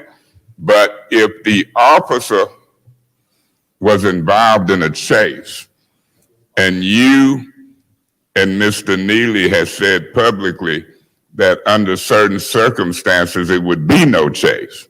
We have a no chase policy under certain circumstances in the city of Flint, correct? That's correct. Some vehicle pursuits are prohibited. Absolutely. That's correct. And so in this case, the information that I have, and you might know more than me, said that an officer came up to Bikes, used to be Mona's, was clearing out some people hanging out, and that was communications because the information I have say the officer spit on the individual's car. Now, right or wrong, I don't know.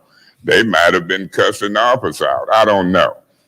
But then the gentleman, her son, left. And when he left, the witnesses I talked to say the officer followed. And then there's some folks followed that officer.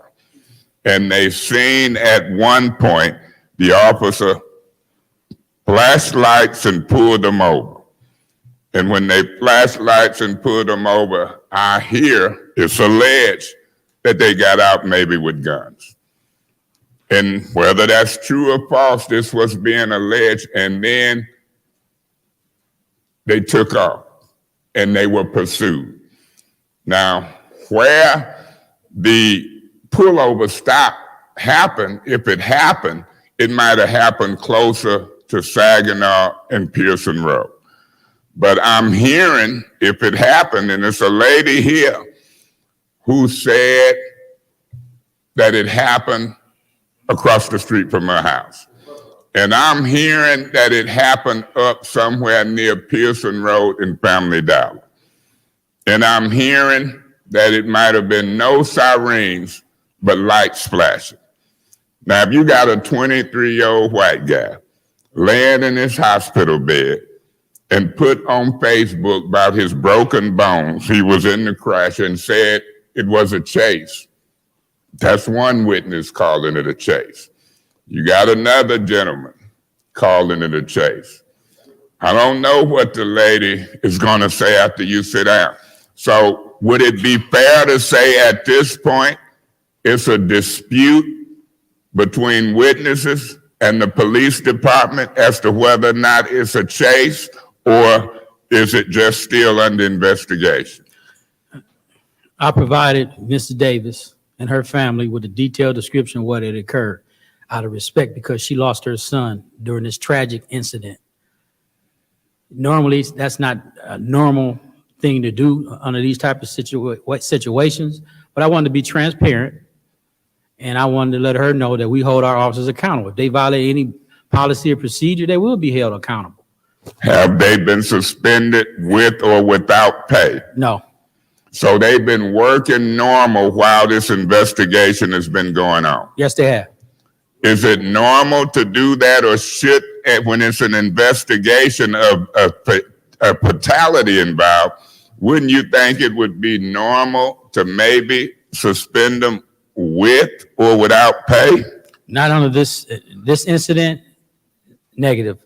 Okay. We concluded that they did not violate any policy or procedure. I disagree. Now, let me say why I do that, and then I'll kind of back up. We had an incident that you're going to hear some from folks next. It was in the First Ward area on Pulaski. And the information we had on Pulaski, it was 2 children in the house. Now, this police officer who you ain't suspending with or without pay, he might be black, he might be white. Guess what I hear? Those 2, it ain't funny to me, Chief. No, it's not funny at all. Those 2 firefighters happen to be white. And what we heard was that the fire chief was going to suspend them. And the mayor intervened and said, don't do it because I'm in the middle of an election. Have the mayor interfered with your investigation and decision because of an election? No. Okay, I don't know who and what to believe, but I know my mind tells me that if it's a fatality and if it's a dispute, whether there was a chase and you got witnesses in that dispute, he should maybe be suspended with pay at least. Now, Chief, do me a favor. Madam Chair, can you step aside and see what this witness said? Ma'am, can you approach? And she says she stayed right across the street. Actually, it happened right in front of my house. Can you step up? Ma'am, can you please state your name for the record? My name is Linda Anthony. I live on 210 East Pearson Road. Okay, continue. Me and my husband, I'm gonna tell you what happened. Me and my husband was in the bed, sleep. We hear a big boom, bam. We get up. We hear sirens. And I say to my husband, I say, when is the police there at the site that quick? And I say, and we go out, we run out the door. It's warm out at that point, so we had to put on a lot of clothes on. So we run outside and we look. Police is okay. Let's see, how can I put this? The people who, the man and the Caucasian man in the car. Talking to the mic. The man and the Caucasian man they had hit it. It was already done. They had hit him, and the red car, which the young brother was in, I didn't even know the man was, okay, this is how, wait a minute, it was so much went on. Take your time. Okay, we get out there and police are from this side of the street, just police. There's no police on the other side of the street. On the other side of him, there's no police on that side. So we get outside and they're not, listen. These people didn't even care about this man. I didn't even know that man was in there dead. Do you understand? This man was dead in the car. Hold on for 1 second, ma'am. Let me have some orders, sir, okay? Go ahead, ma'am. This man is dead in the car. Me and my husband are standing from here to about where you are, okay? The car's out there. I was on the assumption that the man got out the car. I didn't even know the one is in the car, because when we get out there, the police is hurry up putting tape around around the situation, and me and my husband are standing on the opposite direction. His family is standing over there on the other side of the street. We're standing on this side of the street where my house is, okay? So they taping off everything and they never go. We never see the police, the ambulance, nobody go to that car. So I assumed it wasn't anybody in the car, okay? And so we're standing out there 2 and 3 hours. We stood out there till we thought the tow truck was coming, okay? So they was cleaning up and everything. We 2 and 3 hours. We never seen a police, a fire department, nobody go to this car where this man was at. I find out that this boy, this young man is in this car dead, and they tell me he was over the steering wheel, just laying there. And the parent, these are people, these are human beings. This lady is telling me that she can't get to him. They wouldn't even take him out the car. Normally, when they would have death on my street, I stay on Pearson Road, so I don't see the bunch. I have seen a lot. They had death. They would pull the person out the car, put a cover on them, and pay him some attention. They didn't do this man like that. No one went to that car. That's why I didn't think no one was in the car. Let me say this. From what I'm hearing you say, y'all heard the crash. Mm-hmm. You seem to say that, in your opinion, police and other first responders should have paid more attention to the car where her son was in. They didn't ever go there. That's I believe you. They never went over there. Well, I believe you, but let me say this. I talked to one gentleman who seen the chase, according to him. You heard the hit. Mm-hmm. You don't know whether or not the police was chasing him. Okay, I live in Flint, okay? When there's an accident in Flint, and I've had them, police don't be there, okay? Oh, the police might have been in the vicinity. Yeah, they might have been in the vicinity, but not that fast. Thank you, ma'am. Let me continue back. Unless it's something else you got to say, I'm going to proceed. Okay. It's value to me in what you say. I value what you've told me. Anything else before I proceed with the chief? Okay, the thing is this. Understand, I live in Flint. I've been here for numerous of years, okay? I live on Pearson Road, so I know what happens on Pearson Road. I've seen many people get killed on that road, car crashes, okay? This one was different, okay? And I did not know that it hurt my heart that it was a person in that car, and I didn't know it, and I'm standing from here to there, and they never went to that car. They never acknowledged the car. Thank you. Thank you. Chief, Thank you, ma'am. that's similar, if it's true, and I'm going to accept it as true, that they should have paid maybe more attention to that car. But let me say this. That's not true. So, Well, how do you know? Were you there? I know our protocol. Hold I know up. our protocol. Was you there, And Chief? I'm not going to let that narrative get out there. Have- It's not true. I'm not going to sit up here and allow you as witness. Have you got body cam or dashboard cam? It's our protocol. Do you have body cam or dashboard cam? I'm not going to, listen. Hold on. What she came up here and said is not true. Hold It's on not for a accurate. second, Hold Chief. on a minute, Chief. Can I get order in the audience, please? Chief, I want to know, and you don't have to answer. You can say it's an investigation. Do you have body cam or dashboard cam to make you believe something and you wasn't there? Yes, I have an investigation. Yes. So you have camera. I have an investigation that confirms my officer's actions. Yes. that it wasn't a chase.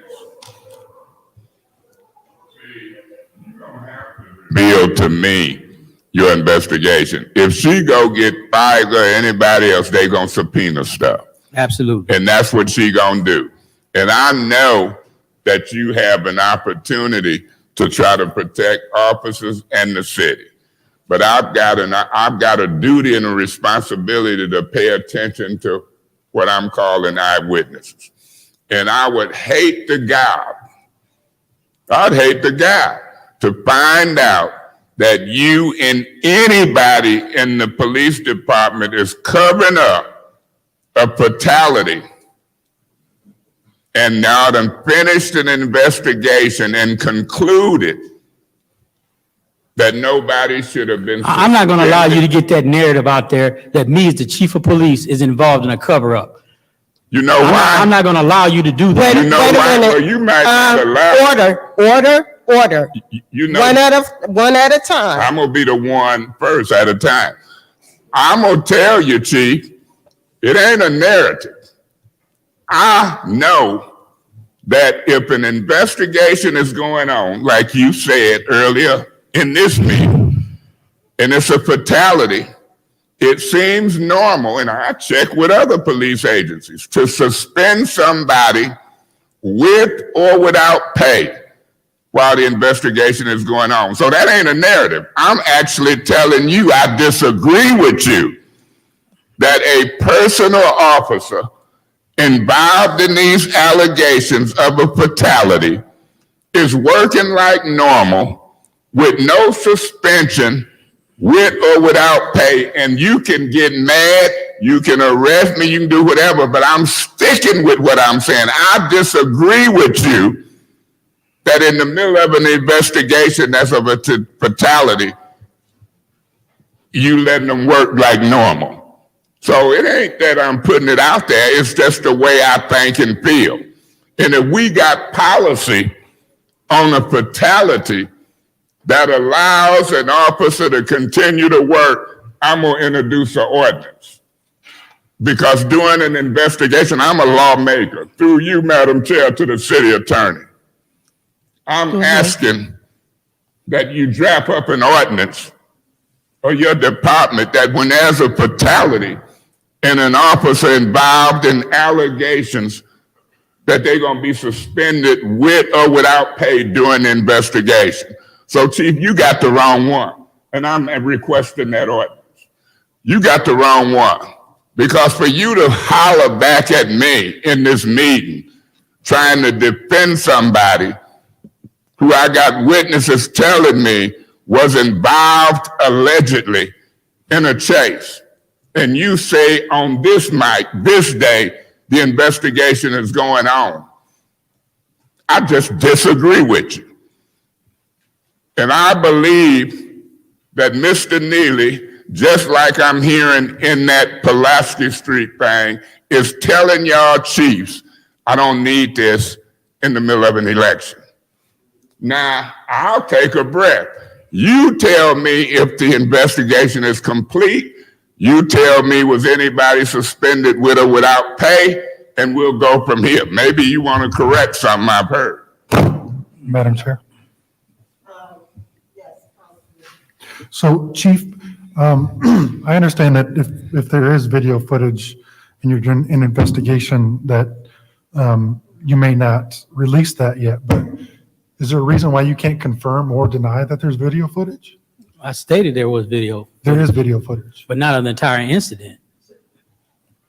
Is there body cam footage or patrol car footage? There was no patrol cam footage, but there is body cam footage of the incident after the crash. Officers weren't there when I'm not going to get into specifics. Yes. Okay. Thank you. Any other council? Yes. Go ahead, Councilman Murphy. So just to be having this dialogue that's why I suggested to the family to just probably get a lawyer or do a Freedom of Information Act for the video, because it's hard for us on this side to figure out really what happened. We wasn't there. Usually, and it reminds me of Jacqueline Nicholas, rest in peace, that died on Pearson and North with the high-speed police chase. There was footages of the camera of the state officer following her. So in this situation, because I have not seen the footage, I don't know whether it was a high-speed chase or whether they pulled off and already had left. And once you did give me respond, and I thank you for responding to me quickly when I put in a referral just to get an update. Once you sent that email to me, I honored it, and then I did reach out to the family, and I just suggested that they do a Freedom of Information Act for the video so that they could possibly get the video. I'm not sure what video footage they could get from it, but my recommendation as a council person to them first was to get a copy of the video footage, and before they come down to city council, because I know it's emotional when you lose your son, and my heart go out to the family. But as a person that's working to try to figure,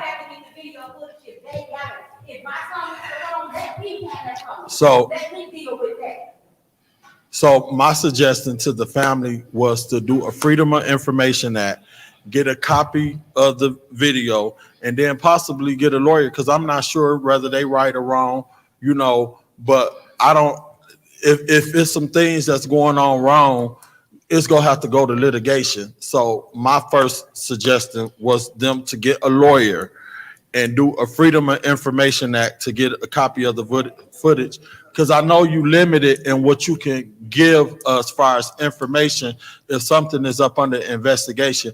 And it is an emotional situation. So to bring that here before this body, I just think that they need to do some homework first. And my suggestion, and I'm standing on it, is to do a Freedom of Information Act and get a copy of the video so that you can see the video for yourself, because we ain't seen it. I was not there. I don't know, and my heart go out to the family. And then to get a lawyer, because regardless of whatever the situation is, they're going to have to get a lawyer to be able to deal with this situation. That it's not going to be able to get handled on this end. It's going to have to be get handled in the litigation as far as them getting a lawyer unless they plan on representing themselves. And if they plan on representing themselves, a lawyer probably will tell them, don't speak on it and let them deal with the legal stuff behind closed doors. My heart go out to them. So that's what my recommendation was. But then I got a call that they did a video and was bashing me. So I just left it alone, because my goal as a city council person is to help people and direct them in the right direction. I'm not going to tell nobody nothing wrong. I'm going to tell them what I think is right, because it could be my family member. So if it was me and it was my family, I would do a Freedom of Information Act and go and get a copy of the video and get me a lawyer and lawyer up. And then I'll come down here to city council and then I'll talk to them, because somebody would be getting sued if my son got killed in a high-speed police chase. So because they went on Facebook or whatever, I ain't got time for all of that. I'm gonna do what I can to help anybody in any kind of situation dealing with anything in the city of Flint, because that's what I do, and I don't take my job lightly. So my thing was to help do what I can to help that family. Madam Chair, real quick. Thank you, Councilman Murphy. Well, Let me see. Go ahead, Councilman. Yeah, my position when folk is in distress is a little different than what I just heard you say, Mr. Murphy. And if it's a body cam, or you alluded, Chief, and it could be a game, when Mr. Piper asked you, you gave half answer like it's some video. If it ain't in the dash cam, then it should be video of that officer at Mona's and or Vibes. He didn't cut it on and off at Mona's or Vibes and then get in the car and cut it on off and it show back up. Maybe your officers, it's possible, they might not be telling you everything. But when you got witnesses and you got a fatal crash where you and the department is losing me, because, let me clear this up. Is the investigation ongoing, Chief? I stand by everything I just said up here. Did you say the investigation is ongoing or There's over? possible, there's possible litigation. Therefore, the investigation is not closed due to the fact there's possible litigation. It's an ongoing investigation. If it ain't closed, Pending it's possible open. litigation. Huh? Pending possible litigation. Yeah, and the officer probably never been suspended with or without pay. That's what Councilman Mays got a problem with. And the politics of it, to me, based upon what we've been to talk about with the Pulaski Street incident, and now some of those facts can come out with them 2 children. This one kind of smells a little bit. So we done went from the fire department to the police department, and I appreciate you showing up. But I ain't comfortable with what I done heard you say. My colleagues can say nothing, but I done talked to 2 witnesses or so.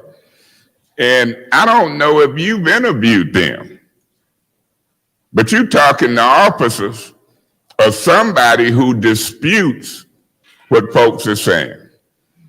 And that's problematic. But the biggest piece of this whole puzzle is that any investigation that involves a fatality, whether the fatality was with a car or with a gun, somebody should have, in my opinion, should have been suspended with or without pay while that investigation was going. Now, I've asked the city attorney to draw up me an ordinance in the city of Flint. Is that no police chase or ordinance or a policy? Pardon me? The no police chase, is it an ordinance or a policy? You mean no police chase? There's our Under policy- certain circumstances, that's you correct. know what I'm talking about. Yes, that's correct. It's a policy, or It's a policy. can you get a copy of that written policy to Yes. our council staff? Yes, It's written. yes. And how long have it been in existence? I revised it back in May. In May of 2022? That's correct. Can you get the unrevised policy and the revised policy to our staff? Yes, Janelle, Davina, when y'all get that no chase policy, can you put a copy in my mailbox? Chief, right now, Councilman Mays ain't convinced that from the first day of this fatality, somebody should have been suspended with or without pay. Ms. Davis?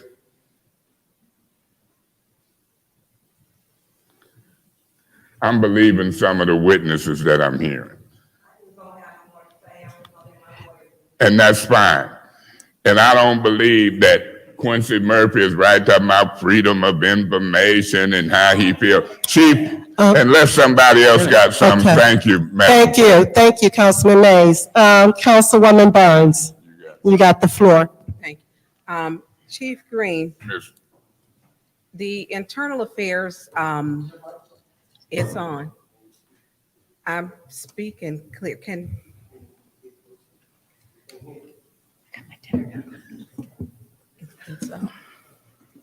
It's out, yeah. Okay, because Paul didn't holler out and say he couldn't hear me. I'm in a box. So, okay. It's on. Is that better? Okay. The internal affairs report, is that complete or is it? no, it's not. Okay, so that's still open. That's not complete. Also, the retrieving the box from the vehicle, from the wrecked vehicle, how long does that take to process? I'm not sure. That's not a question for me. That's our traffic investigators, our fatal crash reconstructionists. They handle all of that. Okay. And has the detective on the case, has he finished and completed his report? I'm not made aware of that at this time. Okay. So basically, we were at the point where a lot of the reports are required informations. You don't have completed reports to give us the information to really answer any questions tonight. No. Because if we don't have the internal affairs, because this has been sent to internal affairs, am I correct? That's correct. Okay. And so if internal affairs has not issued their report, we won't know if they've been, there hasn't been a recommendation. I don't know what the city's policy is when a fatality, and I know we had the no police chase policy for some of the chases that ended horrifically in the past. Do you have, You guys keep saying no chase policy. There's certain pursuits that are prohibited. can you tell me which ones are prohibited? So for traffic violations, if someone's fleeing specifically for a traffic violation, that pursuit is prohibited. Officers are to terminate that pursuit immediately. If they put out a be on the lookout for a vehicle involved in a larceny from the Family Dollar. And officers come across the vehicle, and the driver of that vehicle fails to stop. Well, we're not gonna get in a high-speed chase for a larceny suspect. Those pursuits are prohibited.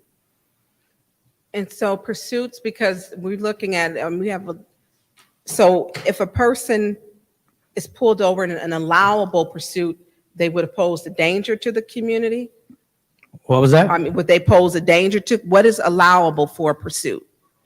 Well, a serious felony, life-threatening felonies that they committed, forcible felony, carjacking, things of that nature. So those are the ones that we can, well, not we, because I'm not a police, I don't work on the police department, that you can pursue. So at Well, this, let me clarify. Yeah, we Go could ahead. pursue, but we still have to take in considerations. There's certain considerations to be considered as far as the time of day, traffic, the area, things of that nature. Just because you're authorized to pursue for a specific violation, officers, our policy, and once I give you that policy, you understand that. But so I don't want to, there's not an open checkbook on vehicle pursuits, but there's certain pursuits and violations that are prohibited to pursue. are you at liberty to state why the police went after him? I mean, and there's been social media, it's been all over. So I don't want to. I'm not responding to anything that's on social Okay, media. that's fine. But my question, and I didn't complete it yet. And I know it's not comfortable because you're the chief, and this is not something no one wants in their city, and not from this police department, and not from a mom who was grieving her son. But when we talk about the police chases, what was it? Why did they pull him over? Do we know? This is still on investigation. I'm not going to comment on that. Okay, that's fine. So I know we get assistance from the Michigan State. Is it Trooper One helicopter? Was the helicopter No, contacted for this No. police chase? No, it was. Well, not police chase. Let me correct it, because I'm trying to, my words may get mixed, and I'm being fair with you because I want answers. So the helicopter was not dispatched for this.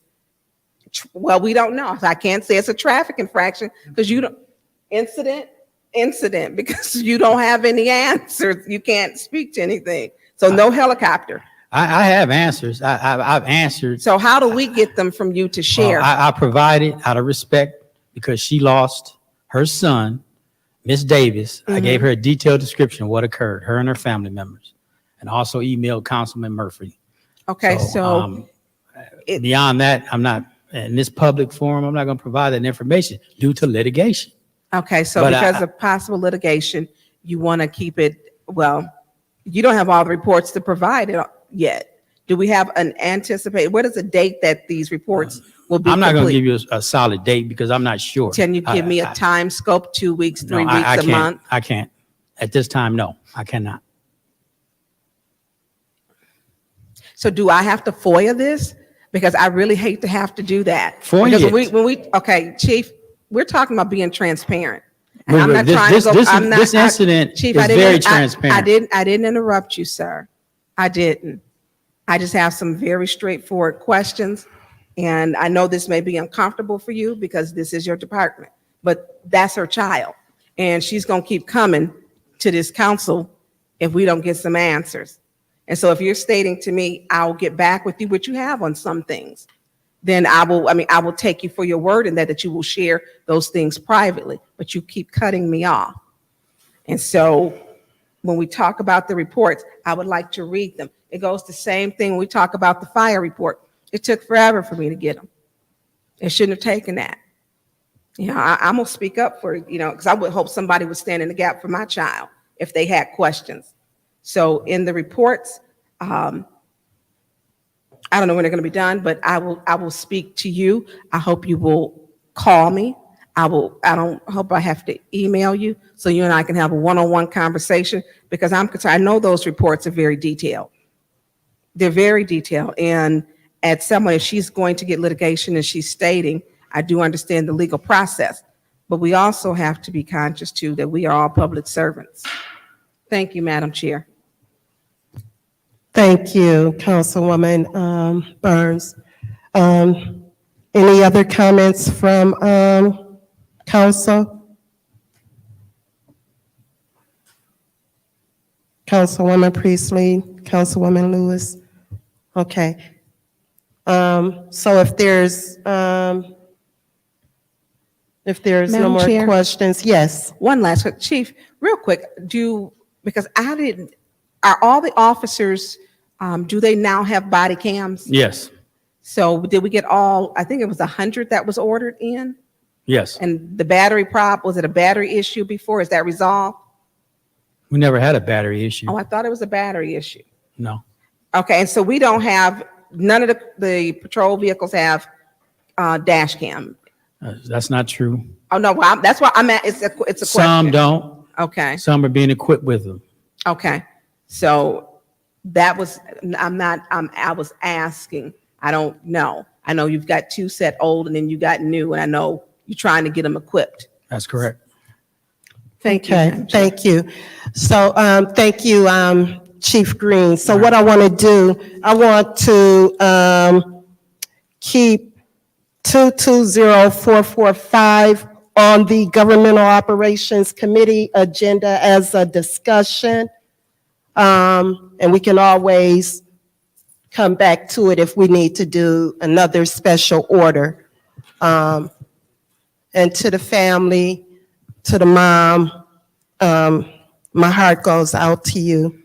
And if there's anything I can do, and you heard what Chief said, we need to get all the information and then we'll reach out.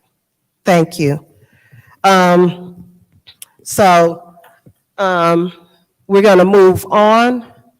I'm going to close this special order out. Close this 220445, moving that towards under discussions. And we will go to the next special order, 220. Actually, yeah, 220446. Councilman Mays is not here in his seat.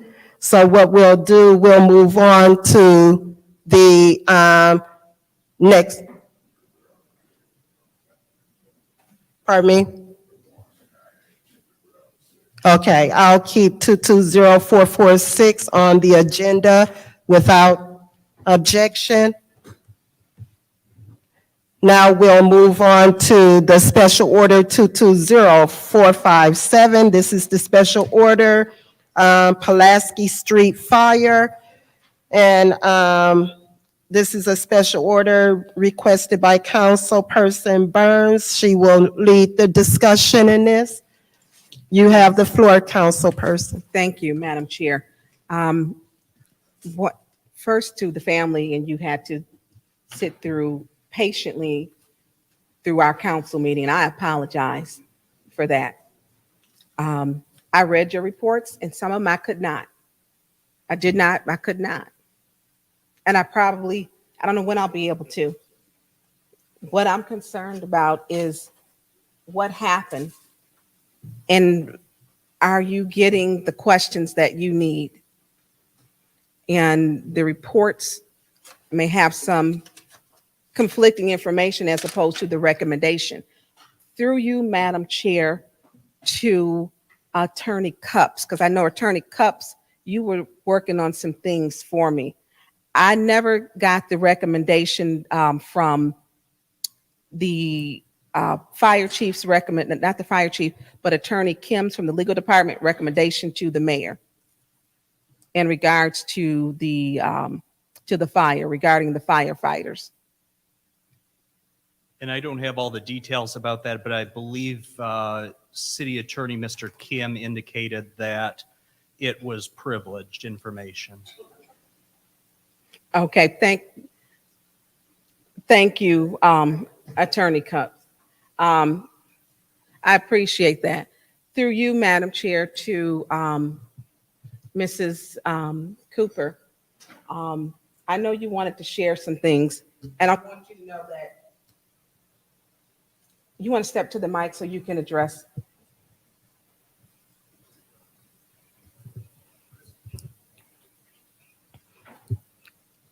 Now, can you please state your name?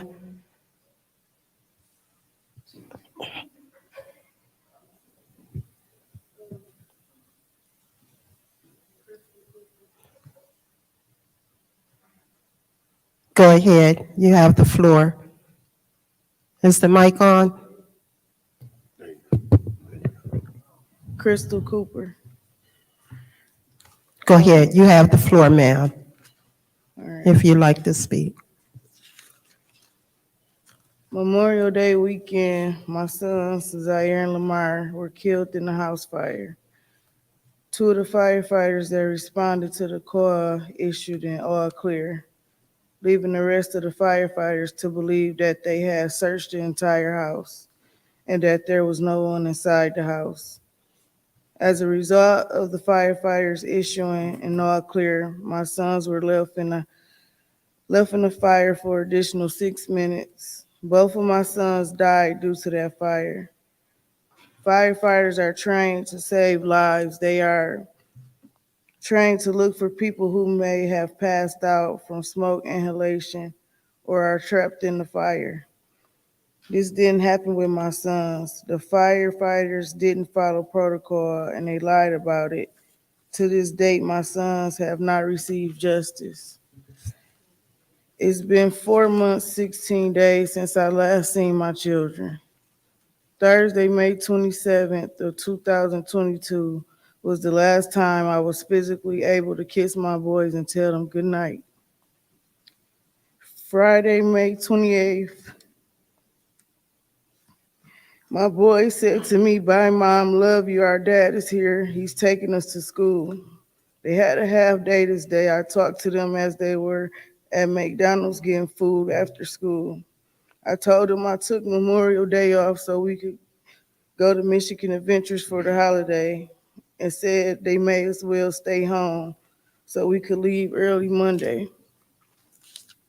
Saturday, I got a call off Instagram saying to get to Dre house. Living in Source Creek, I drove as fast as I could until my phone rung again saying to go to Hurley Hospital. Panicking and scared, I tried to find out what was going on. I got lost. I eventually made it to the hospital trying to figure out what was going on. I was told it was my children, and they put me in the family room to wait for a doctor to come out to talk to me. At least an hour went by before I was told anything. My youngest son, Lamar, got airlifted to Detroit Children's Hospital. I stood there crying, taking pictures. I just knew I was going to be able to show my son he was in a helicopter after he recovered from this. Zaire, my 12-year-old, they had a difficult time getting him stable. So after working on him and getting him stable, he was driven to Detroit Children's Hospital to receive the care he needed. I stayed by my boy's side day and night, just hoping and having faith that they would overcome this. After 24 hours, my son was given 3 brain function tests showing no brain activity. In other words, he was considered brain dead. Being that my son didn't pass the test, there was nothing else the providers could do for him. He was taken off the machine. My son, 12 years old, life ended on June 1st, 2022. Lamar's still fighting. I watched my baby move, attempt to get up, and because of his safety, they put him back under sedation. 12 hours later, my son went for MRI. The doctor told me if he overcame this, he would not be the same little boy he was before. Lamar went through the brain function test. Both tests showed no activity. There was nothing else they can do for my son. June 3rd of 2022, my 9-year-old took his last breath. Not only did I lose my children, I had to find a way to tell my 2-year-old daughter, Zaire Lamar, went to a better place. For 4 months, I just been waiting to see what was going on and what happened. I read the fire reports, all 70 pages. It was told that the 2 firefighters went in the room and they searched the room. The chief went behind them and said that if they would have searched the room as they stated in their report, that they would have found my kids sooner. Being that they lied on their report,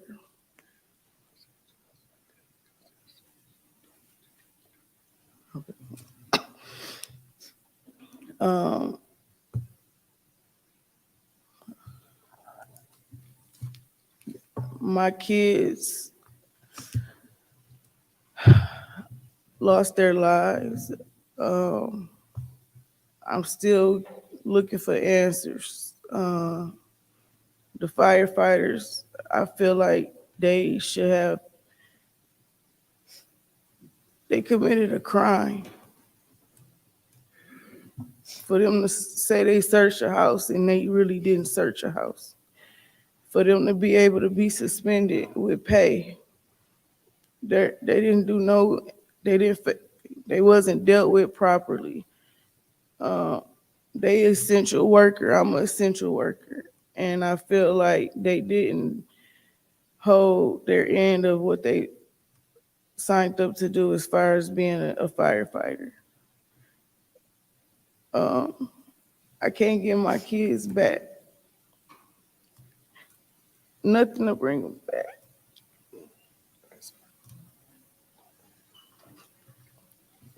But I don't want this to happen to nobody else.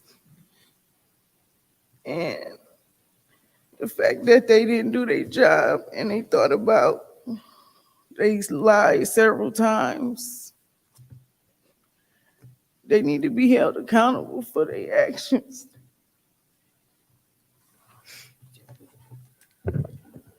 Some of the things that she can't say, but back in June, it was about the second week after the fire, I got a phone call and they told me that Mayor Neely was trying to cover this up.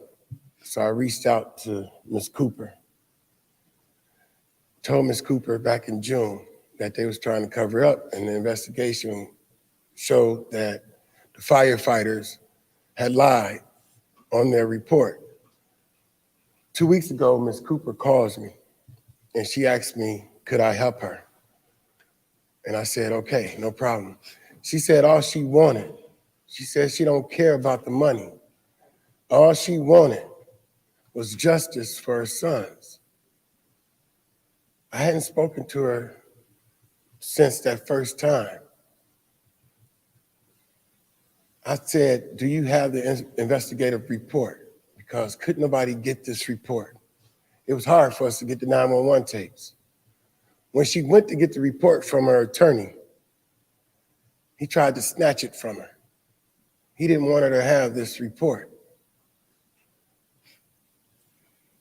The sad part is that she was trying to meet with Prosecutor Layton, and they would not allow her to meet with Prosecutor Layton.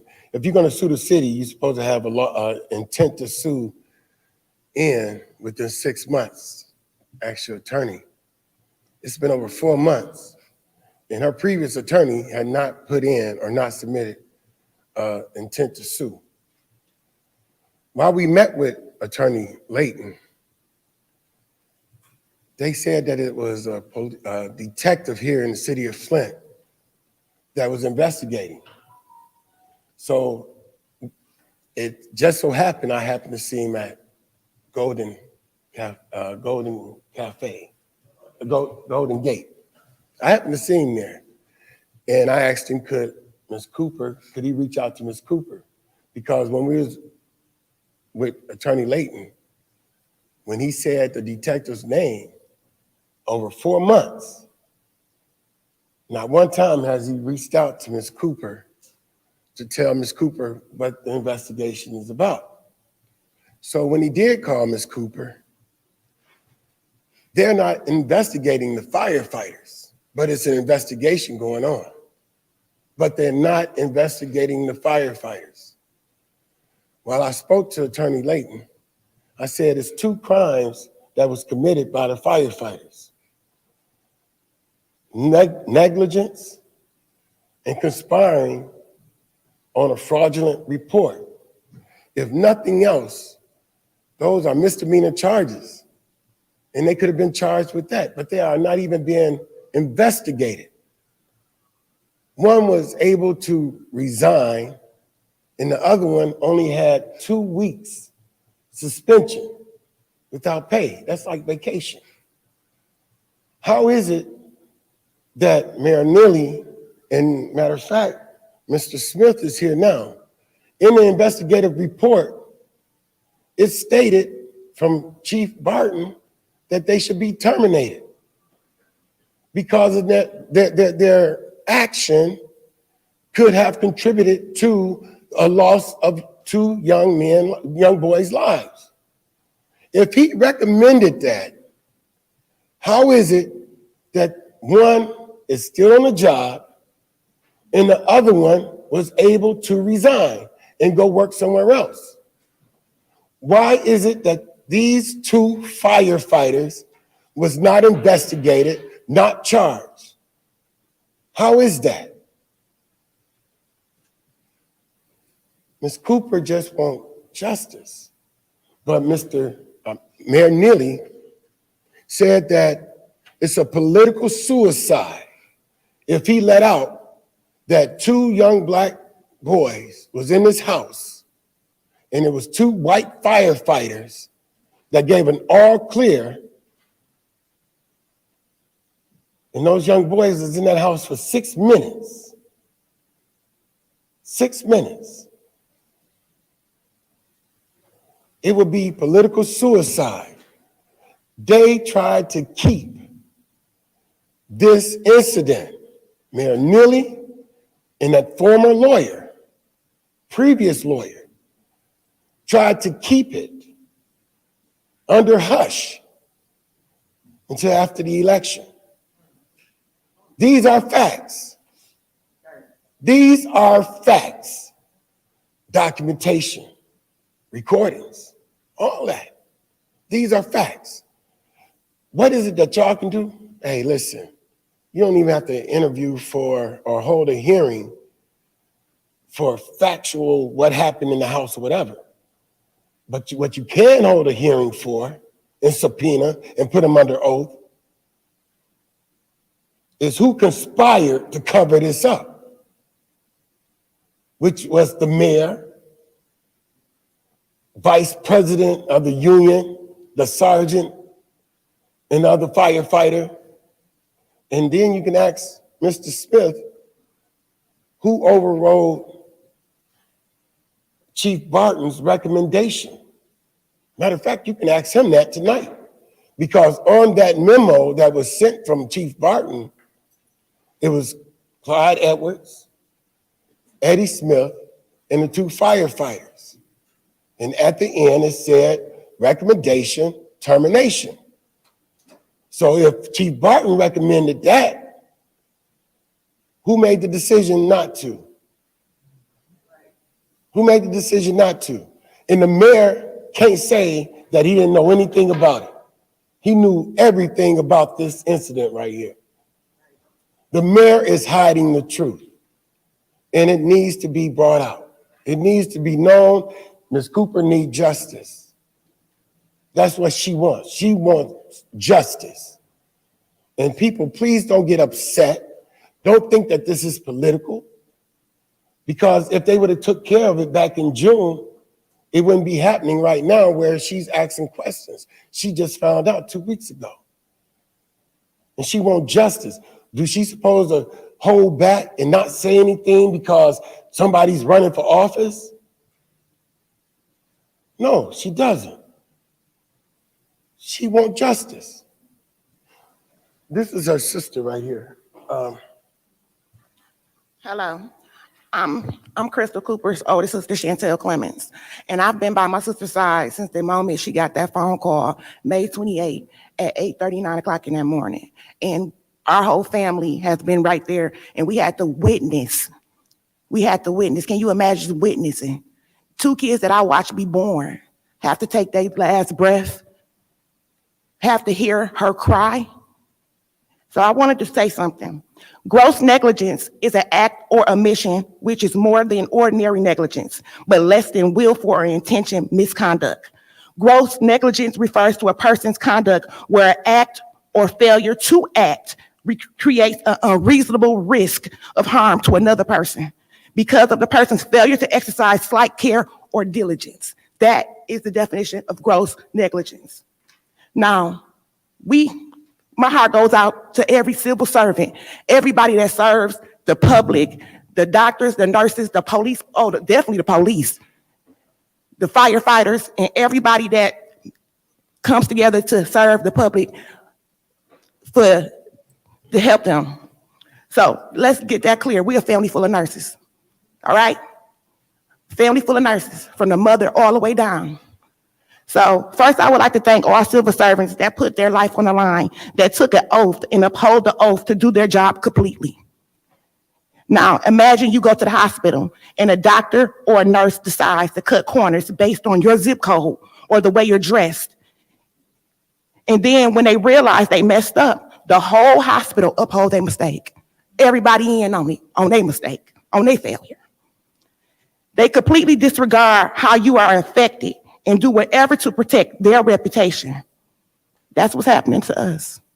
Y'all can read it. Y'all know what's going on. The paperwork, everybody is able to get. It's clear. It's common sense clear. Our family, a family full of civil servants, are grieving the loss of our precious babies, my sister's boys. All because someone decided that when they woke up that morning that they was gonna cut a corner. They wasn't gonna follow the rules. In this city, a city full of people that look like me, that look like most of us on this up there, we just gotta sit back and deal with it. Ain't no answers. We gotta wait till somebody decide when they gonna tell my sister what actually happened. Or we gotta wait to decide when they're gonna actually hold somebody accountable for their actions that they was dead wrong at, that took lives. A job they signed up for. Nobody asked to be in the fire, but they signed up to be police officers. We all signed up, y'all signed up to be city council members. So y'all asked to be here just like they asked to be here. So we got an oath to hold on to. We have a job, duties, policies, and procedures that we are supposed to follow, correct? Okay. That they wasn't gonna follow the rules. In this city, a city that looked like me and most of you have to deal with it. No apologies, not that it would have meant anything. No accountability, no one standing up for what is right. And that is to hold the firefighters accountable for gross negligence. Hold them accountable for making a decision to not do their job, to not follow the rules based on their own implicit biases, or basically a just complete disregard of life. If you have any empathy or sympathy or just human nature, please hold these firefighters accountable. Please hold the city and Mayor Neely responsible for the complete disregard of life. Justice for Zaire and Lamar. Justice for the Mitchell boys. Thank you. Hello. I'm Jasmine. State your name, please. I'm Jasmine Cooper. I'm Crystal's little sister. I just want to say that when everything happened, the firefighter that did save our sons, like our kids, they wrote me on Facebook, and they are the ones that reached out to us. You're not supposed to. Well, they didn't get any recognition. The black firefighters that got the boys out, they didn't get any type of recognition, no thank you, nothing. But the white officers, everything was like, they did not cut the power. They didn't do anything that they said they did. I'm sorry. I'm just gonna be quiet before, I'm just mad. My nephews could have been alive still if they would have did their job. It was the fire department, it's not even 200 feet away from the house that was on fire. You can throw a football and hit the front porch. Yeah, Madam Chair, Yes, Councilman Mays. if Councilperson Burns put this special order on there. That happened on the corner of Pulaski near DuPont. I was standing out there that day. I was at the store standing looking. I even communicated with some of the first responders, and I could tell it was a problem. I've been watching this, and I've been listening. What I heard was this.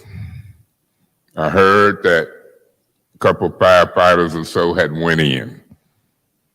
They didn't report nobody was in there. They issued the all clear, and what we're hearing here, come to find out, it was 2 children in there. I do hear and have heard that there's an issue with white and black as it relates to the different firefighters. I do understand clearly that if and when you file litigation, hopefully some judge will allow things to happen in its proper course. I don't have confidence in certain judges in this county. I don't have confidence in certain prosecutors, but the business I'm concerned about, Ms. Cooper, is folks trying to cover stuff up in order to try to hold on in an election. That's an immediate problem for me.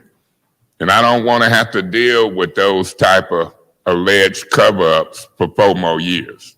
I don't want to have to deal with council people who condone that. That's why I don't mind letting it be heard publicly. We don't need to talk about this stuff behind the scenes. When you dealing with not only children, but grown folks, we deserve a quality public safety situation. Police, fire, our children, and we are real. You did a fine job talking about the disparities in our community and how folk is treated. I said earlier, and I alluded to the cultural center, and Ms. Herkenroder was laughing, but I know for a fact folks is treated differently. Ms. Cooper, and to the family, my condolences go out.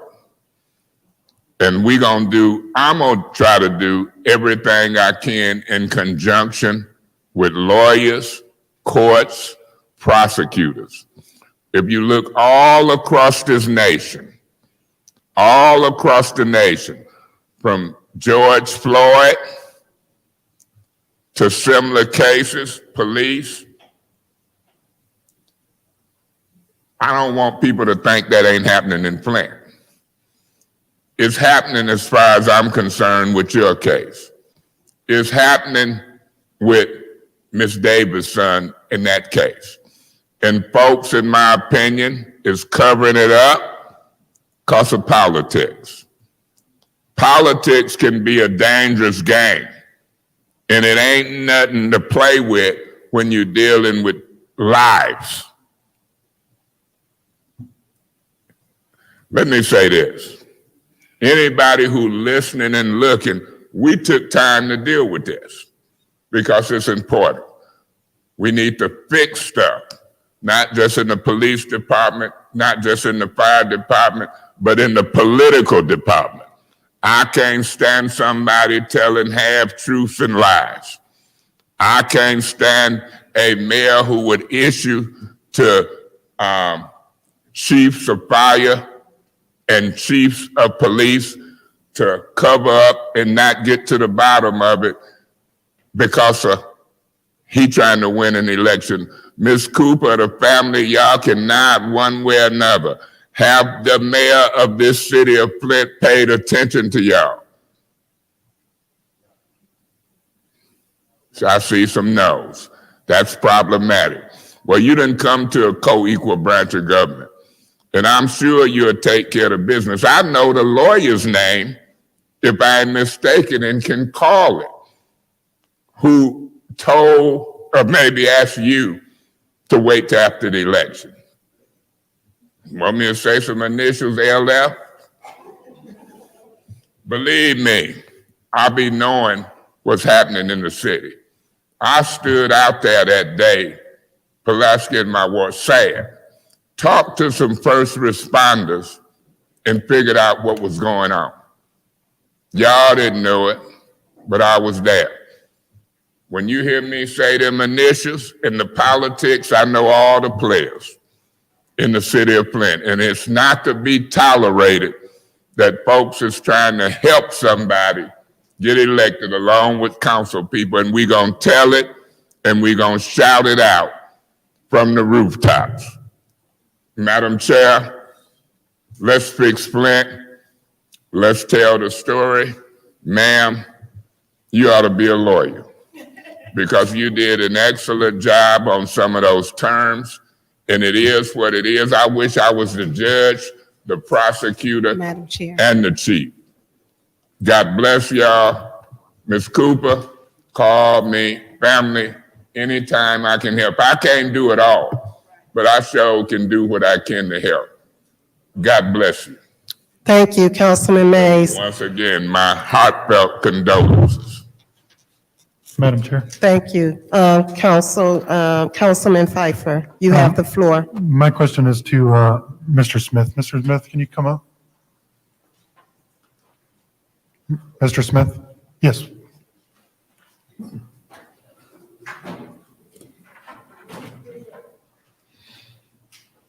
Hey, lucky I'm just saying initials today.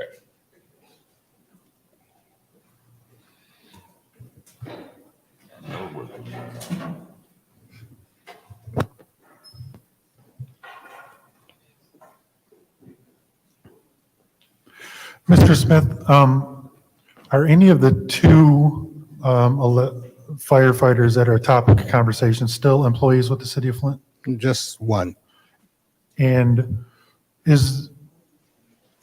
Chief Burton's recommendation was to terminate said firefighters, who overrid that? Who determined that his opinion was invalid?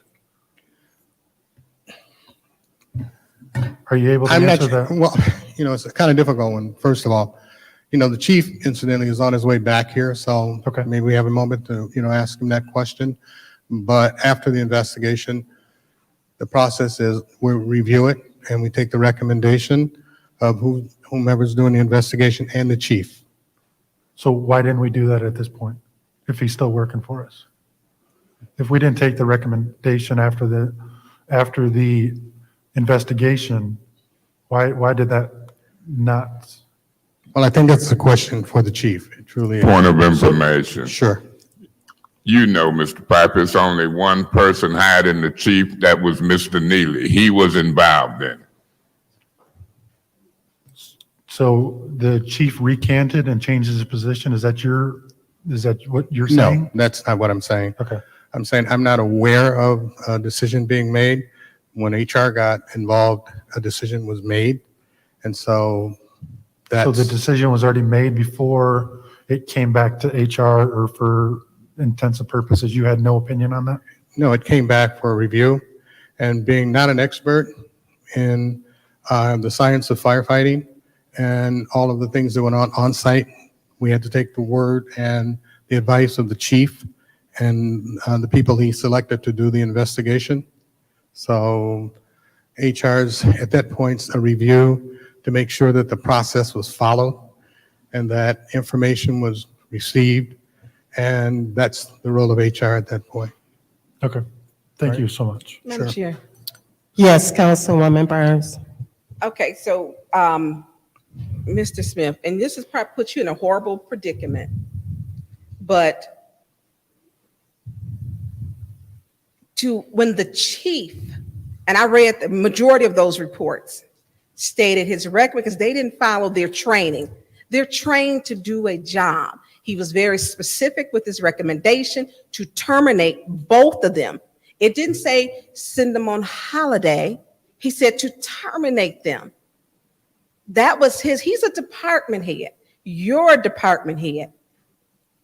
Where did that come from? Because there has to be correspondence. And maybe, and I've got a little time now to finish reading my email, but hold on to you, Madam Chair, Attorney Cups, I want the copy of the recommendation from Attorney Kim. He is a public servant. The mayor is a public servant. Attorney Kim is a public servant, and I want his recommendation because we're not getting transparency here. Somebody sent it up to let them know, hey, we don't want this done. And I don't think, Mr. Smith, from your character, and I know you that it was you, it's not even at your level. Yeah. And I respect you for what you do, but I want Mr. Attorney Cups, I want a copy as I requested before, because Mayor Neely did not retain Attorney Kim as his personal attorney. If he wanted a personal attorney, he should have got one. Attorney Kim is a city attorney. So when we talk about being overruled, this broke our own policy. The policy, the chief, if he goes into a fire, and on his reports, he's stating that they didn't follow protocol, they didn't follow their firefighter training 1, 2, and 3, the apparatus training, they didn't follow it. He wouldn't want nobody going in behind him, and he the fire chief. I know that. So when we talk about that, and they sent you up here to handle, I'm sorry, they put you in this position. No. I am, because they were unfair and unjust to you. But I can tell you this, I done did enough studying about the fire department because I understand it. The all clear was not an all clear. The dogs is what I'm hearing were on a different level. The children in the bed. You go in the house, all clear is level 1, 2, 3, the basement. If your apparatuses fail, they know how to use them without it because they're trained to do that. They didn't use any of their training, and then they didn't reach out to the family. Time after, I don't care about an election because she got to bury her. She buried her children. And they sit up here hiding behind stuff. And then furthermore, on top of that, what they did, Mayor Neely sent his people after her family on social media because they didn't have working smoke detectors. How dare they to get ahead of the story? And he didn't reach out to that family. I'm tired of the mess with him. Stop politicking, politricking. Do what's right. And if they had done it, then we wouldn't be here now. It's wrong on every way. This stuff, and I know because, and I know how it works. I was married to the fireman. He reached out to me and told me they should have been fired. He's retired 30 years of service and said they should have been fired. I'm not guesstimating. I was married to that man. I know when you pull a child out of a fire, the firefighters who care not to say, I never seen a firefighter go off and they trying to save their jobs. Firefighters who have pulled kids out of fires, they suffer that PTSD for the rest of their lives. This didn't happen here. Come to Flint, do what you want. Do what you want. We're not following our own policy procedure. The training that they're put through, it's not being followed. And this is a problem in the city. It's a problem, and it's showing up a problem after department after department after department, and it's coming through you through department heads. It's coming to you, and it's resting on your shoulders because they're using you as a scapegoat. They send a complaint in about me, Pfeiffer, Mays, because we ask questions. I'm going to keep asking questions. The 6th Ward residents put me in this, and I'm not going to stop. I want that report with the recommendation from Attorney Kim gave to Mayor Neely, and I want to know who stopped and said, hey, don't terminate them. Put them off with pay. I never heard 2 children Point of die. information. You want me to tell What's you your who point? gave that order? Mr. Neely. Ain't but one person can do it. I'm gonna tell you this to the family. I'm sorry that even on social media that they further used you and said smoke detectors. Because a lot of people don't have smoke detectors. To say the family should have did more to get ahead of the story. When you want to win a race by any means, that's just wrong. That's wrong. And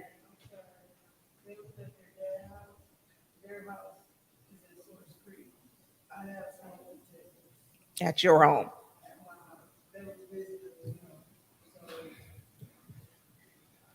This, when we, thank you, Ms. Cooper. When we look at everything that it happened and then to get nervous and say, well, let's blame it on the family because they didn't have working smoke detectors. People don't know that we are now in fire safety month, October, to check your batteries. People don't do that. How many people did that?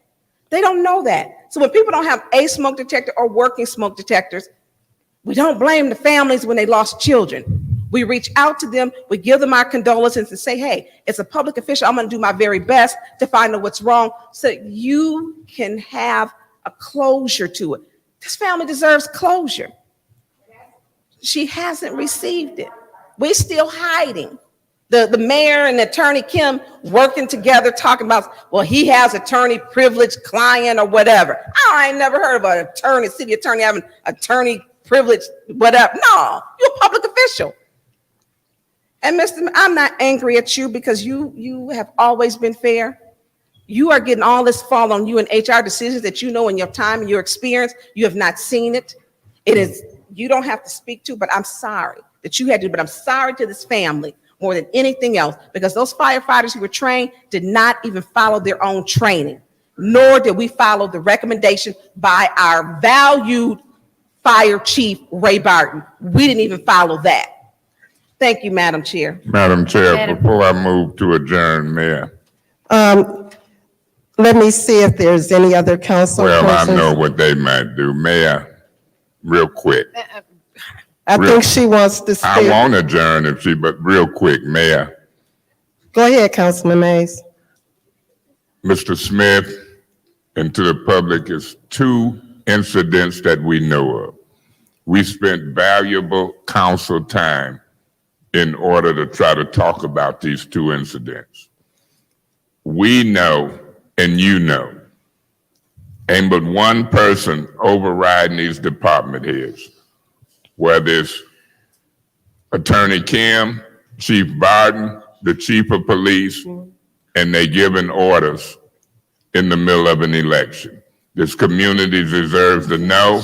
These families deserve to be taken care of. And I'm glad God blessed us to talk about it. Something ain't right. Thank you, Madam Chair. Thank you, Councilman Mays. Madam Chair, Councilwoman Priestley. you know, I went and visited the Fire Station 5 in my ward.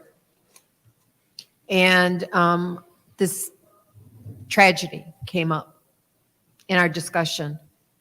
And the firefighters wanted to know why there wasn't an independent investigation involved in this.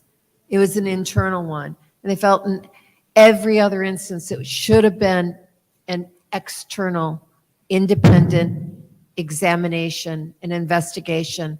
And I think that's what we need to demand, that that happens, rather than remain on an internal investigation. Do you want to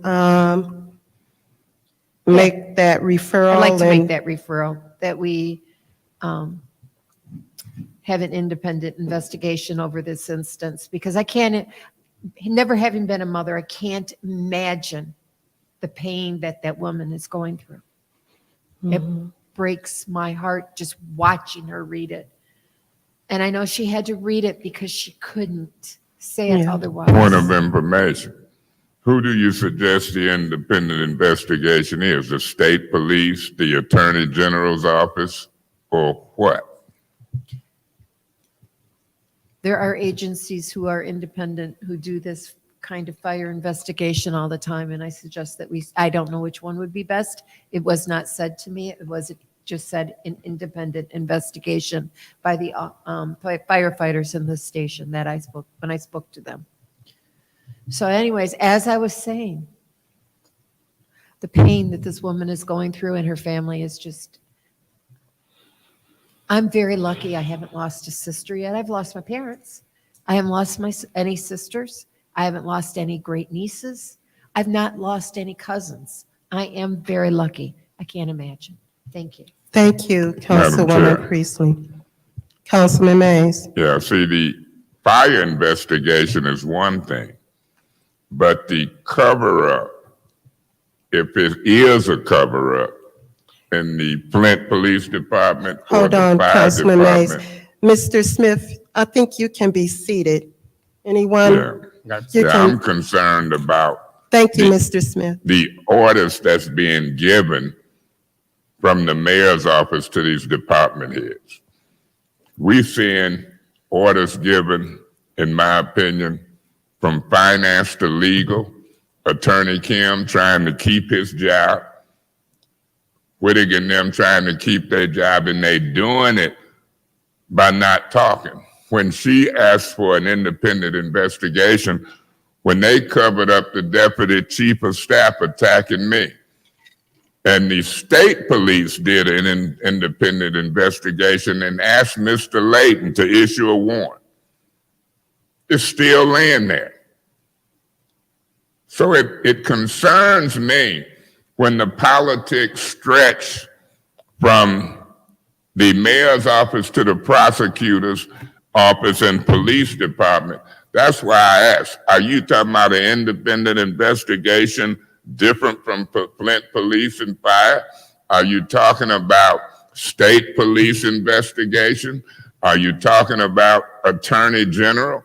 If we gonna send communications and if we gonna have these type of allegations and knowledge, and believe me, the allegations is there that Mr. Neely is giving these department head orders and saying not till after the election.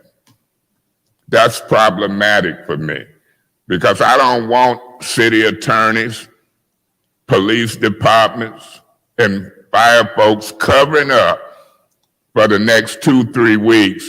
And then we got to live with that type of corruption for the next 4 years.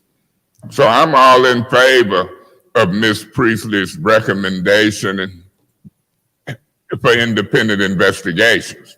The question is who, when, how, and where, and do we get 5 votes? Thank you. Thank you, Councilman Mays.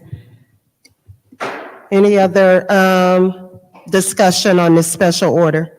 I know that Councilman Priestley made a referral. I would prefer if we vote on that. Okay. So I'll make a motion that we do all things necessary to hire an independent firm to investigate this incident. Support. A motion has been made and supported that we do an independent investigation on the fire on Pulaski Street. Any discussion, Councilman Mays? Yeah, Madam Chair, I would like an independent investigation, not just on the fire, but all these orders and protocols that's contradicting each other. I don't know if that's the intent of my colleagues or is that a separate motion, but it ain't just the fire. It's the police matter as well. And if I have to amend it to that and see what folks do or take them one at a time, but I'm not going to treat one different than the other when the allegations of orders to not do something or not let some information out because of a political election is what's looming high. Councilman Mays, would you like to amend the motion to include the police? I thought that was, yeah, I would move to amend it to include both of them, independent investigations at this time, and I so move. Okay, do we have support? Could I hear the motion restated, please? Just so I know what I'm voting on. The motion that he placed on the floor is to amend it to add the police situation with the police chase and all. Do I have support on the amended motion?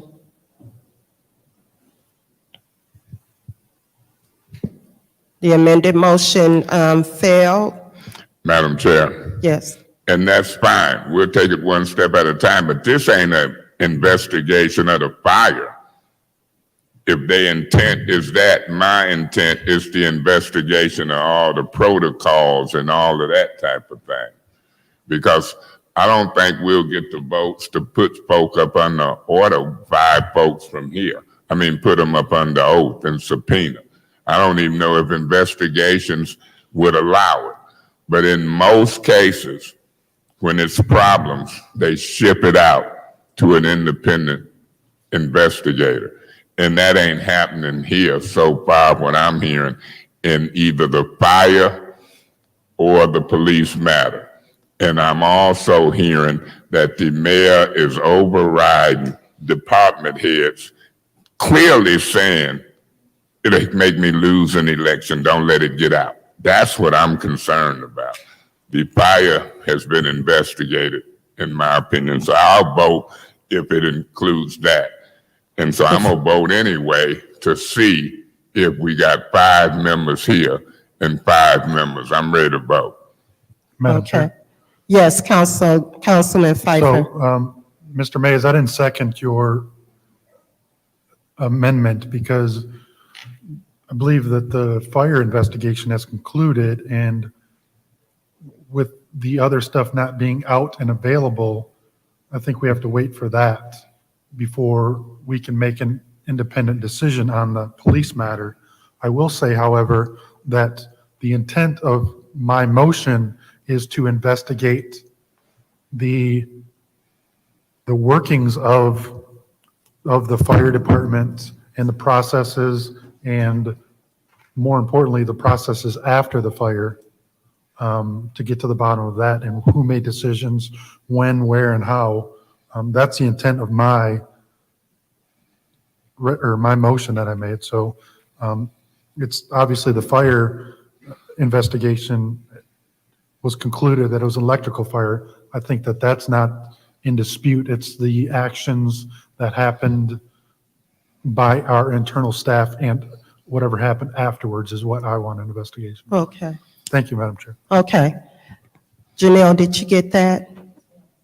Any other discussion on that motion? In the first round? In the first round, any more discussion in the first round? Second round, Madam Chair, yes. through you to Chief Barton. Chief Barton, can you come up, please? Councilwoman.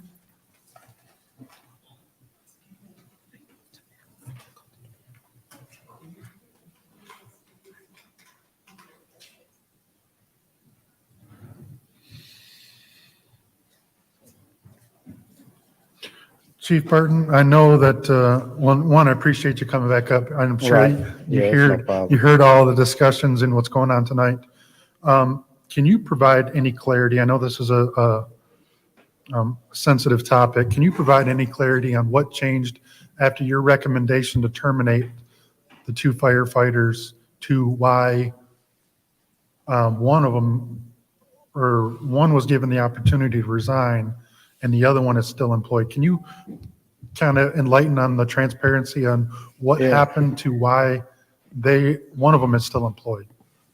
Well, like I said, under my recommendation, like I said, prior to when everything first happened, I had a recommendation to terminate.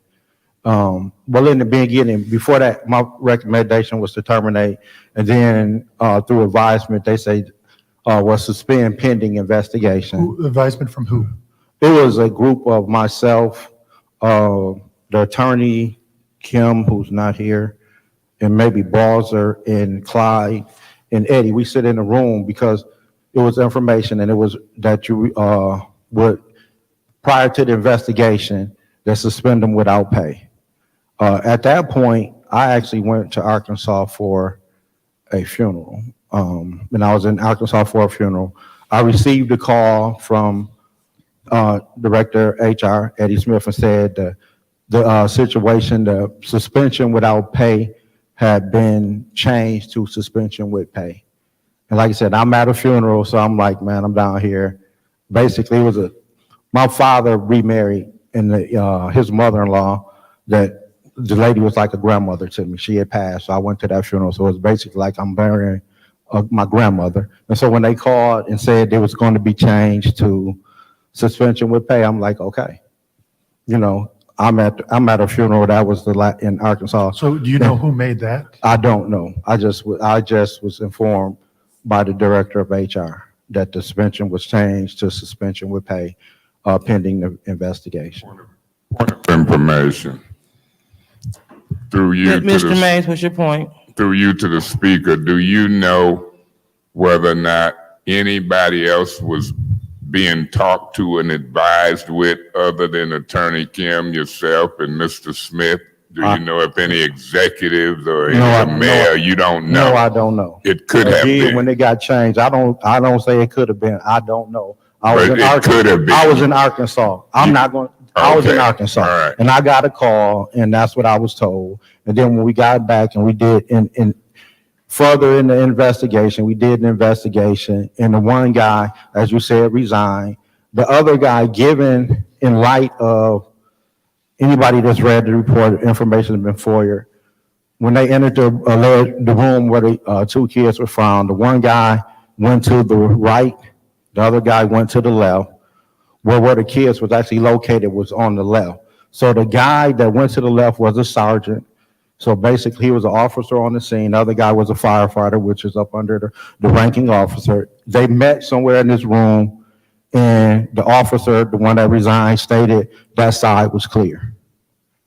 So taking that information, that's why it went to the young man that was in the room that is still here, was suspended. At that point, then he was suspended without pay for a few weeks. When he came back, he had to be retrained on search and rescue, and that's why he was still here. But the change was still determined, like I said, the outcome, but that's where that part of it changed. So just a recap. So you're saying that they went upstairs, one went to the left, one went to the Right, when right. you search in the room, you're taught to make contact with a wall. So when you go in that room, you make contact, and the person follow around, and you meet around. So stay in contact and filling in the middle, filling for. So one went to the left, one went to the right. Correctly. The one that went to the right, the children weren't in the room. The one that went to the left, that's where the children were. Right, they were in the That- same room. That firefighter is the one that quit. That's the firefighter that resigned, yes. And do we know, I mean, I would hate to think that we gave him a recommendation and he's working at a different fire. No, he didn't get a recommendation from me, absolutely not. Okay. Because, like I said, going forward, when I'm trying to figure out and doing the investigation, the way things had in the report was wrote, and I'm like, if you did everything in this report, there's no way you missed these children. And so that's why they were disciplined for submitting a false report. Because it was. So, just quick question to follow up is, are you okay with your opinion being changed? It's not my decision. Like I said, when the decision was made, like I say, the one guy, given the incident and where they said things happened, that could be possible. You have a superior officer that checked this side and he tell you it's all clear. They came back out. So a decision was made above your, not to say pay grade, to let the chips fall where they currently are today. Is that a true The statement? suspension, yes. Does, by you getting overridden or overruled, what did that do to the morale of the other officers or the other firefighters that want accountability, that do a good job? Is there any, I know that there's got to be talk. It split the department. Let's say it for what it is. It split the department. It split the department. Yes. Once again, thank you for coming up. I appreciate your honesty. I'm sure my colleagues have other questions. Thank you. Madam Chair, Yes, Councilman Mays. I'm gonna stick with my vote as it relates to this independent investigation.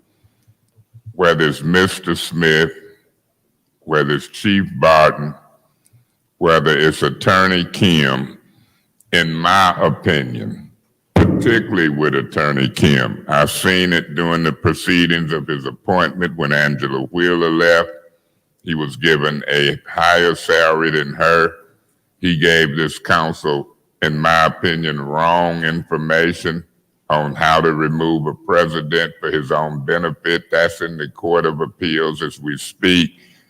I smell some rats. And so I don't care what nobody say.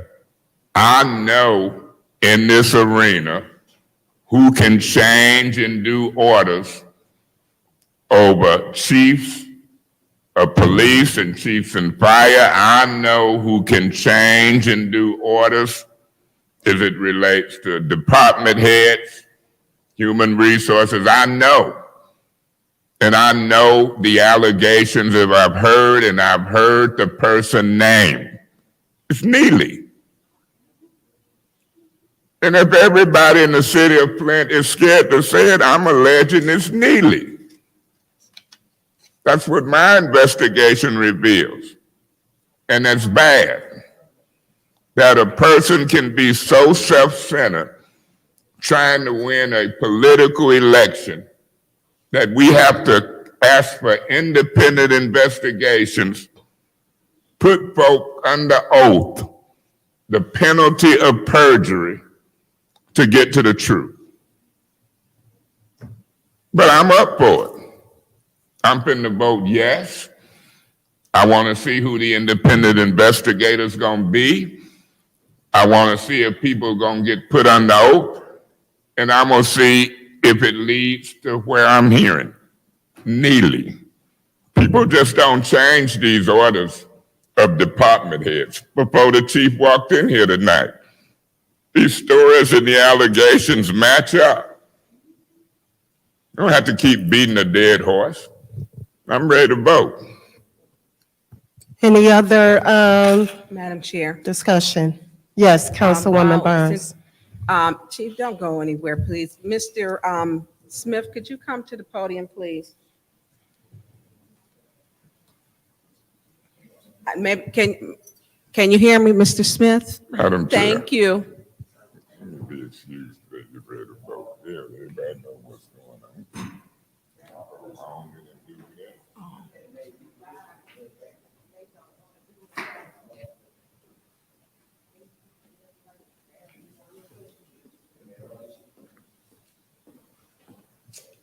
I got this, since we both are here and both of you are here, maybe this will help. Maybe that's better. So Chief Barton stated he didn't have his change. Someone had to contact you. Who contacted you and stated that it needed to be changed? I got a call from our legal department. So you got it from Attorney Kim. Yes, So Attorney Kim sent, was it an email? Was it just written verbal? just a discussion.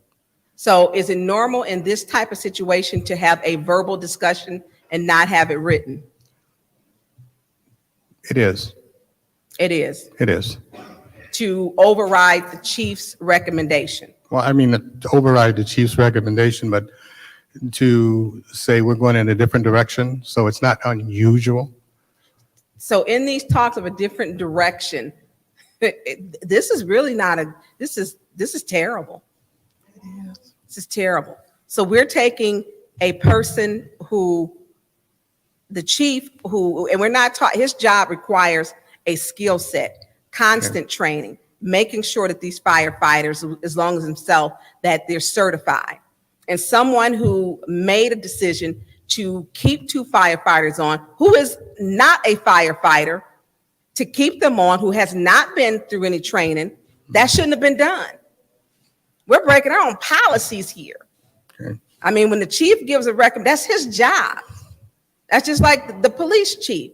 I mean, they've had to fire some people through internal affairs and investigations, but someone overrode the chief's decision? I've never heard of that before. Yeah. I have never heard of that. And it shouldn't slide.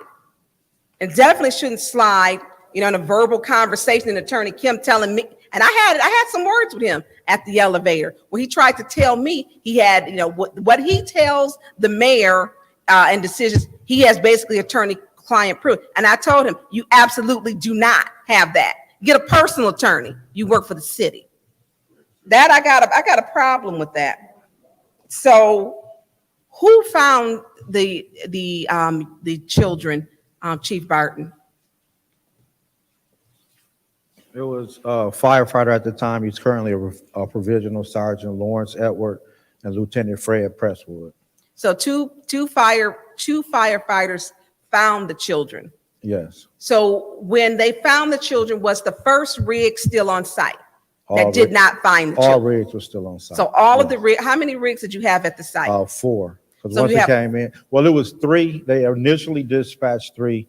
Then when it came in as possible entrapment, they sent a 4th pump. And then after the people came out and said it was all clear, they canceled the 4th pump. It hadn't arrived. All of this is in the report. And then once they found the first child, then they requested the 4th pump again. So at that time, it could have been 4, but it was still the original 3 that arrived in the first place was still on scene. Well, it was actually 5 trucks. It was 3 fire trucks and 2 squads on scene at that time. And so the 4th pump was on it. I'm not sure when it arrived, but it had got canceled. So it turned around. And then when they found the first child, they were called to respond. So they ended up going back. So I don't know if they made it back to 1 or whatever, but they responded back to the scene. But it was still originally the original 3 trucks that was on scene, 3 fire trucks and the 2 pumps that were on scene. How long does it take for a person to die in a fire of smoke inhalation? That's hard to say because, everybody breathes at different rates and things like that. But studies show 4 to 5 minutes without oxygen. 4 to 5 minutes without oxygen, you can have irreparable brain damage. But saying somebody, that all depends on age, condition of a person, if they have respiratory issues and all that. So it's no determining factor that's saying how long it goes. But they give an estimate of 4 to 5 minutes without oxygen, you can have irreparable brain damage. So when the call first went out, what is the time lapse when 911 received the call, the number of the minutes, and to where that first rig got there, first fire truck got there? I'm actually not really, I don't remember all the numbers and times, but the guys, it was Saturday, it was on a Saturday. So on Saturdays in the fire department, that's the day you do lawn. So firefighters cut their own grass and stuff like that. So they were outside of Station 6 cutting the grass when the residents walked by and looked at the sergeant and was like, "You don't see that?" And he couldn't see it because he was more to the west of the station. So they walked down toward the end of the ramp. He saw the smoke coming out the house. So they initially started getting dressed, and they called 911 and say, "I need a response to Pulaski and just east of DuPont Street, the 600 block of Pulaski." So it wasn't a normal where somebody called 911 and they get the response. It was like a resident walked over to him and said, "Y'all don't see that." And so when he walked and seen it, they initially responded and they called 911. So in between all of that, they started heading over to the scene itself. So all the minutes and stuff like that, I'm not saying the exact minutes and times. I couldn't just quote that. So this one was an electrical fire. Electrical fires can burn very quickly and burn down a structure. It's not the same as I left some food on the stove cooking. So, and I want to say, I don't know, I don't have the report up, but I thought it was almost like maybe up to 20 minutes that, from that first time that, when someone was notified that they needed the call went out, that there was a fire. Was it like 15, 16, but you don't? No, it wasn't that. It was a matter of minutes. It wasn't Minutes where they got because, like I there. say, they got told, and so they, like I say, it was at 637 Pulaski, West Pulaski, and they responded from Pearson and DuPont. So they could have walked there in 15 minutes. No, it was a couple of minutes. It wasn't that amount of time that had passed by. So it was just basic. So when we look at it, when you're trained to do the all clear search in the home, in your report, and I've read it, it appears, I mean, you couldn't have missed them. And if they did what they said they did on that report, Yes, they would have found the children. that's the way I felt, yes. Thank you, Chief Barton. Any other discussion in the second round? Thank you, Chief Barton. No problem. Since there's no more discussion, we are ready for the vote to have an independent investigation. Roll call, Madam Clerk. Mr. Mays. Yes. Excuse me. Go ahead, Clerk. Ms. Lewis is absent. Mr. Murphy is absent. Ms. Priestley? Yes. Ms. Winfrey Carter? Yes. Ms. Burns? Yes. Ms. Herkenroder is absent. Mr. Pfeiffer? Yes. Ms. Worthing is absent. Vote is 5 yes, 0 no. Madam Chair, did you call the vote yet? The vote is 5-0. Yeah, Madam Chair. Yes, I'd like Councilman to Mays. move that we adjourn governmental operations meeting. There's a motion, and we have support to adjourn the Governmental Operations Committee Madam. meeting. That's okay. What's wrong, Councilman? Well, I'd like to withdraw that motion if I can get support. Former council person Juan Perez Davis been trying to speak. He spoke the other day or wanted to. I'm ready to go. But I'm a council person. Maybe one day I'll be a former council person. So that's my reason for trying to withdraw the motion as I look out Okay. at one person left in the audience. Moved without objection to, Well, you could call the vote and I just vote no and see if they let him speak. So call. And I withdraw Okay. mine. okay. And let's give, Madam Chair, Madam Yes. Chair, I make a motion that we move to public Do speaking. your thing. yes. I second that. Eric, you know, I We don't wanna going argue with on. you, my guy. Come on, man. All right. Now, my name is former Councilman Juan Perez Davis.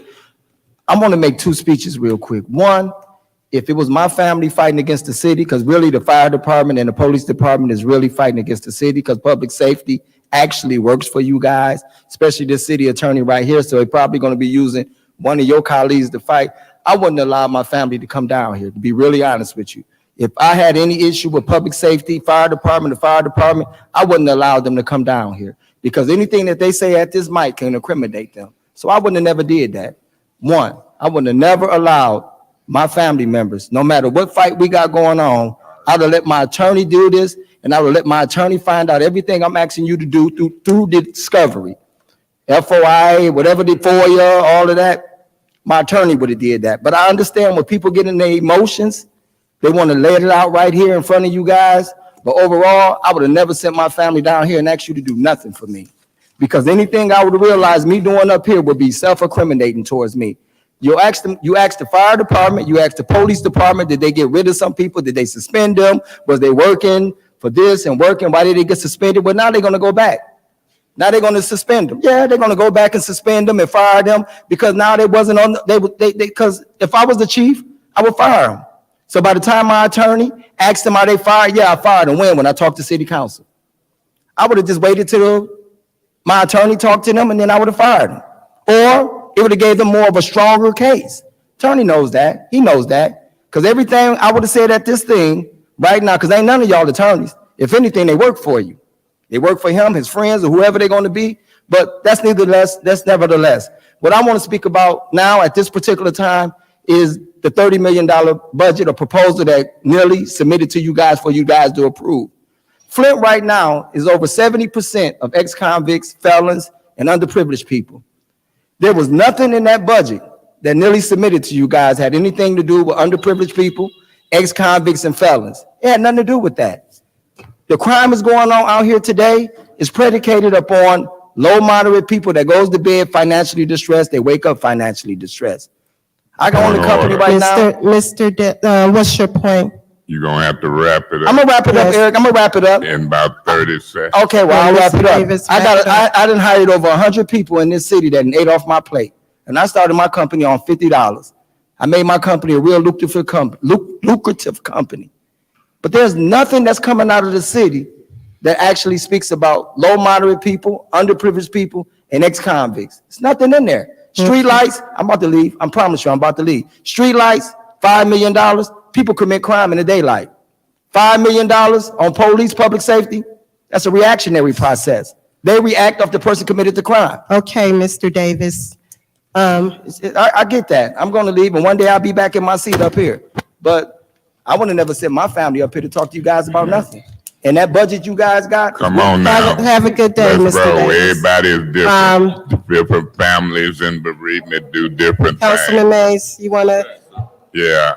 What is, I'm gonna make a motion to adjourn governmental operations. wait a minute. Are you trying to speak? Yes, ma'am. Okay, go ahead. Hello. I represent the public, we the people. And we the people have a right to speak before, okay, to you, my name is R.L. Mitchell, for the record. And through you, Madam Chair, to Council Lady Lewis, what she said about the old peoples in here talking about mazings and stuff and that. She didn't know nothing about Oak Park business, and that's my neighborhood, and don't want to put money in it, and only talk to call the shots like the bonehead downstairs. And I'm very appalled to that. Just like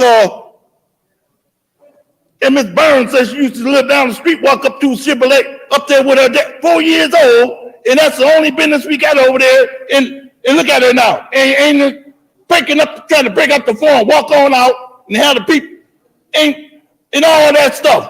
I was born in August the 15th, 1951. And she up there act like we supposed to be dead off the earth. People who's born in 1951, August the 8th, 1951. And talking about when she said something about be Jermaine, we the people is Jermaine when we listen to her, the doctor, fight like they did to Michael Jackson, gave him that pill and he died at 50 years old. And we study being humane while she making the people walk out and they asked her where she was going. She kept on going. And you up there, I'm glad you didn't break up the form too.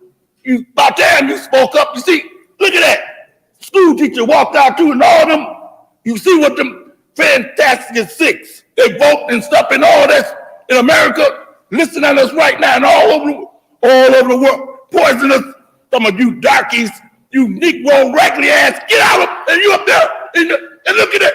Look at her, Miss Priestley, talking that junk with the money. You know that? Oh, that's my time. Thank you, All right. Mr. R.L. How y'all doing? I ain't gonna be long. I'm not gonna even introduce my name. Thank y'all very much for staying for all of the meeting today, and I appreciate the vote. And just thank y'all very much. Thank you. Thank you. Yeah, I can appreciate that. I would rather adjourn than you call it for lack of a quorum. We'll see what happens, but right now it looks like it's gonna adjourn unless you're in your seat. I mean, that's just the way it is. Move to adjourn. Do I have support? I support. Okay. I second it. I like to say Oh. second. Okay, roll call, Madam Clerk. Ms. Priestley, Yes. Ms. Winfrey Carter, Yes. Ms. Burns. Yes. Mr. Pfeiffer, Yes. Mr. Mays. Yes. Vote is 5 The yes, vote- 0 no. The vote is 5 yes, 0 no. This meeting, governmental operations, is adjourned at 11:15 p.m. I ain't doing no more. special effect. I mean, if y'all wanna do it, it don't matter to me. You wanna do it? Okay, move the special. Move the special. Let alone that. We're good.